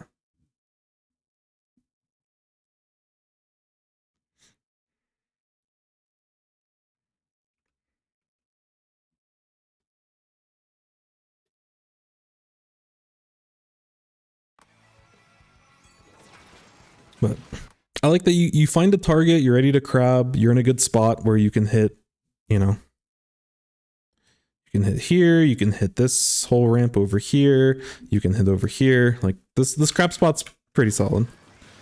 Unfortunately, your teammate goes down. And again, I think you simplify this play by not being on tower in the first place. So you don't have everyone bunched up on the tower. That ball was crazy. Nice pick. I would try to be a little bit more aware. Like, you're focused on the getting crab shots over here, but like as you're going for this type of play, and we kind of saw it in the last VOD that we were watching with Meowie, it's really important for us to keep an eye on the bigger picture of this whole scenario. And like in this spot, like someone used rain over here.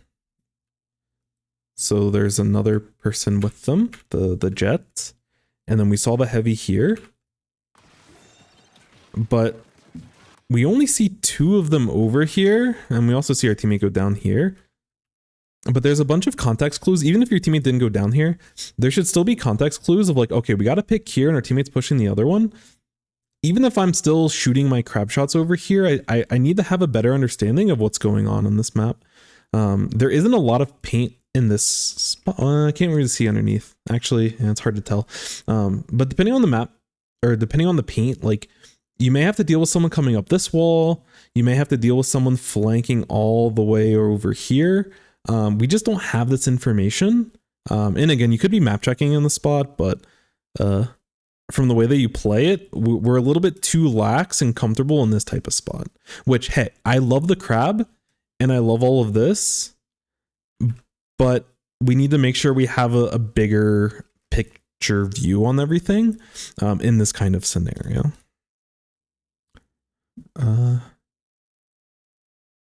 Tunnel vision super hard. Yeah, I mean it's tough. There's a lot of moments where I'm also tunnel visioning a ton. As long as you're aware of it and you try to work on it, you'll get better. Neural rewiring, kind of. Yo, what's up? Is it ISO? I'm gonna go ISO. I don't know how to pronounce the rest of your name, but that's not correct. Please correct me. If you'd like to submit a review, anyone's willing or anyone's able to do it. All I ask is you join the Discord that we have set up to organize all of these and read rules. There's a template for you to copy and paste, and yeah, create a new post with your replay code, and I got you.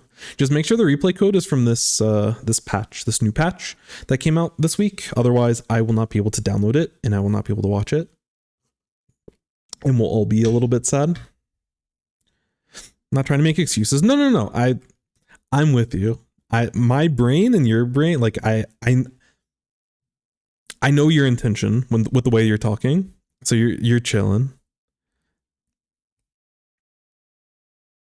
The way that your brain works and the way that you're articulating yourself is resonates with me. So you're chill. But yeah, part of this is like, okay, we don't want to just tunnel vision on the one thing in front of us. The other thing that'll help with this is just understanding the map as a whole. And in these kinds of scenarios, so the awareness issue is the fact that we see 2 backliners over here and we didn't see any of the frontliners. That should be that should clue us in, regardless of our map knowledge, that the other people are either hiding along these walls or they've gone for this flank over here. Which we probably would have seen them paint and swim this way if they were on this wall, but you know, there's a chance that they could have taken some weird route and done that.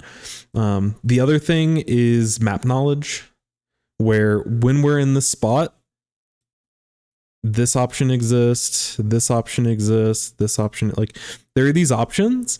And as you get better, when you pop your crab, because like crab is a special that in certain cases you need to be fully like, you know, I need to be super precise and super perfect on everything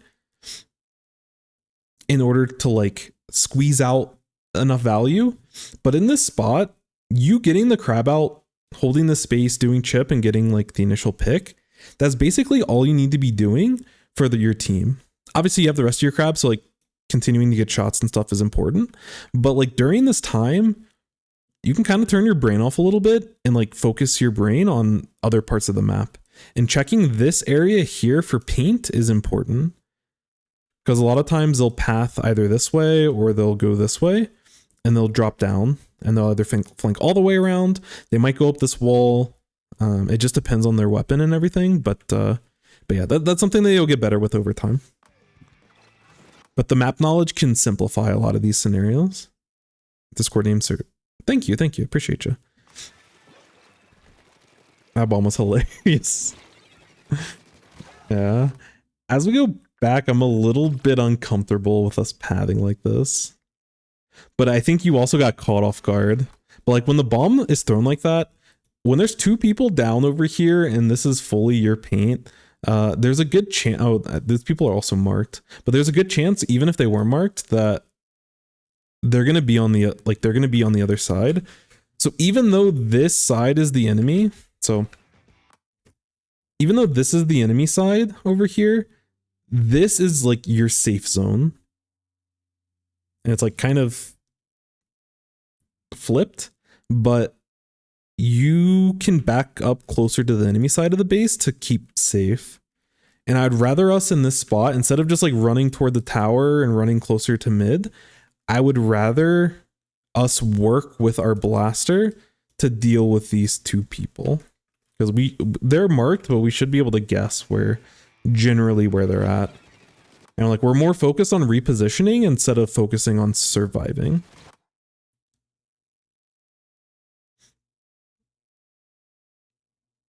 Oversimplified brain taking too much effect. That's what happens when you have a mind that works on binary code. I feel ya, but it's fun. That's part of the competitive.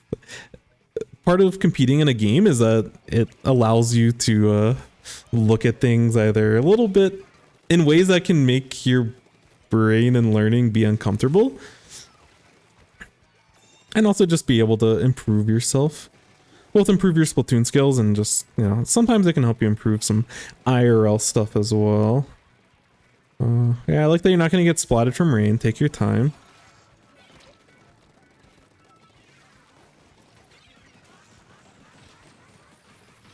That's a good angle. So a couple things I'd mention here, mainly with the crab, but this is us too focused on using the crab. Like I like the patience here. This is great. You're so focused on moving this tower forward when technically like we're fighting a 4v3 right now. I want us to be focused on control. There's a ton of time, like the time and like the amount of score difference and stuff. You have to take these into effect, but when there's 3 minutes left, we don't have to rush a lot of these scenarios. And that's why I like you like backing up when the rain was finishing, because like we're chill. But then I would have liked to see that same process here, which if the tower was stationary and sat right here, I love this positioning. But the timing window on when we're getting our special to when we use the crab to when we can actually start shooting the crab, like that's a lot of time if we're still sitting on the tower, because the tower is going to continue to move forward. And where it's at now, I want to be here. This is probably the best part on the map that you could be. But as it continues to move closer to the enemy base, this play feels more and more uncomfortable. So I like the idea. I like you looking to pop crab, stabilize mid, so the rest of your team can also like move into mid. Like this mindset here is awesome. The problem that I have is that you're moving on a tower that's going to make your crab be harder and harder to get value. And especially when we know that someone's here because they just got to pick on your teammate, you're going to be extra vulnerable. What I would have preferred seeing you do here is back up either here or here, like these little fingers or whatever in mid. I want you to be on top of one of those, pop your crab from there. I understand that you're not going to be able to move tower during that spot, but you don't really want to move tower. You can't really afford to move tower in this type of situation. Because if you're sitting up here, you can deal with this splash over here. And if someone's pushing up this ramp, you can deal with it. But the deeper and deeper you get toward the, you know, toward the enemy ramp and stuff, the amount of angles that you have to deal with as a crab is going to be harder and harder. And especially with as clunky as crab feels now after all the nerfs, justified nerfs, but after all the nerfs, like this is a really hard position for you to be able to like the crab idea is great, but you're in a position that's literally impossible to work with. And you focus on staying alive, which is about the best you can do in this spot. But if we crab from up here, or if we crab from up here, then we get to take these fights and we can work with our teammates, and our teammates can jump into us in a lot of spots, and we can continue the push potentially.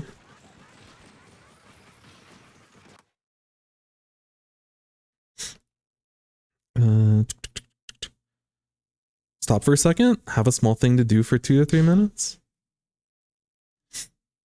All right, I can chill for a minute. I think it was probably at least a minute ago, so we'll give you a minute. Well, welcome in, Quetz. I don't know where the L came from. Quetz, welcome in, welcome in. Hello, hello, hello. Hope you're doing well, my friend. We are doing some Avadi reviews.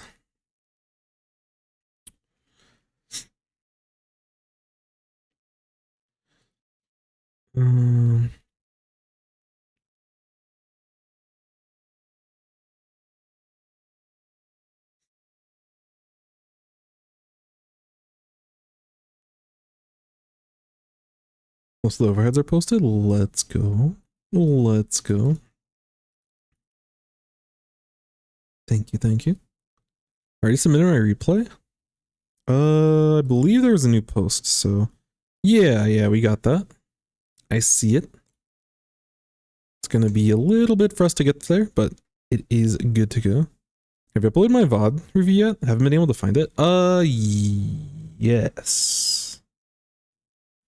I'm gonna do it after stream because there was another person. I'm working on the organization, and all the earlier reviews were not as organized as they could have been. But I'll get both of the condensed version and the VOD have been submitted, or the longer VOD. Both of them have been uploaded to YouTube, so I'll get you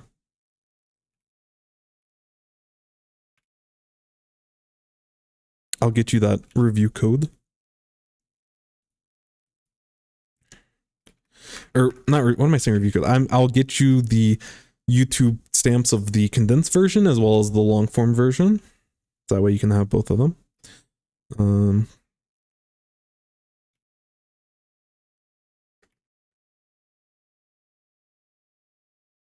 Back, let's go, let's go.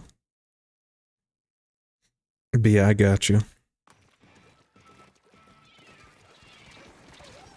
So yeah, because once you're in this type of situation with the crab shredded and stuff, because like you did as good as you could just surviving, but like after this type of spot, we should probably just back out.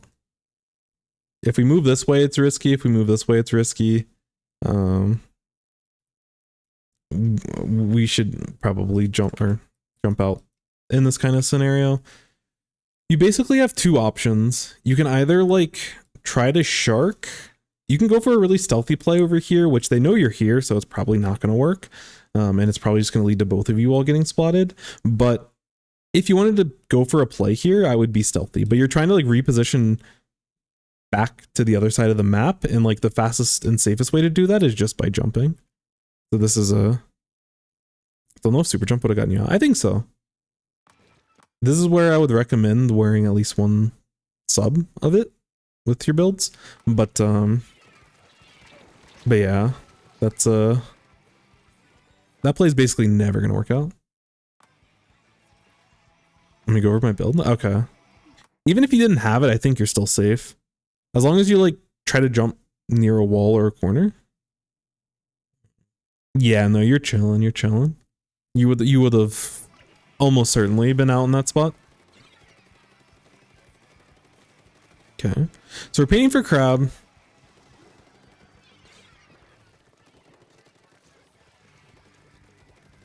That drop is unfortunate. I could tell you did not mean to drop there. That's tough. The one thing I would say with this whole play is that you need to be a lot more deliberate with where you're painting. And this comes from awareness. So when you're spawning in, like after you get splatted over here, I want you to pop open your minimap, which it's a lot of people are really uncomfortable using their minimap, which in certain spots I'm uncomfortable using it. But when you're dead, like you can't play the game. So just get into the habit of doing it. And just look at the amount of special, which you just use your crab, so you have no special. But look at this minimap and just see where the empty pane is and try to figure out a path at how to get a crab. And on this map, if you only needed like a little bit of special, like if you were halfway to special, you probably could just paint up to here and you could probably get a crab up here, no problem. But because you need a full bar, I would probably paint a little bit here. I'd probably paint a little bit here. And then I would start pathing this way and collect all of this paint along the way. That way we can move ourselves into this type of spot, which is really nice because it allows us a good, you know, whether they're moving forward or they're retreating, we can have an impact with our crab.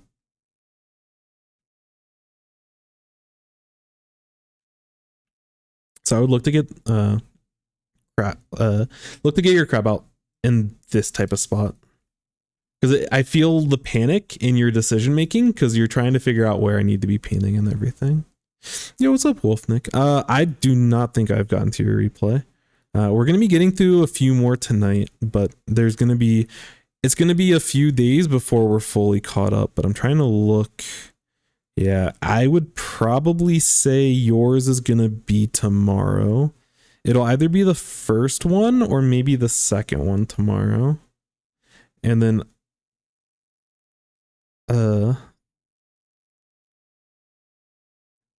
I think ISO yours is gonna be a couple of days. That's fine, I can wait. I appreciate your patience. I'm trying to be a little bit more condensed with a lot of this, but you know, these things take some time. But I'm trying to be a little bit faster with some of them, but we'll definitely get to yours tomorrow, Wolfnick. And ISOs, it should be within, it'll definitely be within the week. I'm not sure the specific day. Yeah, I can definitely, I should probably make a note to give pings, because I don't want to ping too many days in advance, even though I have it kind of planned out. But you know, definitely that stream and definitely right before I do it, I can definitely ping you. I'm getting into the habit of just pinging people like as I do it. So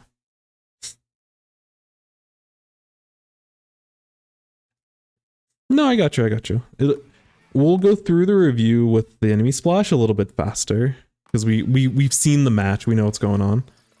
But it's important to look from your perspective, and then we can analyze from the other perspective. But yeah, it's unfortunate you dropped here, but this whole play was panicked because the enemy team's scoring points for free and you want to get a crab and you're running out of safe paint to do. So I could feel your panic in this spot. And if you would have pathed where there was more paint over here, you would have gotten crab a little bit easier. The one thing, if you do go for this type of positioning, you have to be careful that they don't flank around. This is a very common flank to punish you. But when you were initially painting, all of this was your team's color, so there was no risk of getting flanked in that kind of scenario.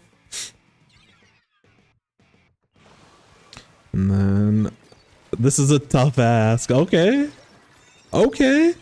Yeah, there's too many people.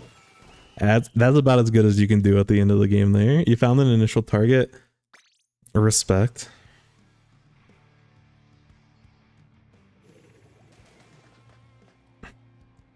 But we can flip it a little bit on the enemy splash side. Let's see from their perspective.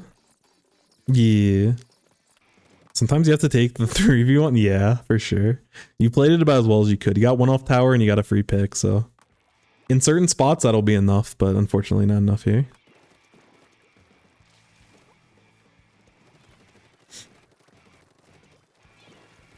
So yeah, as we mentioned before, this splash is trying to be more aggressive, so they're initially going for this immediate flank. And a lot of patience waiting for an opportunity to poke out. And they're able to find a target. Like they found a target, which is good, and then they immediately drop back down. Because if they kept fighting on the enemy zone, they'd probably get splatted. So I like that they try to take more cover at this spot. Flash is just out aiming me. I don't know if I could ever do that. There's a lot that goes into aiming, and a lot of the awareness and a lot of the map knowledge and stuff that goes into aiming, and a lot of just your comfort and like how to, like being comfortable and being confident makes up a big part of aiming. And what comes off of being, there's a lot that goes into what it means to be comfortable, which a lot of that map knowledge and stuff makes it a little bit easier. Does that apply to Tetris? Wait, which part? Dropping after getting the initial pick? If it's that part, then it depends. Tetra has a bunch of mobility, so they probably can continue to move up top. Oh, with aiming? Yeah, I mean, it's every weapon in this game. Aiming isn't like, there is a part of it that is like the snap aiming and everything, but there's a lot that goes into aiming with any weapon. And like knowing what you're looking for, and because a lot of times people, when they have like bad aim, it's because their awareness is poor and they have like, they're like forced to make these like incredible shots. And like even the best players in the game aren't going to have like laser aim. I'm going to do a 180 and then I'm immediately hitting everything. It's just like literally impossible. Poor fine motor skills. I wonder if that applies to bad reaction time. I don't know. Maybe they have like tests and stuff, but even outside of that, you can be good reaction times make very little difference in the overall scheme of things. Like I know it's cliche, but like brain over aim is like 1000% true. I will take having, if perfect aim is going to lose to big brain and someone out like thinking their opponent, truthfully. But they go hand in hand. And if you don't do enough warming up, if you don't do like aim drills and stuff, if you don't keep your point your cursor at someone, if that isn't actually constantly trained and tried, you will get worse at that. But even if you're perfect at that, you're still not, like that still isn't going to make you like a great player. And in the I don't know how much into the competitive scene that you're in, but there's a lot of like lower mid-level players that are ridiculous mechanically, but we're all really stupid when it comes to understanding the game and being able to execute on the game at a very quick speed and quick pace. It's a skill within itself. All of those matter way more than like having like perfect aim and stuff. There'll be people that completely outslay me that are like lower div or whatever. So it's like, oh, they're worse players. It's just like, no, they're mechanically, they're on par or probably a lot better than me. But once they get their picks, they don't know what they're supposed to do. So over the course of a 5-minute game, I will beat them. But hopefully, you know, they can learn and improve and then they'll outpace me and get better. Anyways, we'll keep going through it. But I like the commentary. Yeah, they're playing a lot of, the splash is allowing their teammates to provide a distraction through mid, and they're using the sidewalls as a flank. And they're patient. They get to the wall and then they're patient and find like the right opportunity to drop in on them.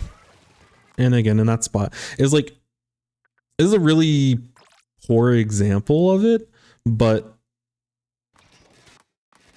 you know, like this person's aim isn't like I'm not trying to criticize anyone, but like their aim isn't good here. They're just smart and they're moving around because they know that they have an advantage because their team's behind them. So they know that as long as they stay alive, they're chilling. They don't need to hit you like at all. Obviously, if they can't hit you, that's great, but they're more focused on staying alive than hitting their shots. And that's why this feels impossible. which obviously this is a very disadvantageous play for you, so it's not like the best example, but you know, this is like big brain. They didn't have to shoot at you once, and they're always chilling here. Yeah, for sure. I'm not trying to overanalyze this play because yeah, it's not the greatest example, but yeah.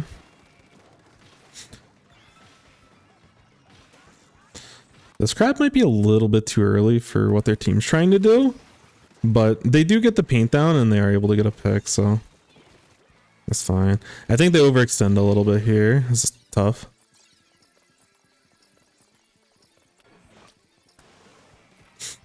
But I like the idea there. I think their timing could have been slightly better. And I think they overextended a little bit when it comes to.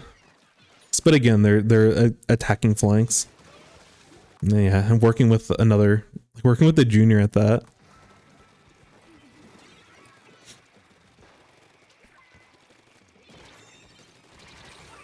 Yeah, I think some of the angles here probably could be min-max a little bit, but I'm not here to super criticize this gameplay. But yeah, they're using the walls as cover, and they're using they're holding onto the wall and trying timing their jump to the top of the ledge at good times.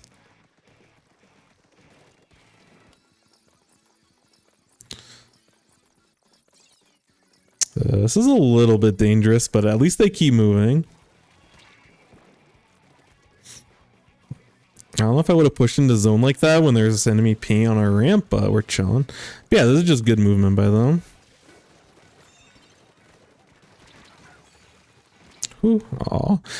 Honestly, it's really unfortunate you don't get the pick here. But yeah, this is just little this optimized decision making basically.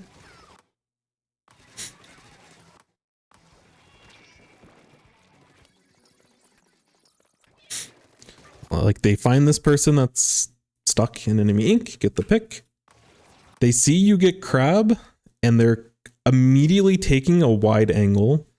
If they start shooting at you here, there's a good chance you just splat them. But this is this goes back to aim versus brain kind of thing. Yes, you can have perfect aim and somehow arch a shot over this and hit this person directly, but this doesn't happen all the time. The more important play here is we're positioning in a way to where it's really awkward for you. You either have to turn your attention on this person and they can't provide, you can't help with this push at all, or you keep your attention over here and you're inevitably going to get splatted by this splash. So the splash is doing a good job of putting you in very awkward positions. Oh, they see you go into the ball, but then they just saw a blob that's focused on this ramp. They're not looking at where this, where the splash is. They're not looking for this player specifically. So then they switch their target, find those picks, and because you're still stuck in crab form, which, you do the best that you can in this spot, but they change the priority in the middle of the fight because they understand that they can get a pick on the blob instead of focusing on shredding your crab. And then they have crab. I don't know if they need to use it this early. I think there's a little bit of redundancy in the crab usage and the bubble usage. I think we probably could have taken a little bit more space, but yeah, we trap someone into a corner, teammate able to get picks. They're able to move up in certain spots, and then yeah, you unfortunately got stuck on the accidental drop, and that's unfortunate. Now, at this point, the enemy team just panicked, which again, nice pick from you, but yeah, it's tough. So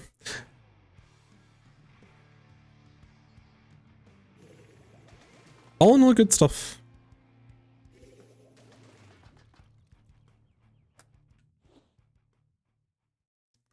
All right. So a couple of things when watching this overall.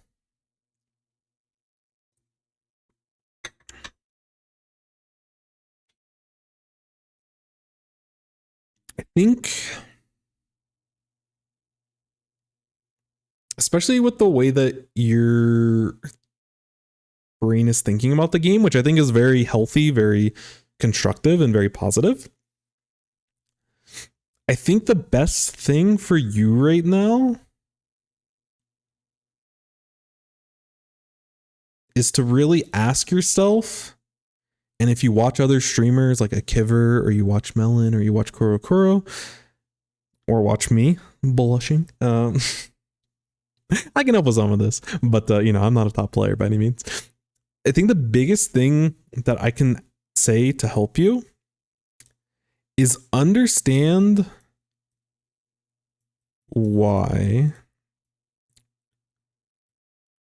which generally this is good advice, but I think you're at a spot where like, I think you understand the general flow of things, but I think we need to have a little bit more nuance in understanding why certain things are happening. I think you're very, at least from my perspective, it seems like you really want to improve and you really want to, you have the right brain for it. And I think part of this is going to be that you need to like, especially, I can say this especially because you're playing Splash, but watch top players. And I gave you YouTube links of Kuro and Melon. I think someone gave you another, I think there was another YouTuber or another Splatooner that their YouTube channel was shared. Kiver, I'm sure you know their stream, and I'm sure you can find their YouTube channel. I think you said you already subscribed, but watch their play. And when I say watch it, it doesn't mean like, oh, I'm just going to turn on,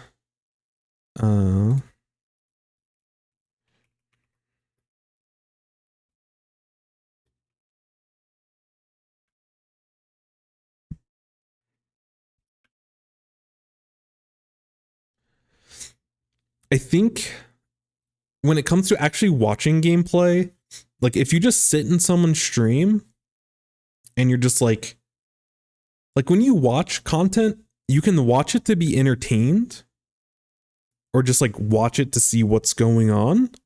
But what I want you to do, and this is how I try to watch like top level players, watch like a VOD or something. Don't really watch it live. I mean, you can watch them live, it's fine. Like as you get better at these skills, you can kind of see it a little bit in real time. And depending on the player, I know Kiver isn't constantly like always interacting with chat, but if you ask like a condensed, thoughtful question of like, oh, why did you make this kind of decision? Not to be like criticizing or anything, but you know, just to legitimately get your input. I've asked Kiver this a few times in stream, and obviously be respectful. Don't ask questions every 2 minutes because it's probably not, I don't know. I don't want to speak for Kiver, but I know that Kiver sometimes is like very focused on the game and really trying to produce high quality gameplay. But if you ask something like between games, he gives very thoughtful responses. So like when people stream, Jared's another person that will give thoughtful responses. So definitely like if you watch some people live, definitely feel free to like ask questions. You know, they're not going to answer it in the middle of the game probably, but they can definitely provide some insights. But anyways, I want you to watch like a VOD, and when they hit certain points, I just want you to like stop the play, and I want you to think about what you would do in certain spots. So keep it paused. Give yourself, 30 seconds to give a response. Give yourself 10 minutes for a response. It doesn't really matter. That time frame will get shortened as you get more comfortable with it. Give yourself as much time as you need. That's the nice thing about a VOD, is that it's just you have infinite time. But pause it. What are they going to do in this kind of spot? That in certain scenarios when your crab gets shredded over here and you're by yourself and when your teammates are jumping in, would they jump out, or are they looking to fight their way back to their side of the base or their side of the map? If they get splatted and they're in this spot and the tower's already at this checkpoint, be very specific and deliberate with your response. It's like if they're respawning here, don't just be like, oh, I'd paint for special in crab. You want to be as specific as possible. because you want to play it in a way where, you know, you need to make a decision so that if the controller was in your hand, this is exactly what I would be doing. Because that's how it is when you play the game. You have to be very deliberate and explicit with everything that you do, because you're pressing the buttons or moving the joystick or whatever, you know, whatever the case is. So in these types of spots, when we're respawning, you know, are we painting for special or are we pushing forward? If we're painting for special, are we painting over here? Are we painting over here? Are we dropping down and painting? Where are we painting? Come up with a very detailed response and then play. See what Kiver does. And then think to yourself, oh, you know, they did the same thing as me, which at the level that we're at, just assume everything a top player's doing is optimal. Everything a top player does is not optimal. They make mistakes, they autopilot, especially when streaming, there's a lot of distractions. In tournaments, there's a lot of nerves, they make mistakes, but just assume that they're playing optimally. Over time, you can tweak your judgment a little bit and be like, okay, I actually kind of disagree with what they did here. And over time, you can spot their mistakes, but, you know, give yourself enough decision points and just assume that they're right. And if their idea and what they do deviates from what you were trying to do, don't just be like, oh, I should have done this instead. Really figure out why. Why did they do that? Why did they path this way for the crab instead of this way? It might have been, you know, some of the answers you may not have fully. And that's where if you're able to actually ask them, it's like kind of sick. But, you know, like if Tower's going this way, like is Kiver crabbing over here? Is Kiver crabbing over here? Is Kiver crabbing over here? Is Kiver crabbing right here? Like, be very specific about what that is and try to figure that out.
Alrighty.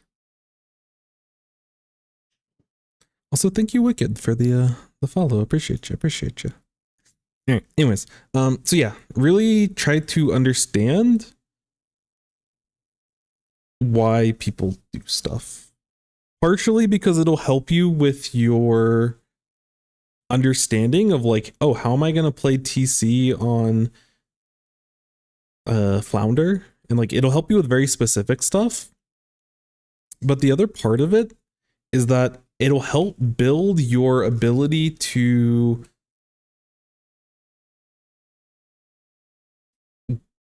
analyze other players and like be able to learn from them, basically.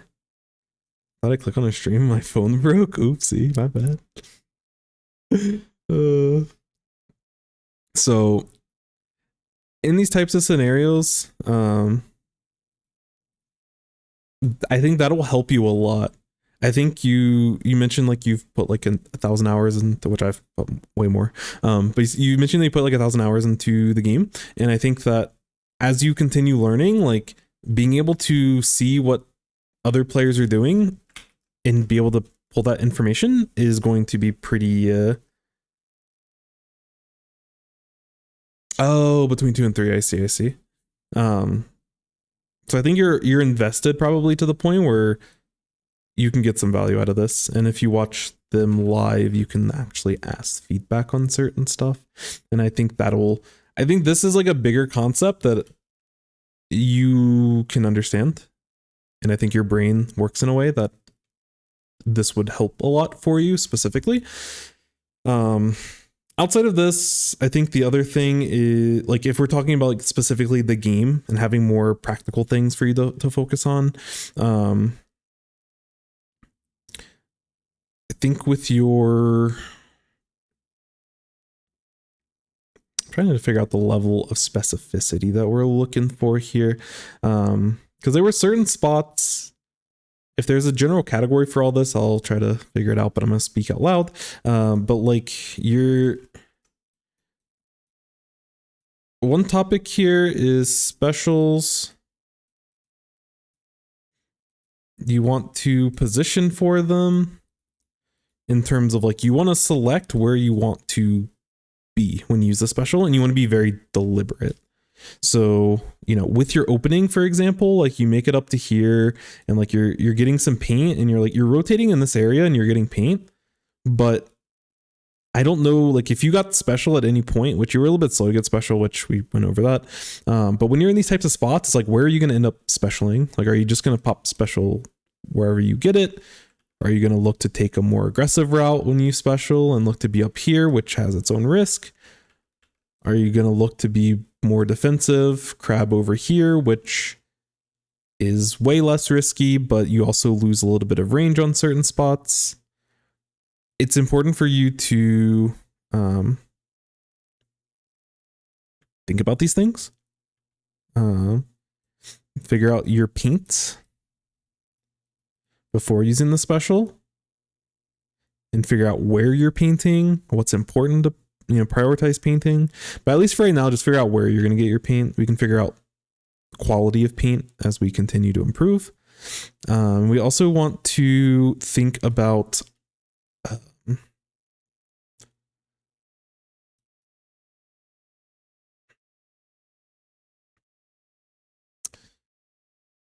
I phrase this. Some of this will be covered in another topic, but I think vision is probably a good thing. So like as you're building your special, I want you to be collecting information. That's a good way of putting it. I want you to get the information that you need to be able to get value out of your special. So, and this is like before. Oh, my handwriting. Before and during.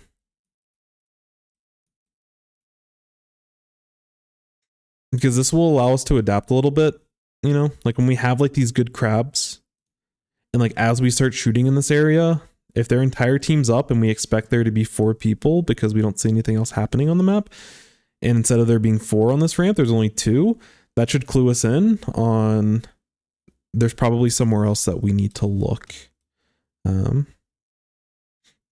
There's also spots like when we grabbed on top of tower, when it was here and moving this way, where we had the vision and we had the info that there's someone up here, but we didn't necessarily consider that the tower is going to continue to move. And like the fact that this tower keeps moving, it changes the way that this whole thing's going to play out, which we understand, but I think like it's a very obvious concept, but actually applying it can be really difficult. Because in certain spots you can just like the tower will like you can just sit on the tower. Like there was a spot in the game where you sat on tower and you just pop crab and like you're chilling, it's fine. But there'll be times where it'll end up getting you into more trouble than you may anticipate. I think so yeah, that's for specials.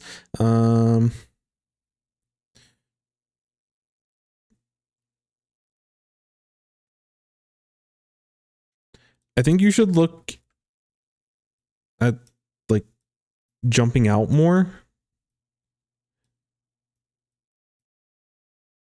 At least consider it as an option, because it feels like you often just don't consider it, except for the one time when you wiped the enemy team and you considered it.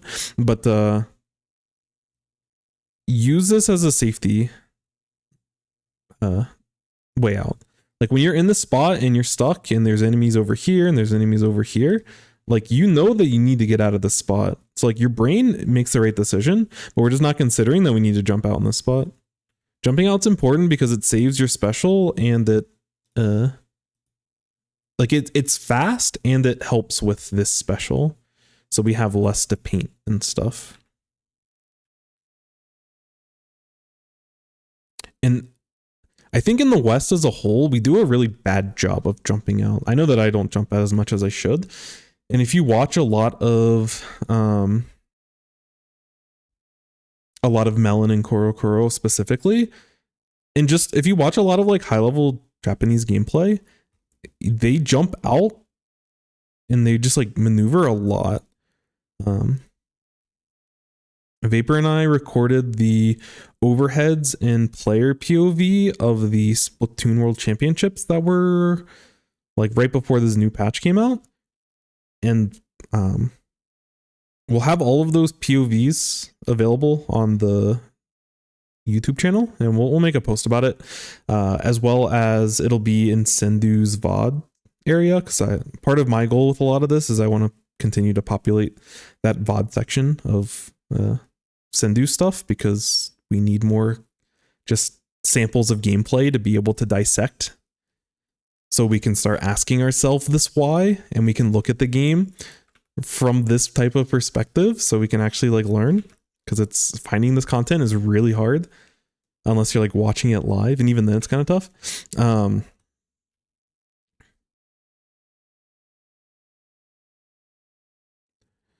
And because the other thing about jumping out is that a lot of spots, especially the spot where you end up losing the game at the end, this whole thing was made a lot harder because you panic used your crab, or the crab itself, the selection wasn't great, and then you would immediately get splatted after you use your crab.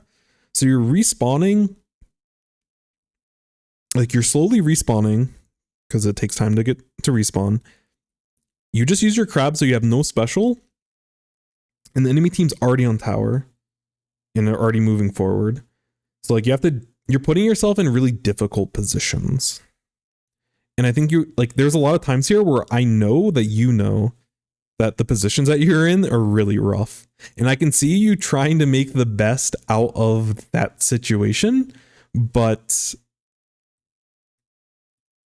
I think we're often missing the super jump mechanic which in the moment is tough. Again, I fail on this a lot, and I need to get way better at this.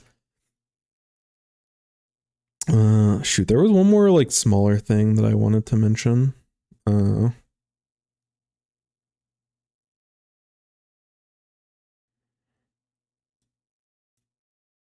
Yeah, I don't know. I'll leave it here. I think this is probably a good starting point.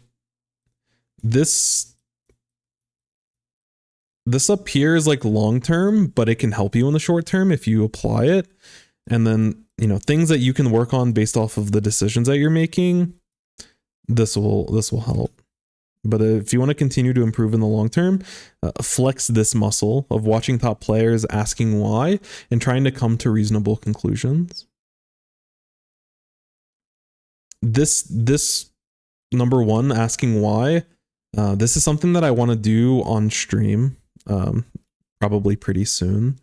We'll watch, you know, a zoned rotation of Melon, of Korokoro, of Kiver, and really take notes and break down this type of stuff.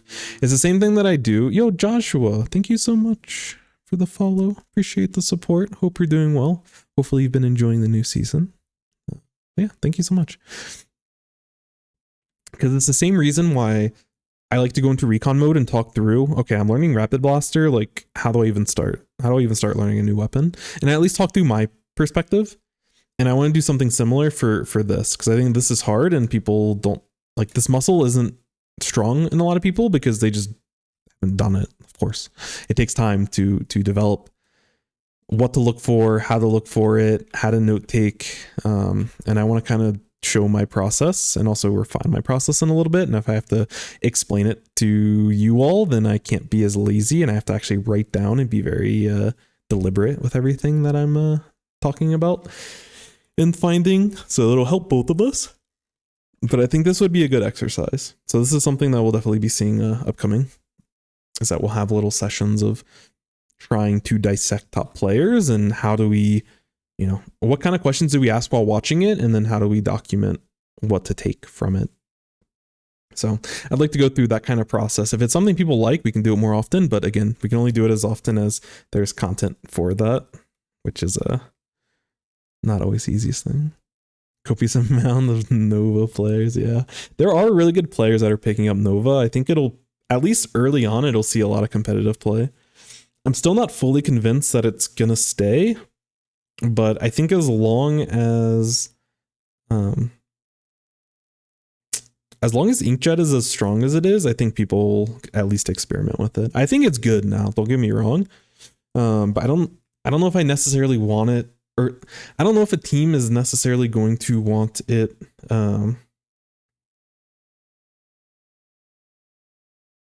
In certain cases, it's a little bit of a liability, but you can definitely output a lot of paint pretty safely and get a lot of inkjets out. And like mine is not, against good players that are very deliberate with it, like mine is pretty solid. So I can definitely see your wish being granted. But we have to wait for more majors and stuff to really see that.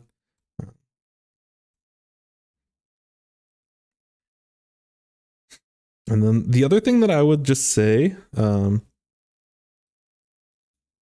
for you, ANewOne, is this is like a hard thing to practice, and this is outside of the game specifically. But if there was a number 4, I would want you to work on like your confidence. You're very self-aware that you have room to improve, which is very healthy. But when you're playing the game and when you want to work on your aim, when you want to work on mechanically, like, okay, I'm playing the game and I need to execute, I want to see this high energy, I'm the GOAT. You know, when you go back to actually reviewing stuff and talking about the game, I love your thought process, but we have to at least fake it till we make it when it comes to playing the game, if that makes sense. obviously there's toxic ways of doing that with squid bagging and all that other fun stuff. Probably don't do all that, but I want you to at least convince yourself that you're the better player in scenarios. Because it's not going to magically make you the better player, but it'll give you an opportunity to pop off. I think you have, like, you sell yourself and your skills short quite a bit. We're all players that are on a journey to improve, and you're very self-reflective and you're very self-critical about that, which will help you in the long run, but you are going to hurt the ability to like your data points and your quality, and also just like the fun that you have with the game. Building that type of confidence will help you in the long run. So yeah, hopefully you pierce my heart. I'm not trying to be too critical here, but as someone that is quite competitive, you have to think you're the best player in the room when you're logging in. Even if you're not, you have to be able to tell yourself that we're about to pop off. I really wear it on my sleeve. I resonate with a lot. I see a lot of my thought process and stuff in the way that you communicate and everything. So I see part of me with the way that you communicate, which is like, I think it's very healthy until it's not. And you have to be someone to be ready to vouch for yourself. Because if you don't believe in yourself, who's gonna believe in you, you know? Toxic positivity. I mean, kind of, honestly, kind of, but at the same time, it's like, I think the bigger thing, it's not necessarily, at least for me, I can't speak for you, this is where we may deviate, but for me, I don't necessarily need confidence, but when I go into games, I mean, confidence helps, but I want to be like motivated. If I can go into it like motivating myself and I'm like very energetic, very excited, like, let's go, I'm ready to pop off, I'm ready to grind, I'm ready to climb, my rank is going to skyrocket, I'm gonna hit X rank, I'm gonna calc, I'm gonna hit 2K, 2100, like, go into it with the right mentality.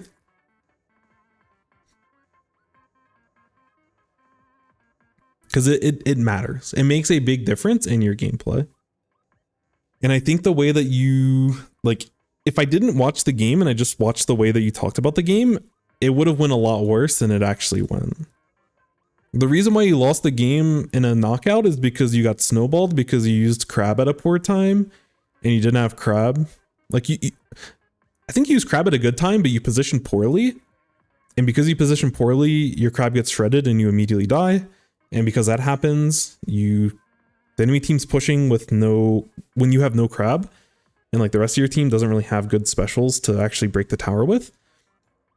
And then because that happens, you have to paint for special, but you are unable to find, which this is like a small refinement. Like, if you would have went right side and painted for crab, you wouldn't have got KO'd there. Absolutely not. But, you know, you panicked a little bit. You ended up dropping accidentally because you were like frantically searching for paint because you didn't want to, like, you wanted to stop the bleeding as fast as you could. And that made you, you know, you're panicking, which may potentially be a lack of confidence. Some of that panic might be from there. I don't want to psychoanalyze you by any means. But yeah, yo, Messi Jr., thank you so much for the follow. Appreciate you. 6 and 5. Yeah, I mean, like, you played fine. Like, your pain numbers are fine. Your overall like setup was fine. Like, your ideas were good. It's just there was little bits of execution that you need to work on a little bit. The blob. Yeah, I mean, They played okay. Honestly, I don't know what the Blob's supposed to do in a game like that. That's tough. They painted a okay amount. I don't know what Blob's supposed to do. I'm not a Blob player. I can slightly put blame. I mean, you can do that, but also there's a lot that we can also work on. So, anyways, I think you're a lot farther in your progress than you think you are. I think a lot of what's limiting you, because I think you said this is your rank up game. I'm assuming you've hit S+ before, but I'm not actually sure if that's true. But I mean, I feel like you could probably hit 2K 2100. Yeah, you got that S+0. Nice, congrats. Awesome. I think your decision making is like pretty solid. It's just the panic and the lack of confidence that honestly that's like the underbelly of what we need to focus on. And I don't want to just focus on that because there are very specific things and there's a lot of stuff that you can work on, but your growth is going to be continually stunted if we don't fully focus on that end of it as well. But again, I always love the conversation with you. You know, you're both very positive and you're very insightful and you're easy to be self-critical about yourself, and I really appreciate that in you, because a lot of people really do cope, and you do like opposite cope to where it's less detrimental to yourself. When I'm in the flow, then I play well. Yeah.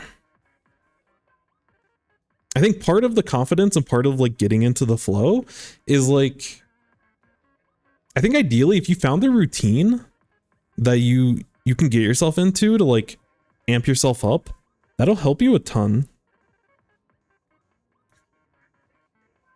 Yeah, never hitting good numbers. Yeah, it's definitely the consistency. I think if you had like a pregame like warm-up routine, ritual, whatever you want to consider it, part of it is like warming up your aim and everything, but I think part of it is like mentally getting your brain into the mentality of like, let's do it, let's grind, shake off the lack of confidence, which it's not, oh, just be confident forehead. Obviously I know that takes time, obviously I know it's a process, but it is something that you want to find ways to start working on it. And I think what helps me, because like IRL is a thing and it can be stressful and everything, but I try to like, I don't know, getting myself amped up helps a ton. How I amp myself up, there isn't an exact science for this, and the same thing doesn't work for me all the time. Sometimes I just want to listen to like sometimes I'll just listen to like Kelly Clarkson or something before I start playing, and I'll just start like listening to old songs I grew up with that like put the nostalgia, like puts me in a good spot, and it just fills me with good memories, and I just go in like just feeling real good. You know, sometimes I want like hype music or loud music, sometimes, you know, watching like a motivational speech and stuff. Like everyone has like their thing. Sometimes, you know, like talking with friends and just talking about the game can kind of get you into those spots, but you know, really explore that. I've spent basically my entire 20s trying to find the answer, and I've gotten better, but it's not perfect. And I think it's probably something I'll be chasing for the rest of my life on figuring out how to do that. But, you know, being self-aware of it can definitely be empowering. Even if you can't fix the issue altogether, finding ways to work around it can be a rewarding process. Really try to understand yourself as a person.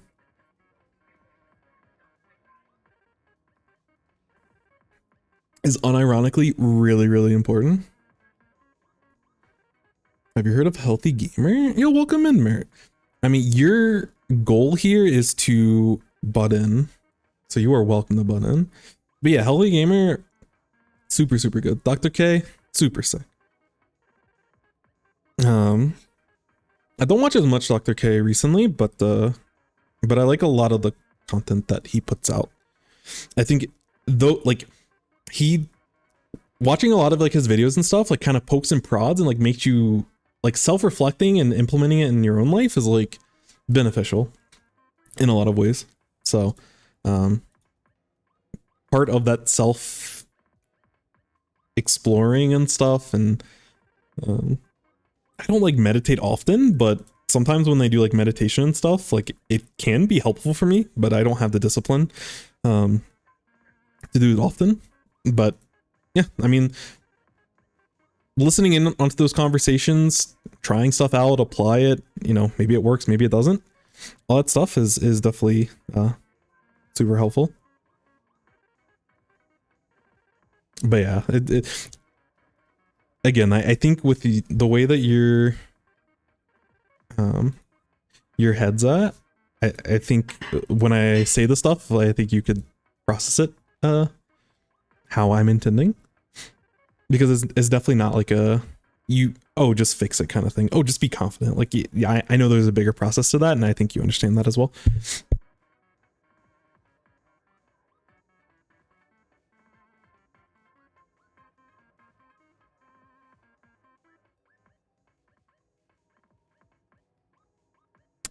All right. So yeah, I will be right back.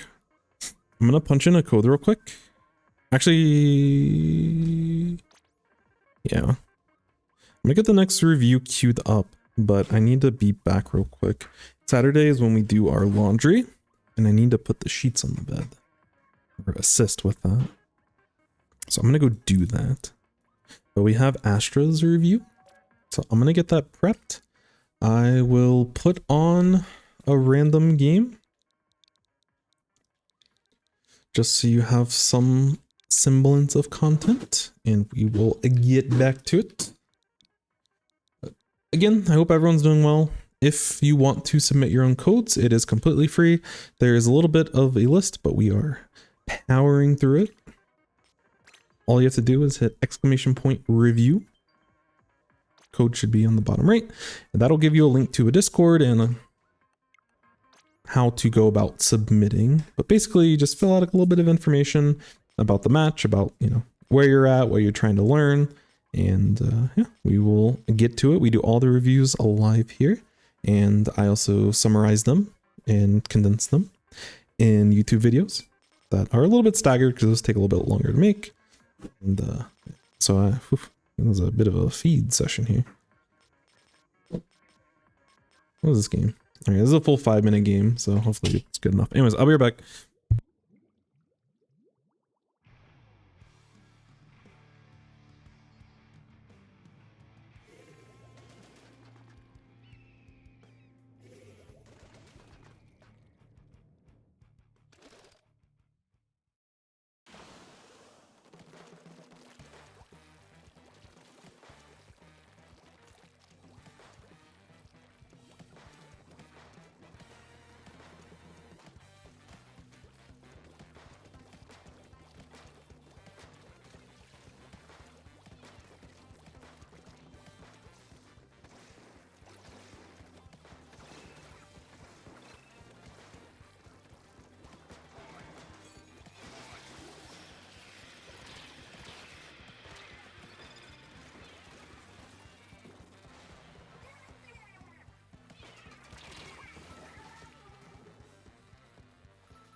right, all right, all right, all right. Yo, welcome in, Trey. Do you main rapid? No.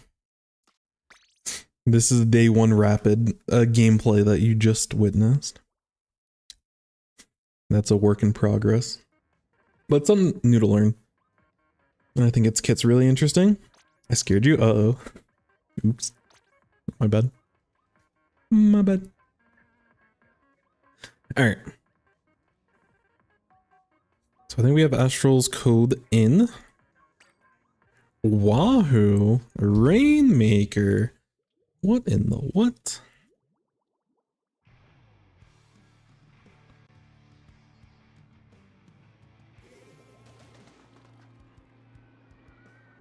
Yo, coffee.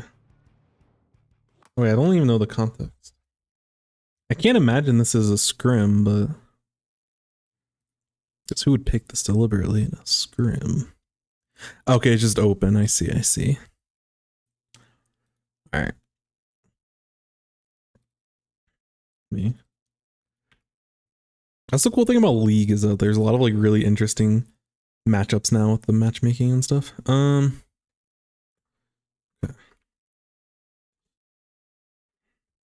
Oh, what weapon are you playing? Okay. Splash. Oops. This is open. Div 4 gamer. But you're playing against a competitive squad of 4, so you're chilling. Wahoo Rainmaker is amazing. Come on. I like Wahoo. Okay. For solo queue, are you not Div 4? Am I? Is that Div 11? Like, really? Huh? Yeah, weren't you like in Div, or weren't you Div 4 for a Ludi season? Am I mistaken? Okay, okay. I'll say I can put Div 11 for you if that makes you feel better. Well, hey, we might be bringing up the confidence thing again. All right, real quick.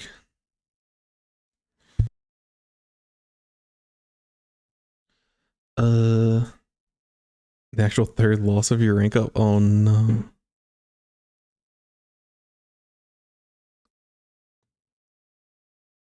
I want to check out how many people I meet online that are eerily similar. For real. I've never had an original thought about anything. That's always the most interesting thing. Did I just hear that the rewards comp secrets Kelly Clark? So yes. For real. You know, on my Spotify, the last thing that I searched when I click search, there's a playlist that's 2000s white girl pop songs. That's the vibe. That is the vibe. It's mainly the nostalgia, but they got some bangers.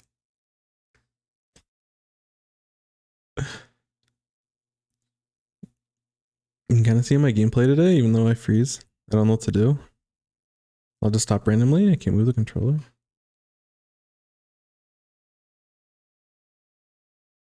I see, I see.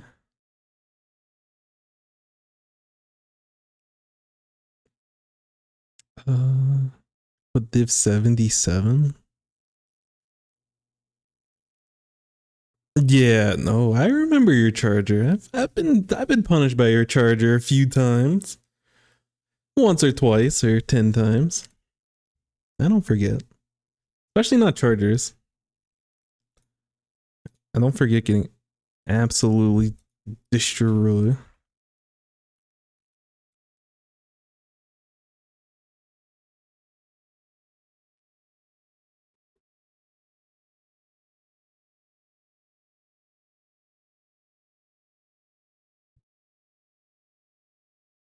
Your charger was clapping. That was good.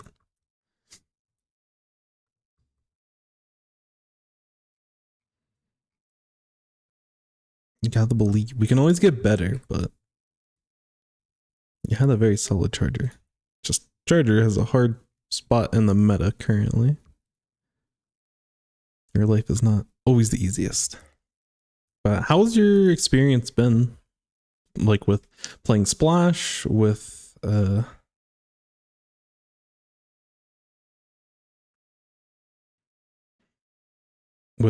know, changing roles to a certain degree. How has it been for like how do you feel like both in terms of like your skill and Splash?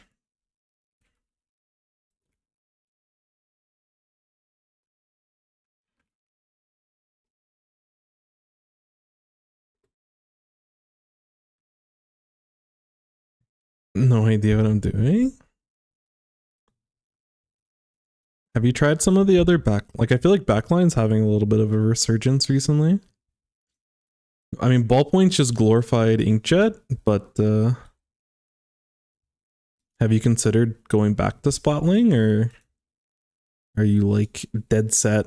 I'm playing this, or where's the mentality? This is like unrelated to the review and stuff, but I know like Devi was talking a little bit about like swapping up stuff, and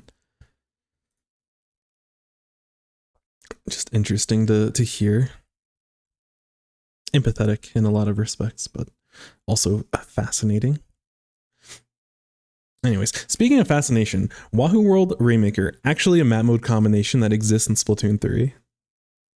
Wahoo World's a guilty pleasure. I'm not saying Wahoo's a bad map, but okay, honestly, Rainmaker's second best mode for this this map. DC and Clan Blitz are silly. I like zones though. Wahoo's a map that should be played. I'm with you. I think it's okay for a Rainmaker map. It's not like, it's not great, but it's better than, if I see Wahoo Rainmaker in a solo queue rotation, I'm chilling. I love Wahoo TC. I just hate that backliners can like sit back here and like hit the first checkpoint. Ugh. Ugh. I don't know if I've seen a worse take, Vapor. Fortunately, I do know that you're a fan of Camp Triggerfish, so it does not surprise me in the least. It does not surprise me. all right, we'll get into it. So wait, what team are we again? We have to be blue team. Yep. Oh, I didn't look at the build. Okay. LDE. Interesting. Usually on Rainmaker, I like to run a little bit, especially on V-Splash, I like to run more aggro kind of things, or just more utility in general. It's not your build. Gotcha. Like it's fine. Like your build's totally fine, but either like running a lot of I'm a sub power up fan. I like throwing bombs far. Yeah, your build makes sense. It just, I know specifically for me, just to kind of just conversate, I like running either like swim speed or just being a little bit more faster in Rainmaker. So we have double crab going on. We have a backline and a midline. Overall, our comp is very just balanced. We're chilling. We have specials to retake. We have specials to hold. We're able to fight in a lot of the open spaces that Wahoo World ask of us. Playing against a tent, which a little bit scary. This version of tent's slightly less scary, but tent definitely scary. Ballpoint with inkjet is definitely scary. Kraken roller, if given paint, is scary, but we should have the resources to be able to outpaint them. And T-Tech's just pretty average. So as a splash though, we're kind of in a little bit of pain because we don't want to deal with any of these. It's a tough world fighting as a splash. But one thing I will mention with the opening, a lot of times ballpoint will go up to this glass, and just splatlings in general. They'll play off this glass at the beginning. So we just want to be careful with how we position ourselves. if we're painting and we're looking to set up crab over here, just make sure that we don't put ourselves in a spot to get blasted. Otherwise, both teams are kind of bad at getting pop. I think we should be able to get it. I would say we probably can go for the pop, but we also are okay with taking it slow because we have double crab. But our team should win pop, I'm pretty sure. Pretty sure. I don't know. I'm pretty sure though. Normally have swim speed, sub power up, object shred. Nah, that's the build I vibe with. Probably mentioned this. This game was before the new season went live. Oh, I see. Nah, you're good. But that provides a little bit of context. So anyways, biggest thing on a map like Wahoo and on the Rainmaker, like there's gonna be like stall fest in a lot of different areas in the map. And it's important for us to have specials. Fortunately, we have like pretty good specials all around to play around their team and just to generally hold control. So I'm really interested. Our special is very high value. So it'll be interesting to see how we actually go about using it. I don't know who picks up Rainmaker on our team. I think I'm actually okay with Splash picking up Rainmaker, but they don't have to pick up Rainmaker, but you'll have enough paint that I actually want you to leverage the long range and mobility of your other weapons.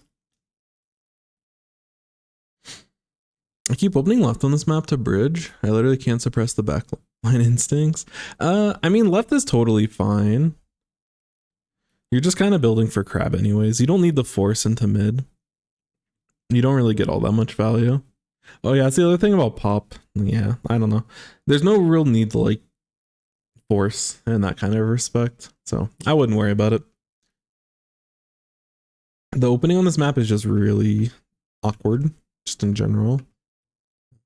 But yeah, as a splash specifically, if we don't have enough paint, we have to be careful and we have to respect the roller. Ballpoint, we can't be out in the open in a lot of spots. We have to reposition if we're getting pushed by a tent. And we don't want to take long range fights against the T-Tech. But like we should be totally fine. I think our comp is probably a little bit better. But there's a lot of scariness.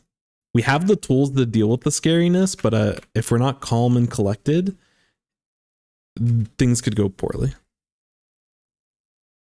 And then to provide some additional context, in the post you said, VC with coffee.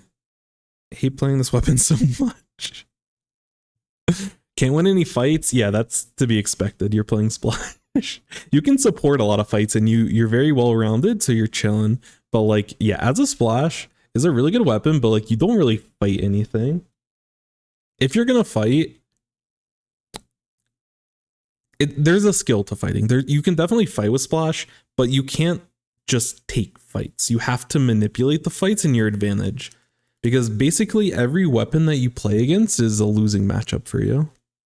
That's like one of the hard truths as a Splash player. There's literally no matchup that you want to take.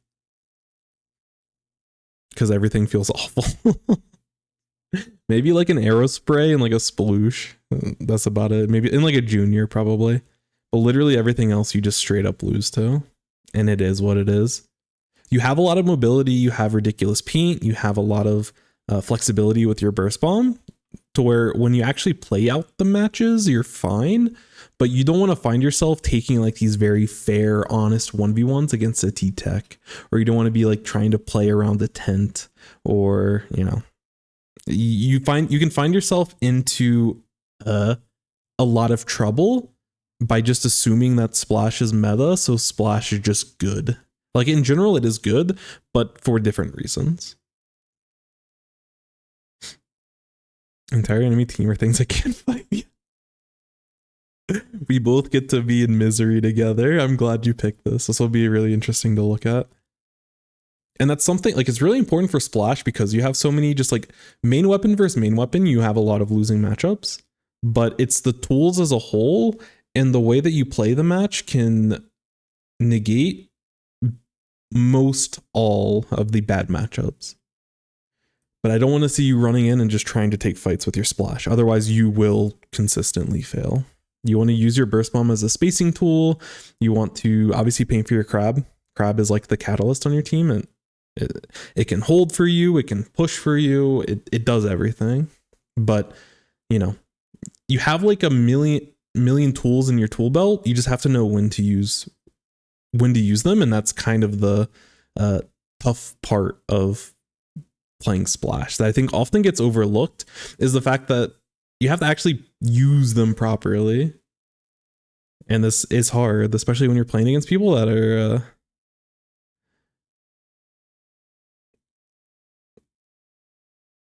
are like good on their weapons, you know? Like when other people are playing weapons they're comfortable with, you have to be on your best behavior.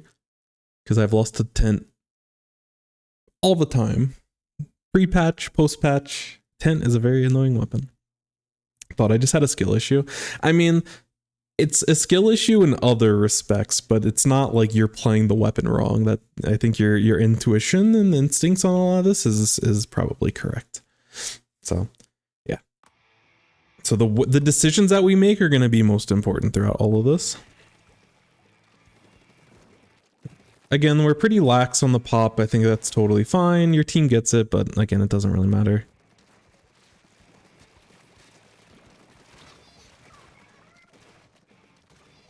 Yeah. So there's a couple of things here. I thought I'm supposed to be running in and slaying. You can play that play style, but it requires you to always be a step ahead of your opponent. You don't take a fight because it's there. You have to be very thoughtful and either take like an off angle or take, you know, shorten the distance between the fight. That's why I said, like, if you take honest fights with Splash, you're going to have a bad time. But Splash is so fast in terms of its mobility, and it doesn't have any aim RNG, that you can play a run in and slay playstyle, but you have to approach it correctly. It's something that I struggle with personally playing Splash. Is like, I can pub stomp against people that are worse than me by running and gunning, but when I have to actually like play honest matches against good players, people at my level or higher than my level, I can't. So I'll have moments where I'm slaying properly, but there's a lot of times where I just get stalled out because I don't have the creativity or the instinct and the speed overall to get value out of Splash. It's tough. It's tough. You can still, that's the thing about Splash, is that you can still play it as like I spam burst bombs and I paint until I crab, and you can still beat a majority of teams. But in order to play it optimally, it's tough. Yeah. When you see this tent here, I wouldn't like, not that you should ignore them, but like, I don't know. I wouldn't necessarily try to take this fight. I would focus more on just keep getting paint, hold control of mid. If you want to sit, like if you want to like, I mean, you have to be careful about ball point. But if you want to like sit on this type of ledge and just like get paint over here as well, you're chilling. But I don't like wasting time. Like we're wasting paint time, which means we're gonna have a slower crab. And we're just like letting this person kind of move in for free, which we can't stop them head on, but we can like slow down their process because we're jumping in and we don't know where this tent is. This tent could be sitting right here and we're about to get blasted. Or they're retreating like they are here and we have an opening for them, but we just don't have the information right now. And I don't like that we're committing to this type of play. If we want to slow down and get more information here, just climb up on top of this wall and just chill here. You can still get the same angle and you can make a decision. But like jumping out and like forcing this type of play is how you feed on Splash. I say as someone that feeds on Splash. Yeah. And then in here, you start seeing this person maneuver. You have a teammate with you. So we were seeing it in the previous replay. In these types of spots, it's important just to like keep maneuvering and just stay alive as long as possible. We're too focused on directly getting the kill as fast as possible and not weaving in mobility between. Because this person has nowhere to go. This person's crying. They have no tent. They're dead. But in order for them to be dead, they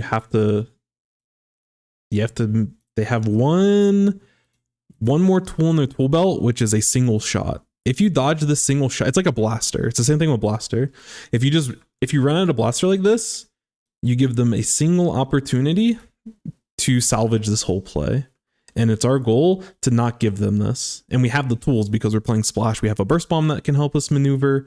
We are a lightweight weapon, so like we can maneuver really well. So this is we just need to slow down this whole play. We're playing this entire thing like way too frantic. And so we get blasted. And like Coffee is like doing some rolling and stuff. So they're getting some movement in between shots, so they're kind of chilling. But yeah, I don't like the idea of just like running into the charger. It's okay to paint around their tent and everything, but just get your information before you start committing to stuff. You can't just commit with Splash. You have to be very smart. Or you play so fast and you hold forward so fast that you can kind of just take fights, but against a tent that's already gotten their canopy out and whatever, it's tough.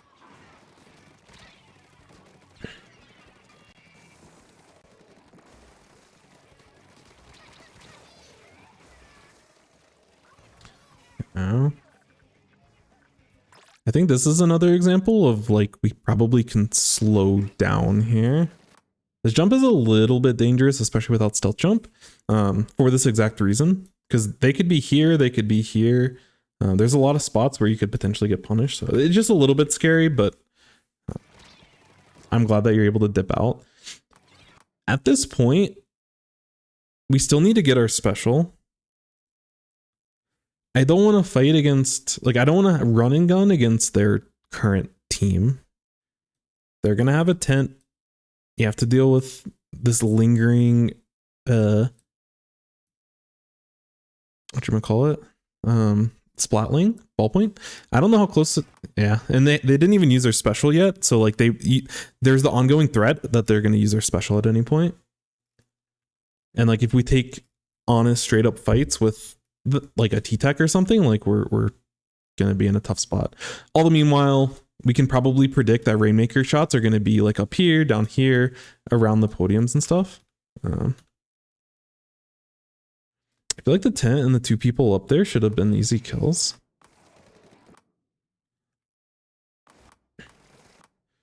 I mean, potentially.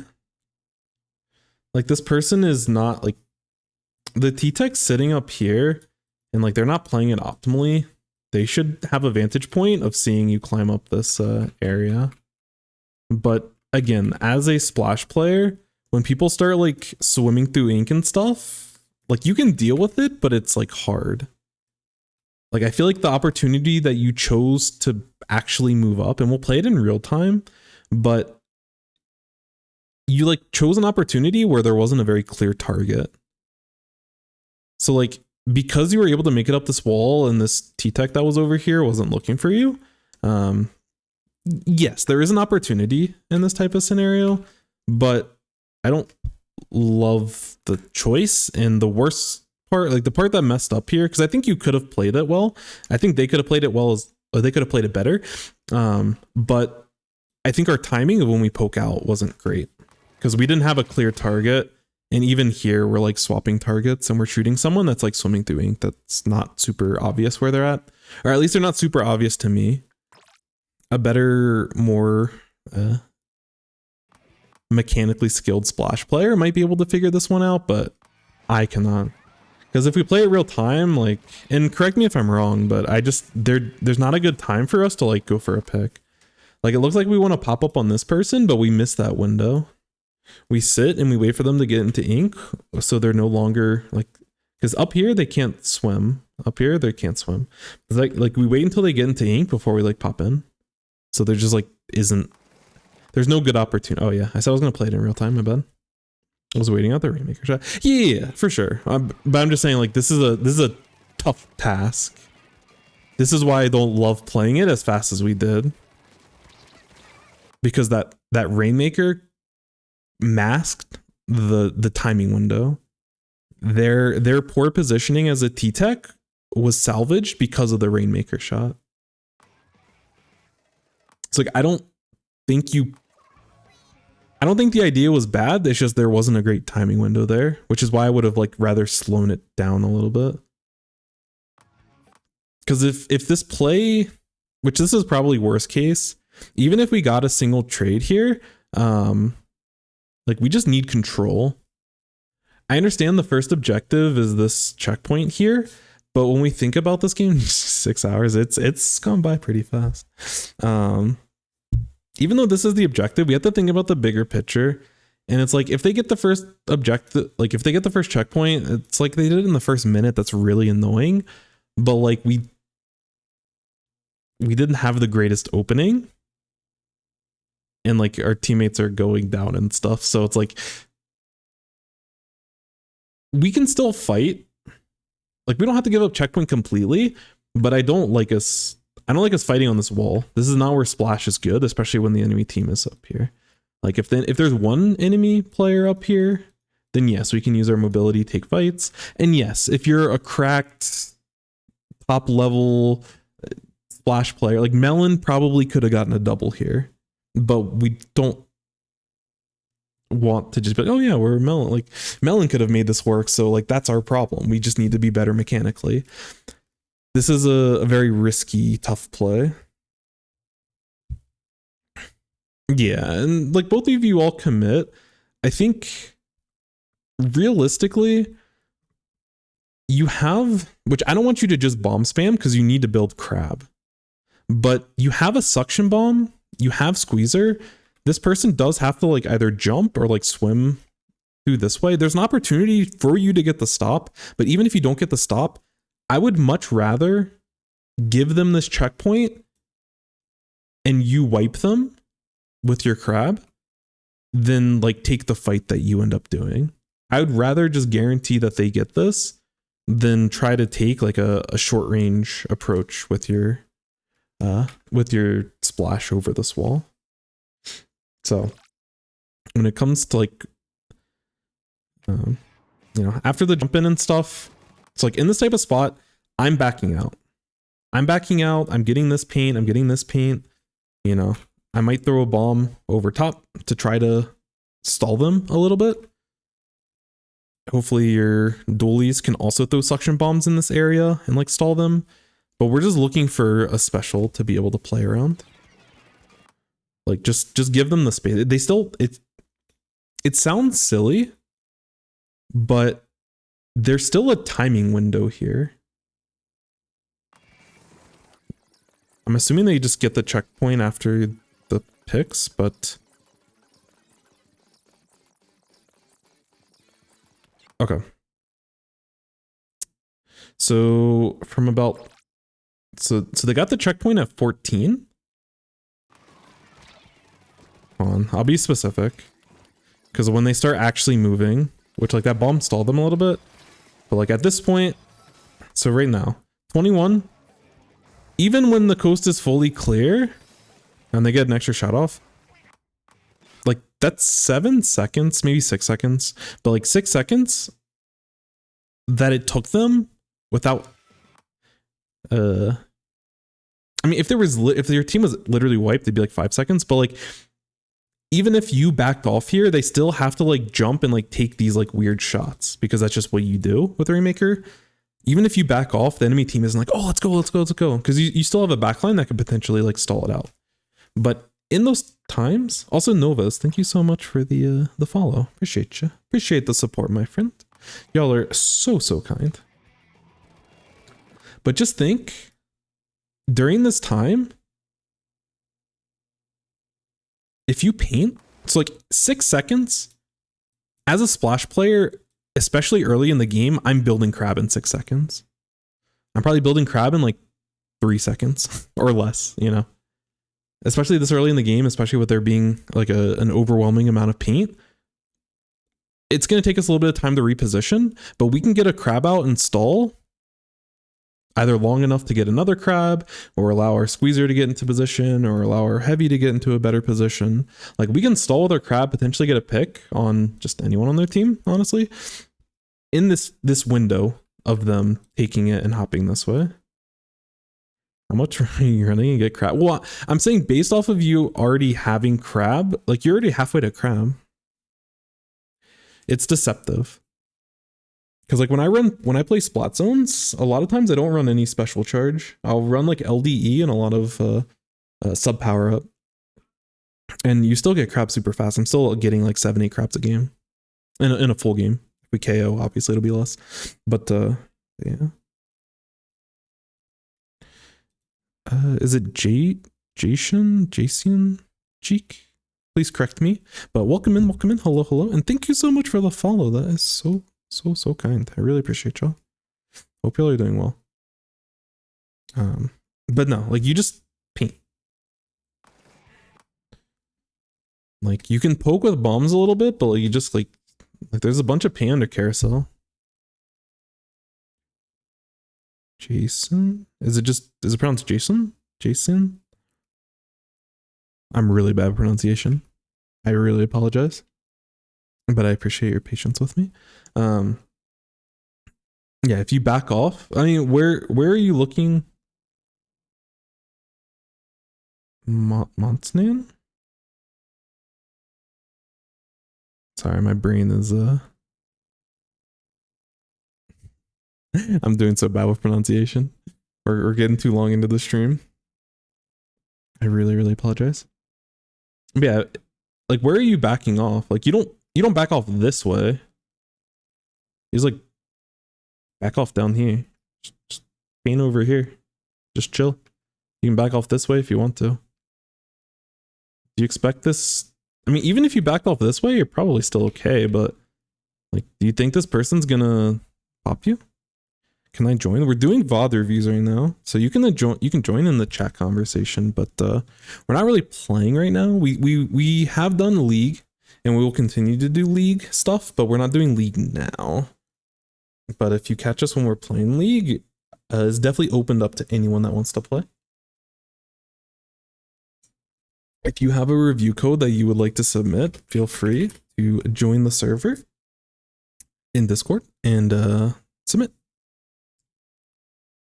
Yeah, this is a scenario where I'm not worried about this because you have to think about it. Like what is this person like worried about in this kind of scenario?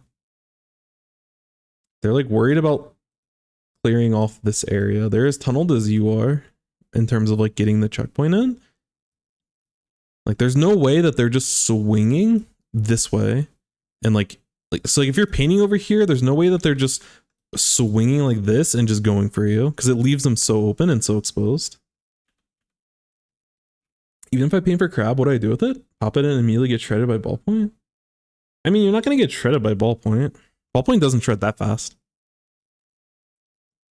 Now, if they pop inkjet, then yeah, they might shred it, but at least you're stalling out the game. You're allowing more opportunities to be able to play the game versus like, I'm just going to climb up here and take the first fight that I see and I hope it goes well. Which if you have enough confidence in this type of fight, I don't feel confident in this fight, but if you feel confident in it, then by all means. But I like my chances building a special and like stalling out the game for longer because our teammates still need to set up and get into good positions. And so we just need to buy time in this type of scenario. I have zero confidence in this fight. Yeah, me too. Not because of you, but because if I was in your position, I would not feel confident either. But you're trying to speed up the game too much, and as a splash, you have the ability to speed up, but you don't want to speed up if you don't have to. Because if we speed up, we're speeding up into a ballpoint. All those bad fights we talked about, we're like rushing into this kind of fight, and I don't love that. Also, if you did want to take a more cheeky, cute play type approach in this scenario, you could also drop underneath carousel and come back up this paintable wall. I like this play. I really like this play in some spots. I don't love it here. I'd rather us establish more paint and just focus on control from me personally. But this is a play, like if you wanted to go for like the mind game and like catch them off guard, you can use this little spinny part of the carousel and at least like just sit there and wait for the Rainmaker to start crossing, because there's a good chance no one's really going to be checking this, truthfully. Obviously there could be someone in mid that's sitting here and like this tent's not jumping in for some reason. So there's a chance. Actually, it's probably okay that tent's not jumping, honestly. But it's really important for you to just give yourself options. I always forget it exists. Yeah, no, you're good. I didn't think about it initially either. This is the beauty of having more time to like think through this stuff. Because that it's not my initial reaction either. But like, you know, the problem with this play is that when we lose this, we still don't have crab. They're getting first checkpoint and they're probably going to get it to like 30 or 20 for free. Awareness is how close the enemy is approaching you. You have that little voice in your head. Real. Also welcome inputs. All right.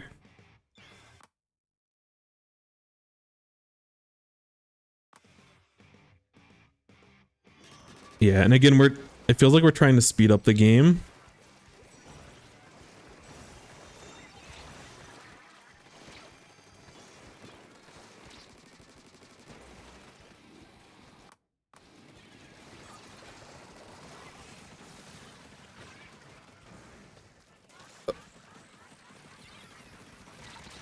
Yeah, we're doing a whole lot of panicking here.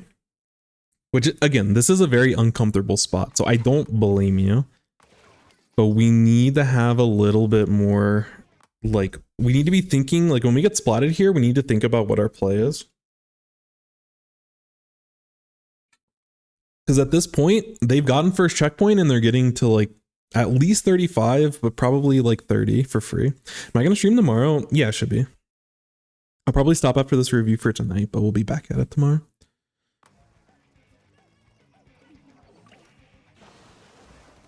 And like in the spot, this is what I'm focused on. This is not a lot. If we paint here as we move forward, we have our special. You're trying to take this fight when this fight is not available. What time? We're not great with our times, but probably around when we started stream today. Maybe a little bit earlier, but probably around this time.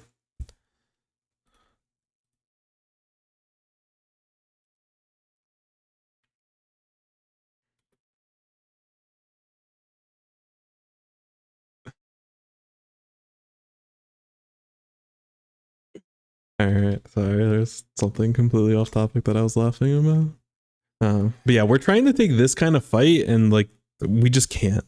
The space to take this type of fight is not allotted to us.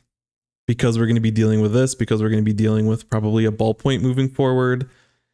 Even if we get up here safely, they're probably going to inkjet on top of us.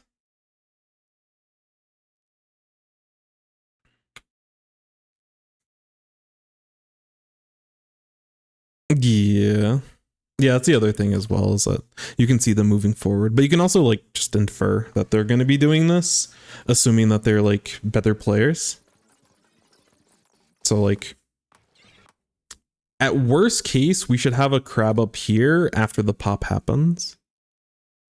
You can go for drop plays and stuff, but like your team needs some sort of stabilization. We are not stabilized at all. All of our specials are not here. I mean, your heavy should be painting for Wavebreaker as well, but we need to stabilize. That's part of our responsibility as a splash, is that at any point we can very quickly get special and stabilize the match. So just paint this, paint up here, like go up here, paint a little bit in front of you. You have special. We're chilling. I know we don't want them to be able to pick up the Rainmaker and continue to score, but we fed twice to them already. They have specials. It is what it is.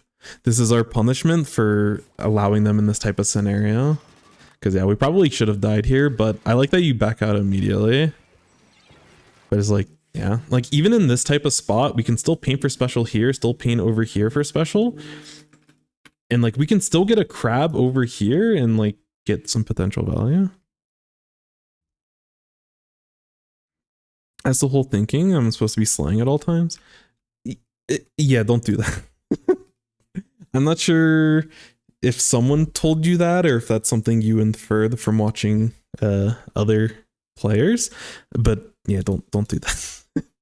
There's a time and place with splash, and especially if you're not running like, because you don't even have the resources for it.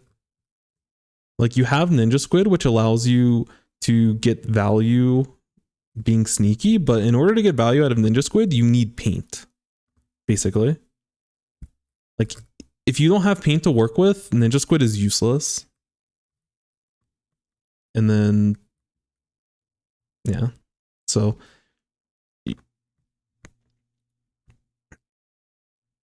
and this is this is the tough thing about watching top players sometimes, is that someone like Melon plays so fast and so aggressive, or you'll watch like Koro play like opening gambit and just like move forward, but you have to think about it in terms of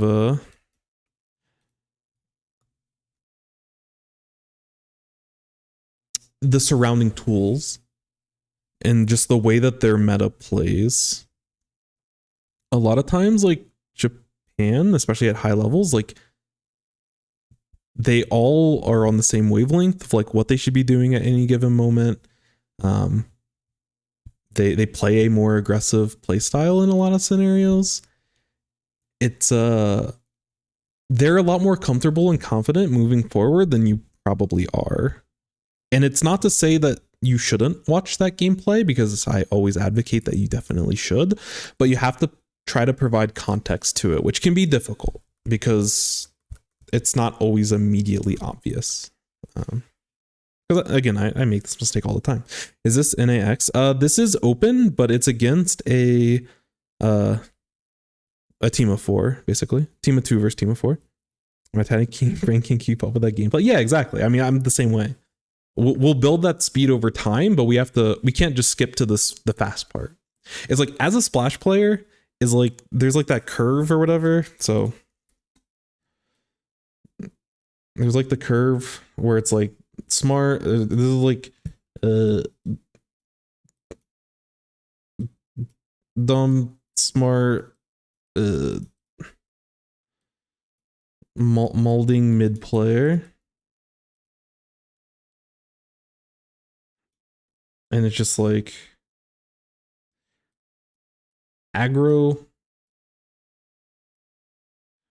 And this is like super refined, like all the things I'm talking about. Oh, paint for special, bomb, all this other stuff.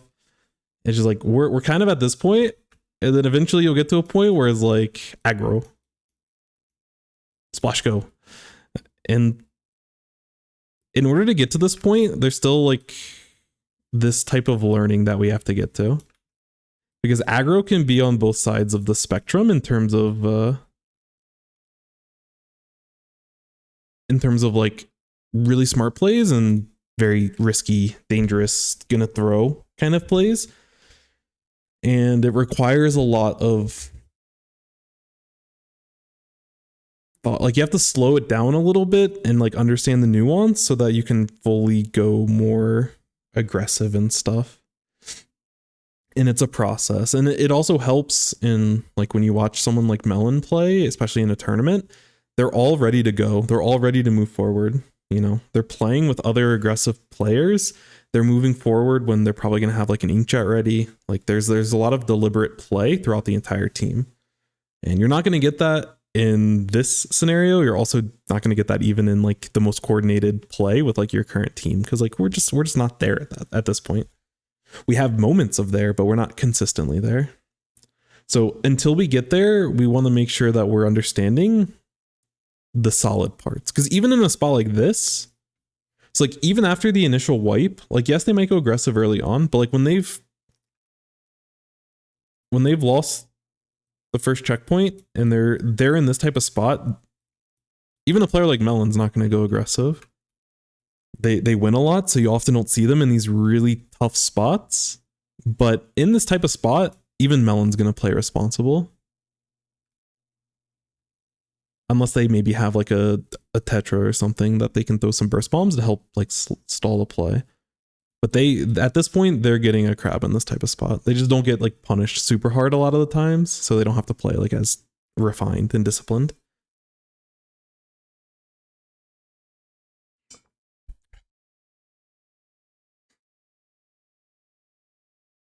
Once you ingrain those read and react, the more aggro you can play. Does take quite a while to learn. Yeah, it's definitely a process that takes time.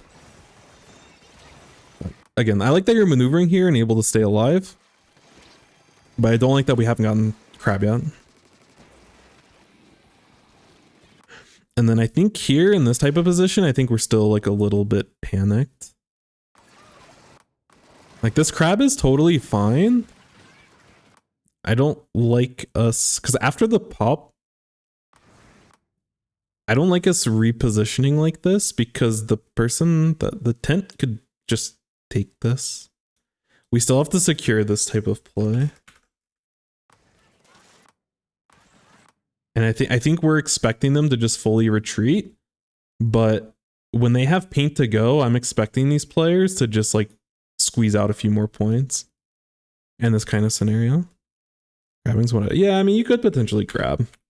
When you're still in crab form, I'd probably just like secure the area, but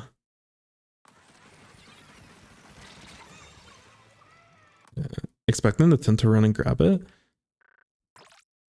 That's fair, but your crab positioning makes it really difficult for you to do that. Because when you position yourself and you drop here, you're like forced to, you have to turn as the crab, and you don't like to turn as the crab. Which is why getting the initial crab in this spot is really nice, because you don't have to turn, you're just focusing in a straight line, so you can just sit in Hydra mode and you're chilling. But yeah. The other thing I wanted to mention when you pop your crab where you did, and it's just another perspective. I think the way you play this is like generally fine. After you stop the Rainmaker, I didn't love dropping as crab. But in this type of spot, the thing I want you to notice is like you have a heavy that their entire goal is going to be watching the Rainmaker in this type of spot. So there is an option if you want to be a little bit more slayy and stuff. You can flank behind the vac here and look to potentially drop on them and get a pick. Because you should know that your teammates are there to be able to do stuff. Like we're being a little bit redundant in what we're trying to do, which again, it's enough for the stop, so we're fine. But this is an opportunity where you know that Heavy's going to be responsible, so you can look to be more aggressive. I would probably like, I'm up here with crab. I'm chilling.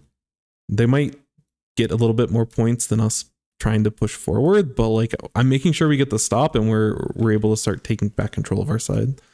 That's my overall goal, and I'm sitting up here to accomplish that. But yeah.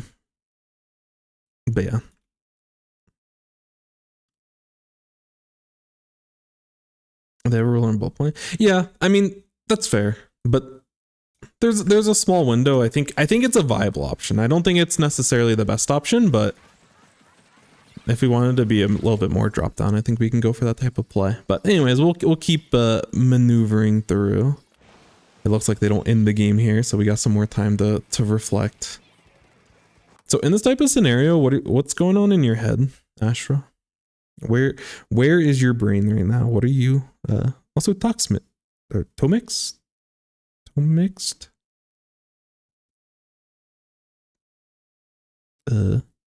Welcome in. But yeah, Astra, where is your brain in this kind of scenario? What are your priorities? Where are you looking to go? What are you looking to do? I'm trying to get a vibe check on where your brain's at in this kind of scenario. Not necessarily looking for what you're going to do in this map, but But just in general, terrible. Should have been able to stop that. Yeah, I mean, it is what it is. I wouldn't try to, especially in the match. Don't self-reflect too much. But you know, you got the stop. It's your turn to be able to play Splatoon. You stop the push. We're chilling. How do we get ourselves back into the game? We need to get to first checkpoint. What's the play? What's the thought?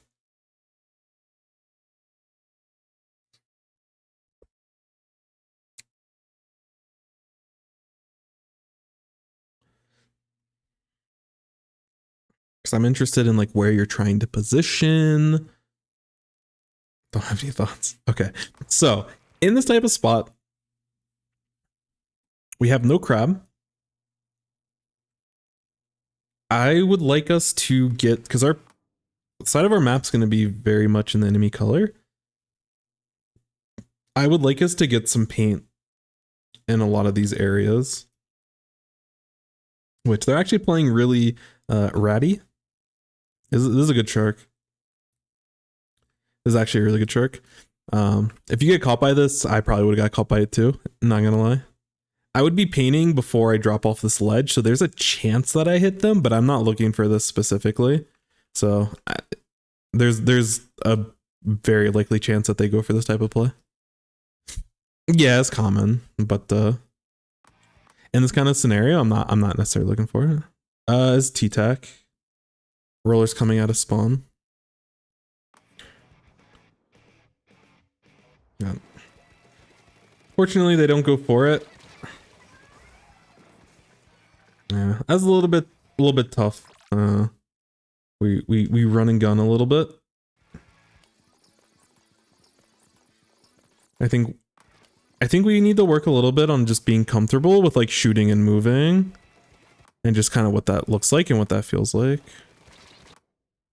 Which, like, this person's like one shot away from getting splatted, so it feels like, oh, we just get that one shot and it's easy. But if we can ingrain into our movement the whole short range shooter stuff, which is going to be a very new concept for you. So, you know, as you're learning this is another hurdle you'll have to go through. If you've always played shooters, then this is a easier concept that I still fail all the time. But yeah. Also, Poem, thank you so much for the follow. Really appreciate you, my friend. Thank you. Everything's about timing, I guess. Get the moment to defend, moment to attack, moment to take Rainmaker. Yeah, I mean, timing windows are super important. And Mertman, thank you for the follow. I think I saw you in chat a little bit earlier, but welcome. Thank you so much. Really appreciate the support. Chargerman, yeah. Tracking someone when they're on the move and not immediately one-shotting them. Yeah, no, you're totally fine. Again, this is just something that you need to be aware of, and I'm less concerned about you immediately hitting your shots, and I'm more concerned that you're not moving while shooting. If you get into the habit of moving while shooting, I don't care if you hit your shots or not. Some days you'll hit them, some days you won't. You'll get better at it over time, but just make sure that you're like, I don't want you to have a bad habit of just like, I'm walking forward because I have a health advantage over this person, because it's not a great habit. That's unfortunate you don't get the pick, honestly, but yeah.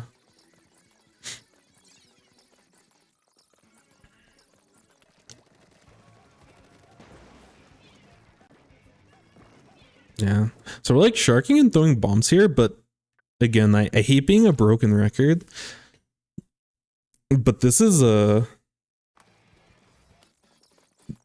very easy opportunity for us to build crab.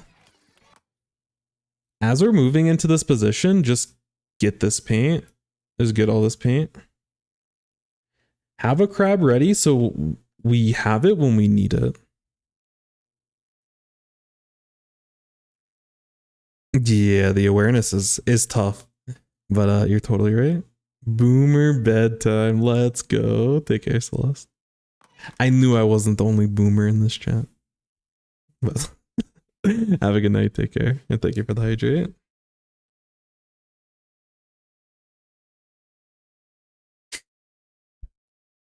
The moment I forgot I wasn't wearing sub power. Honestly, I've been there.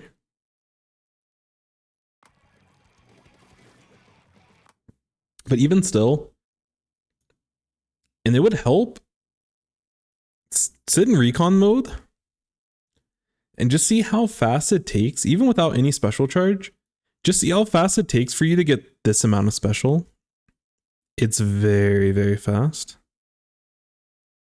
It's not much at all. You paint over here, you paint down here, you have special.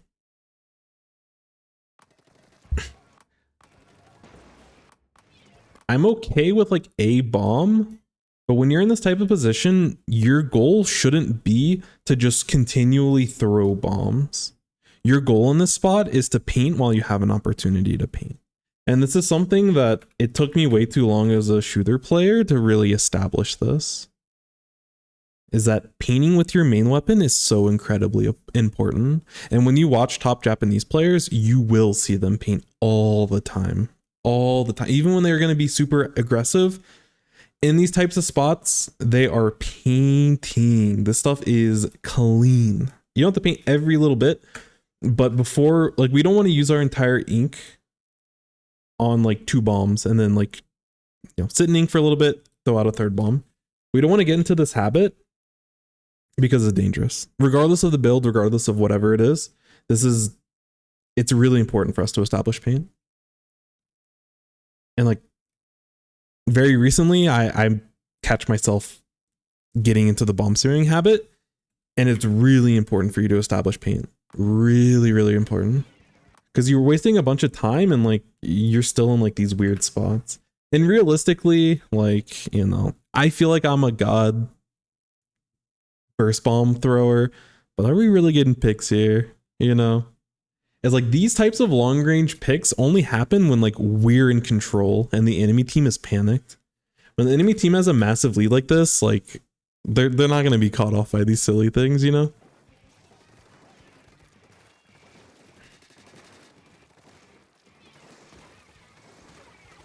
Although, that's a nice bomb. That's a nice bomb though. We love to see that.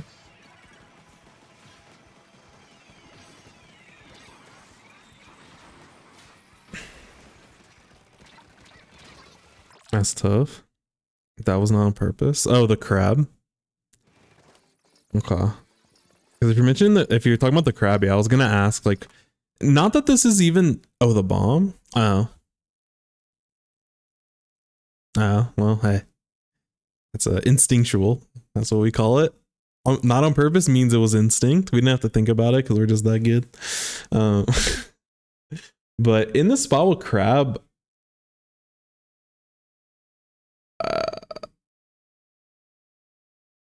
I like the idea. I don't love this crab. If I forget to pick some sheer luck. Yo, what's up, rad lad? We're looking at Astra was very kind and submitted some splash gameplay. So we're looking at a little bit of there's some information down here. A little bit of open against another competitive team. Although we're a team of 2 currently. Yeah, just reviewing some stuff. If you'd like a code reviewed, all you need to do is join the Discord, read the rules, do all that stuff, and we'll be chilling.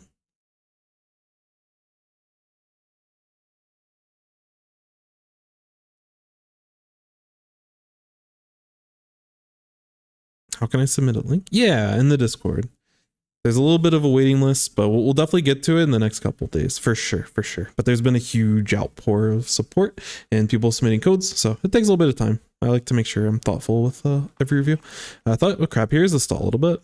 That's fair, that's fair. But again,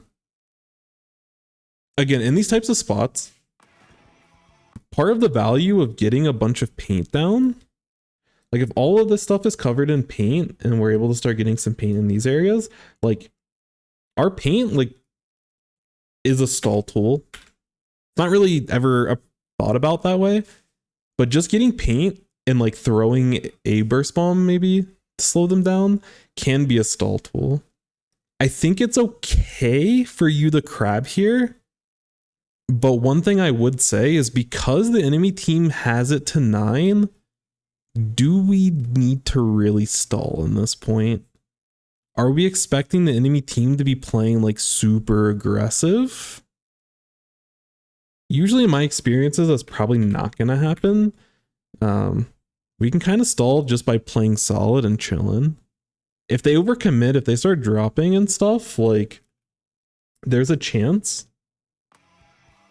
But when we're in this type of position where we're down by a ton, sometimes we need to use our specials to like get our team back into the game.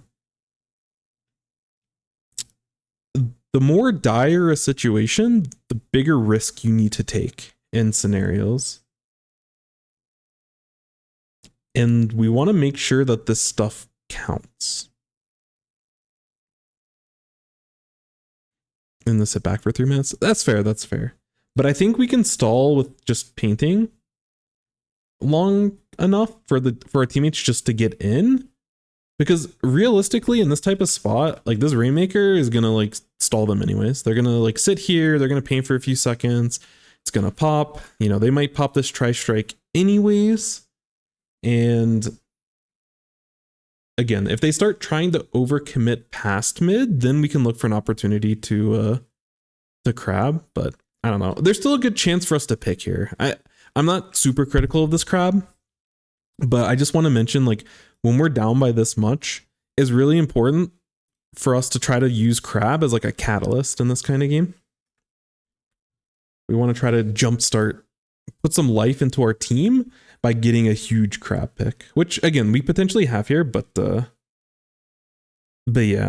kind of like what Putz is saying now. It's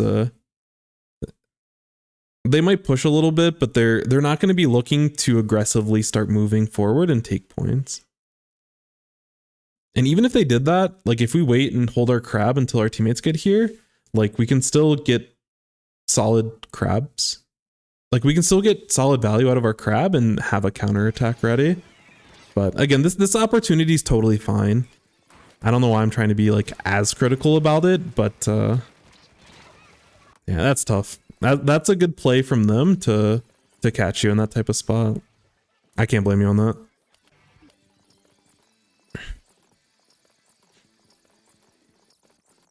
Because yeah, this is my only concern with us using crab, is that we're now like, we don't have a special once our team is here. I guess we do have technically a crab, but we need to like slow things down a little bit. If we take this fight, it potentially builds into the stagger. And this tint is not going to run into our base because it's really risky for them. They already got the points that they need. They'll fight you like over here, but they're not gonna like keep pushing forward.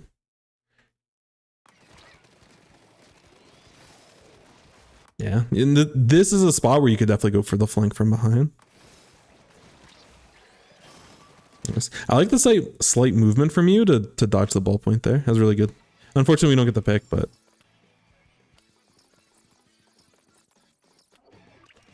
we are able to stall a little bit.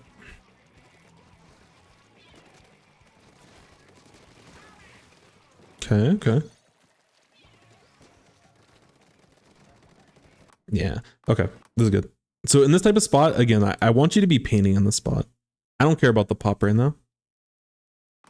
They're not gonna fight for the pop that hard. We still need the painter base.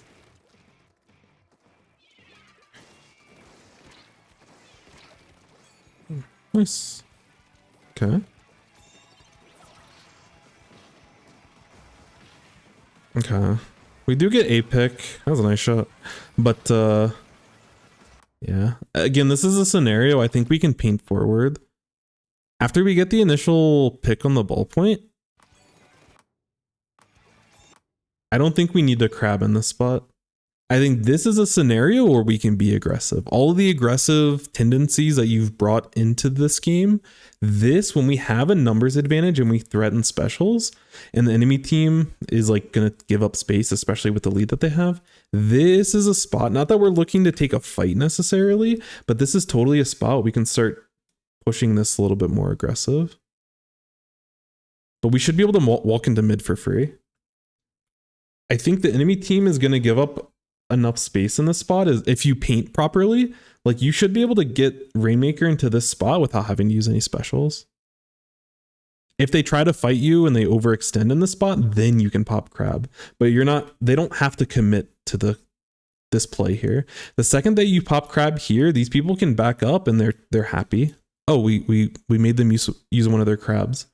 You know, before they were being threatened by double crab and all of this, and it's just very dangerous. And we're reducing our opportunities to have the continuation play to like win this game. But you do back them up. I just think that you don't have to use a special in order to do that.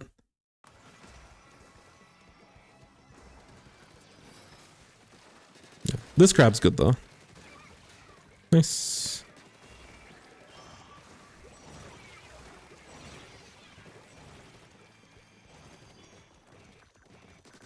I don't know what happened on the team spot here. This is one random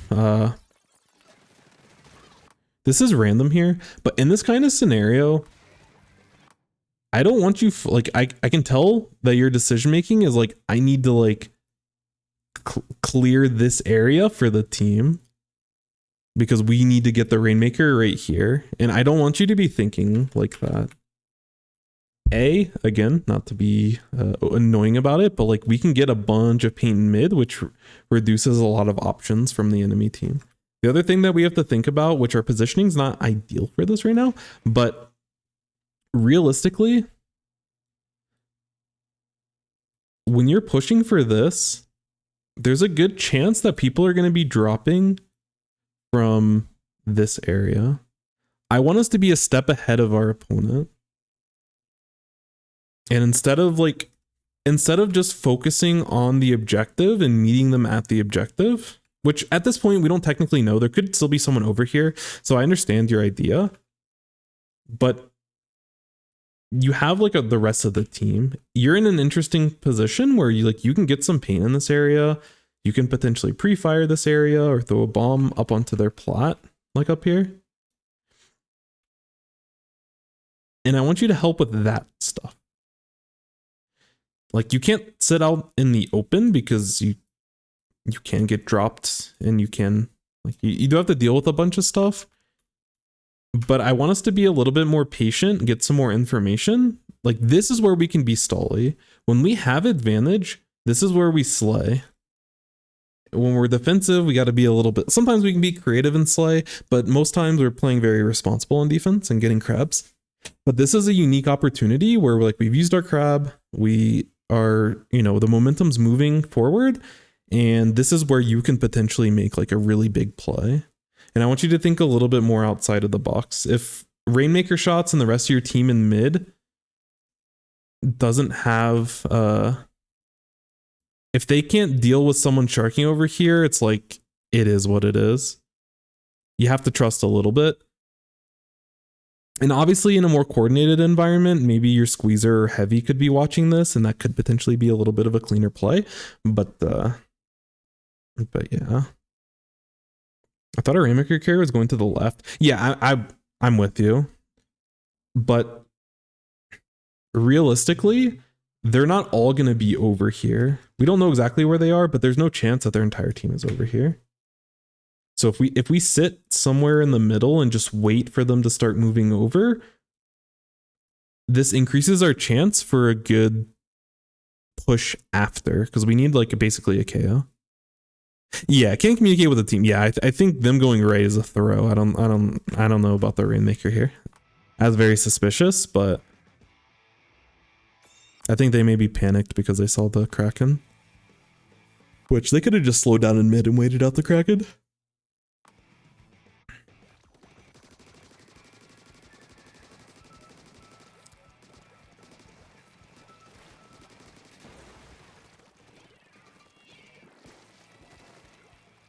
There's still someone behind you, which is a little scary, but yeah, we don't want to take this fight head on, especially with all the different with the extra height that ballpoint gets. Yeah, we don't want to take this kind of fight. If they're looking at someone else and you already have the height advantage, we go for it, but we don't want to shoot and like communicate that we're here because they're looking to get value out of it. But again, you mentioned that going into this, you're very focused on the slay mentality, so I can understand why that would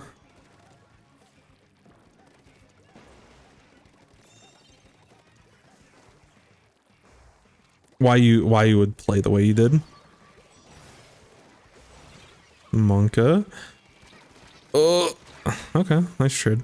But yeah, again, in these types of spots, you're taking a lot of like low probability plays. Like even the best players in this type of spot is tough. You have to build a little bit, which means you need to paint a little bit. Like your team has to build a setup in order to like start getting picks. And like running at them with splashes it's a hard ask from you. Is really difficult. It's not that you're playing it bad, you're just being thrown in impossible scenario after impossible scenario after really difficult scenario after slightly bad scenario.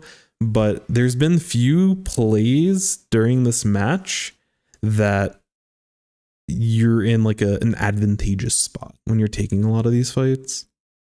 And no amount of mechanical skill is going to change that these are low probability fights for you to win. You can increase, you know, it can go from like a 30% play to a 45% play if you're godlike mechanically, but you still want to try to find higher percentage plays than forcing the low probability stuff.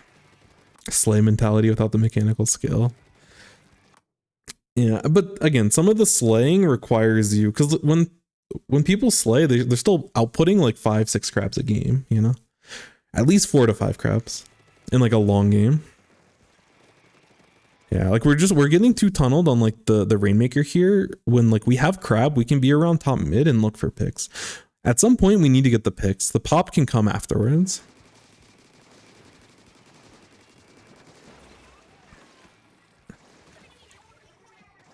Oh. This is an interesting idea. It doesn't work out, but I like what you're trying to do here. Like they know that you're probably over there because Rainmaker was just popped, but at a different point in the game, this is good. Watch this. Oh, wait, do you pick it up? Oh no, that's so cruel. That's so cruel. Come on. I want to talk about impossible. No, wait, Melon could totally salvage that. Oh, you just have to be a little bit mechanically better. You got that. You got that. I believe. Yo, what's up, Jake Crew? That's tough. That's tough. I've never seen such a cruel Kraken before.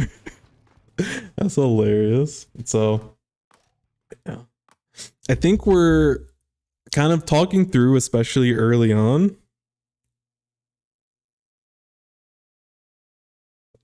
I think there's a bit of role shifting. We need to understand what our role is when we're playing this video game.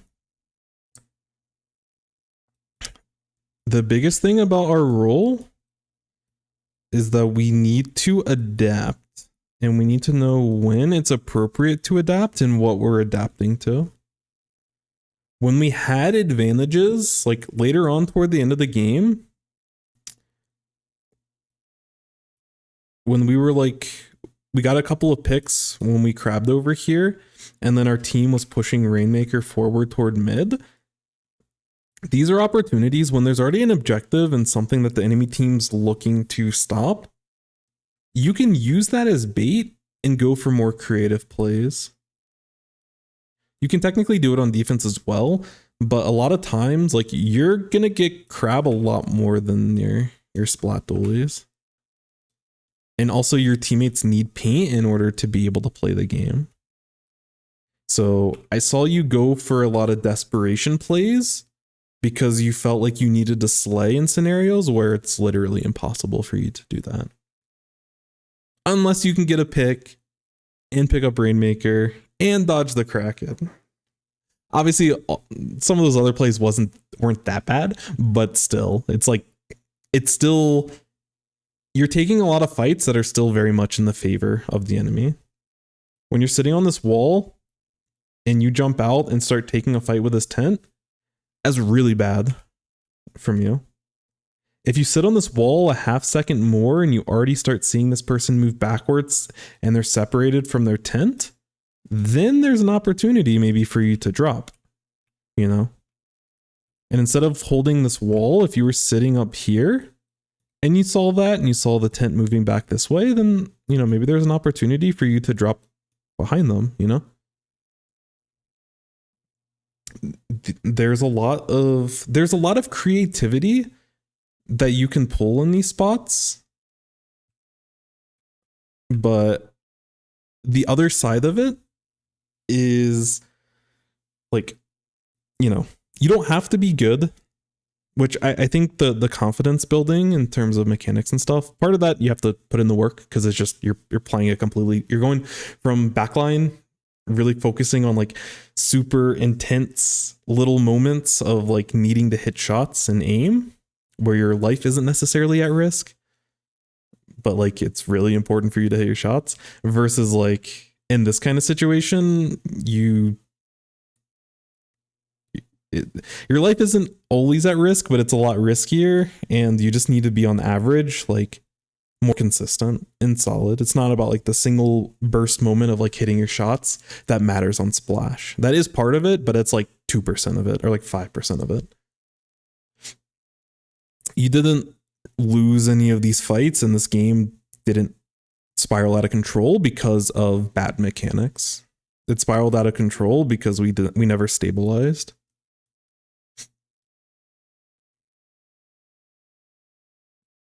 Defense till you lose. Real. Strangely reassuring to know that a lot of matchups are actually bad for splash. It's not a me issue. Yeah. No, like every splash as a main weapon is awful.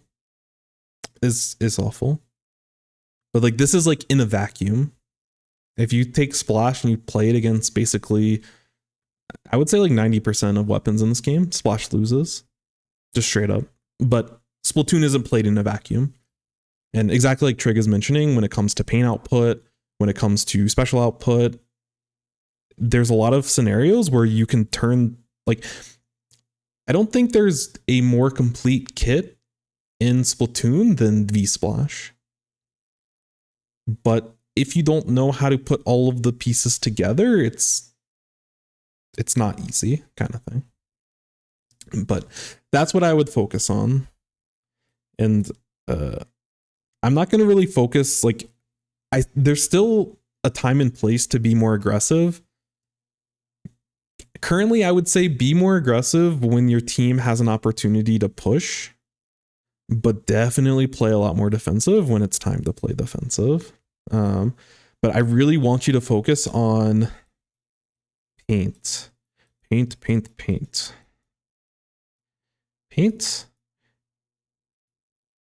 And the crab. But mainly paint. If you play anything that's not charger, like painting is really important. If you play any shooter, 100%. Painting is super important. And specifically with painting,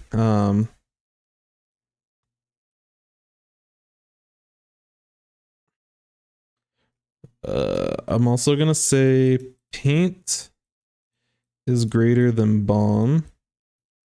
And in certain spots, paint's better than crab as well. But we really need to understand this. We're really messing up our overall ink management by throwing as many bombs as we end up throwing. So that's just like the one main thing. This might be harder to spot, but I really want I want to instill the importance of how important paint is. And as much as I'm talking about how important paint is, it's even more important. Because I don't even realize how important paint is, and I know that paint is important. And then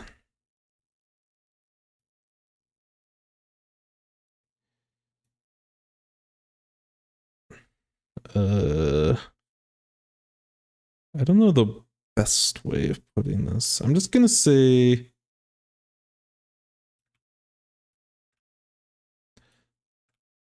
avoid the Force. The uncut Star Wars movie. That was a terrible joke, and I'm a terrible person for not even a joke. Anyways, yeah, so we don't want to force plays. At the beginning of the match, why are we taking this fight against the 10? When we're on defense, why are we pushing into the 10? When the 10's over here. When they're fighting up here, why are we forcing this? And the why doesn't necessarily mean that it's wrong, but if there's another option, a potentially better option, I at least want us to make sure that that's part of the equation.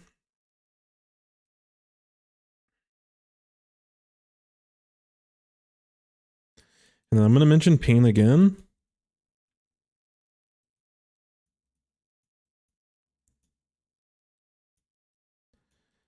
I'm going to say pain for crab before you need it.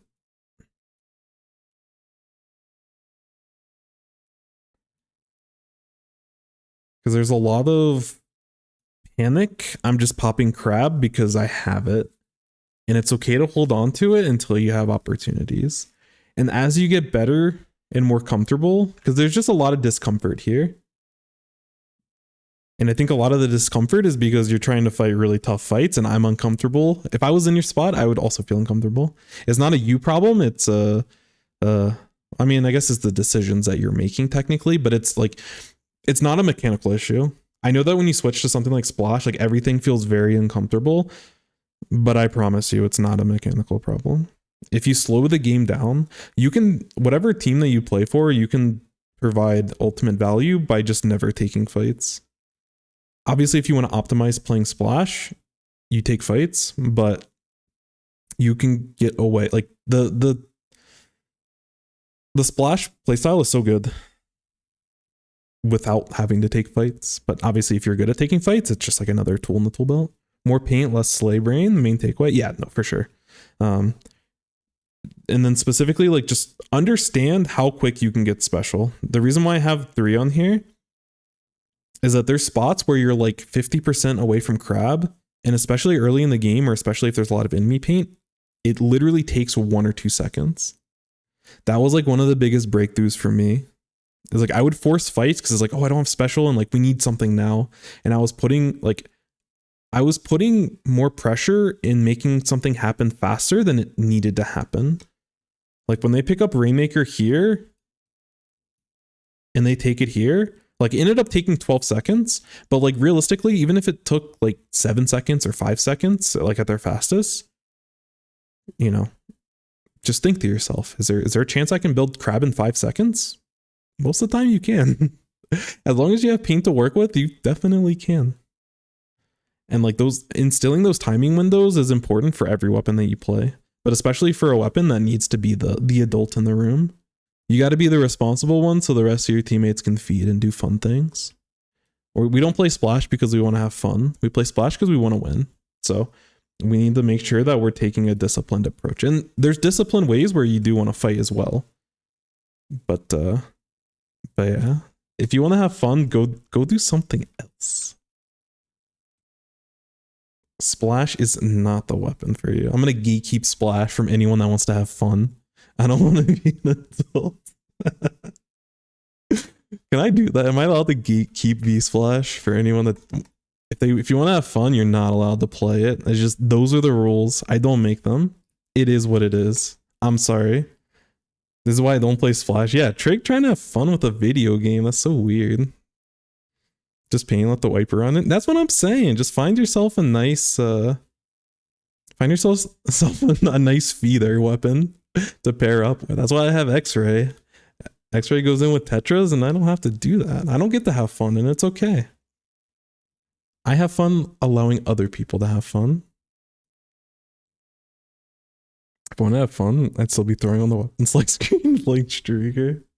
Yeah, that is one thing that I would say going into this. And I understand like a lot of the self-deprecation side of it, but realistically, like if you actually feel like I'm sure there's a part of you as a backliner that's like breaking, switching up roles. it might be helpful for you to figure out a time and a place in order for you to use Splash, for example. Because, for example, Sun on our team, Sun plays Charger, E-Leader, Tri-Stringer, Splash Neo. And there's a time and a place to play certain weapons. And I think that you're forcing like this I think this avoid the force, I think could be a little bit, this is like, I think this can extend IRL and into comp.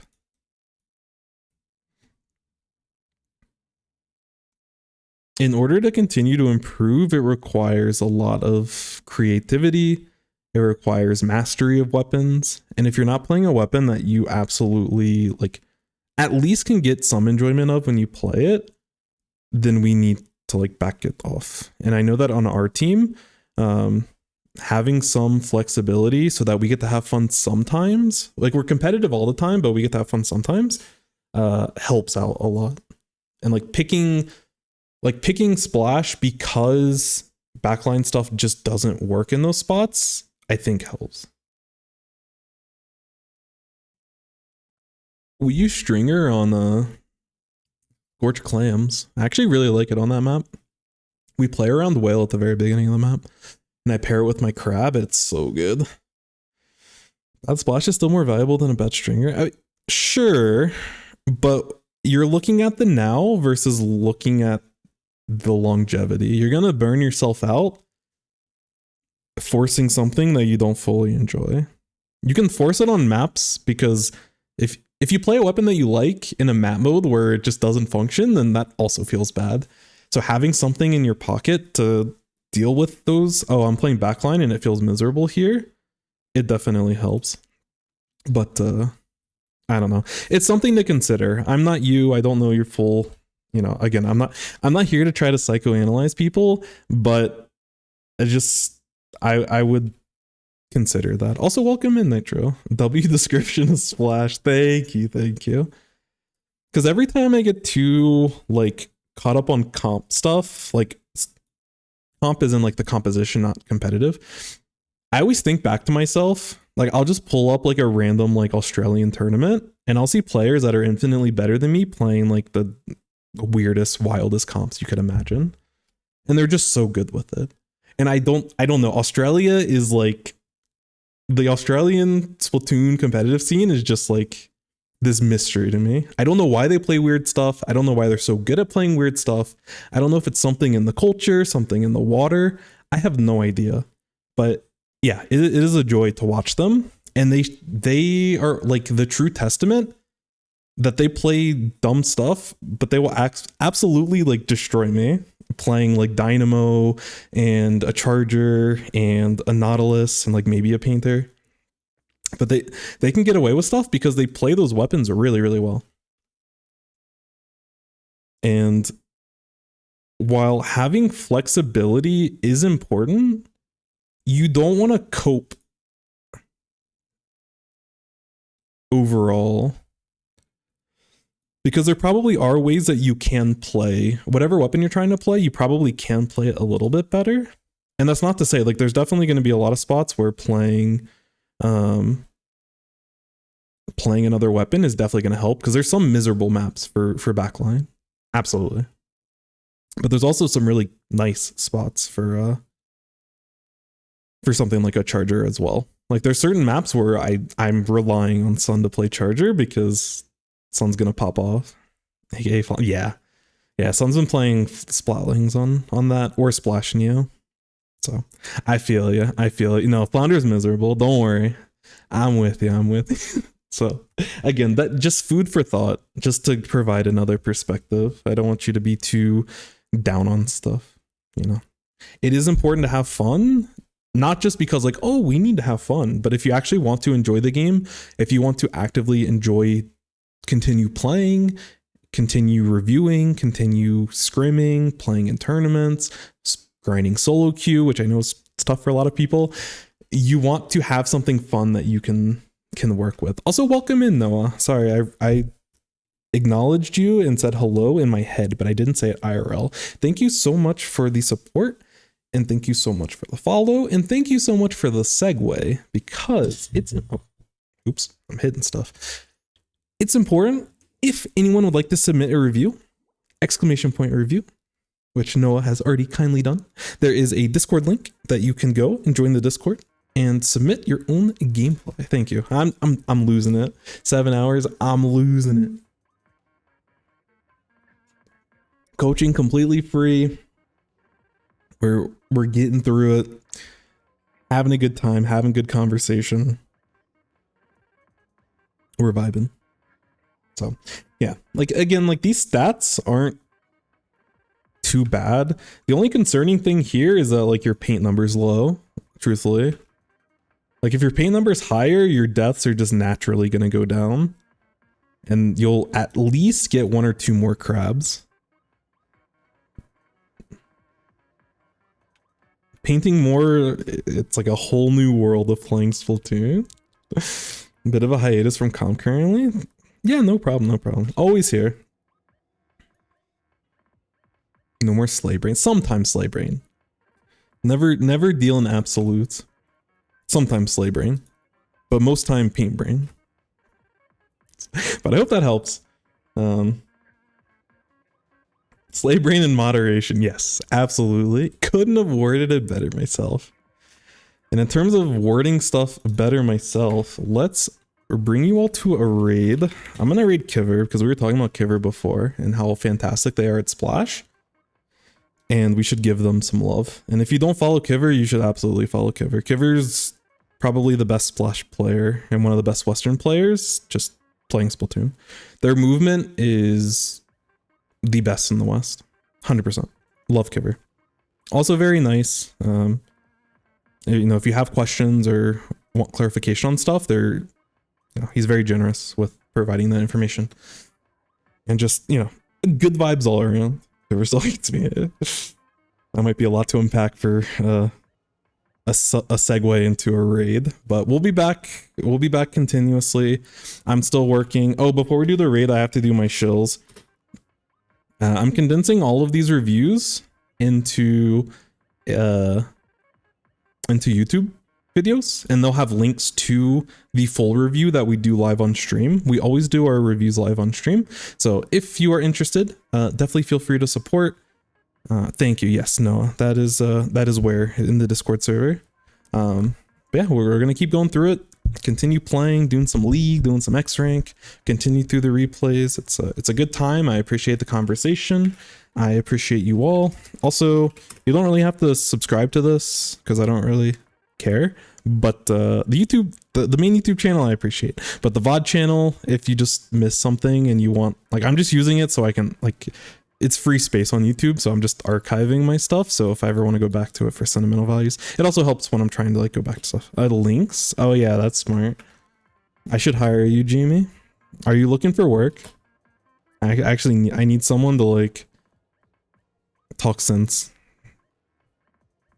So anyways, so yeah, I'm gonna send you all over to Kiver. Be kind. Seriously, if you don't follow Kiver, please follow Kiver.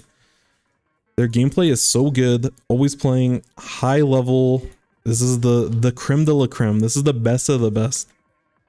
You can learn so much. If you care about learning, Kiver is just a wealth of information. So anyways, take care all. Maybe another day on the aerospray stuff. Hey, if you want to submit the code, just submit the code and we're chilling. We will certainly get to it. But anyways, have a good night. And yeah, good luck tomorrow, Vapor. You better make it onto the Nintendo stream if they're streaming it, because I want to spam their chat and get banned.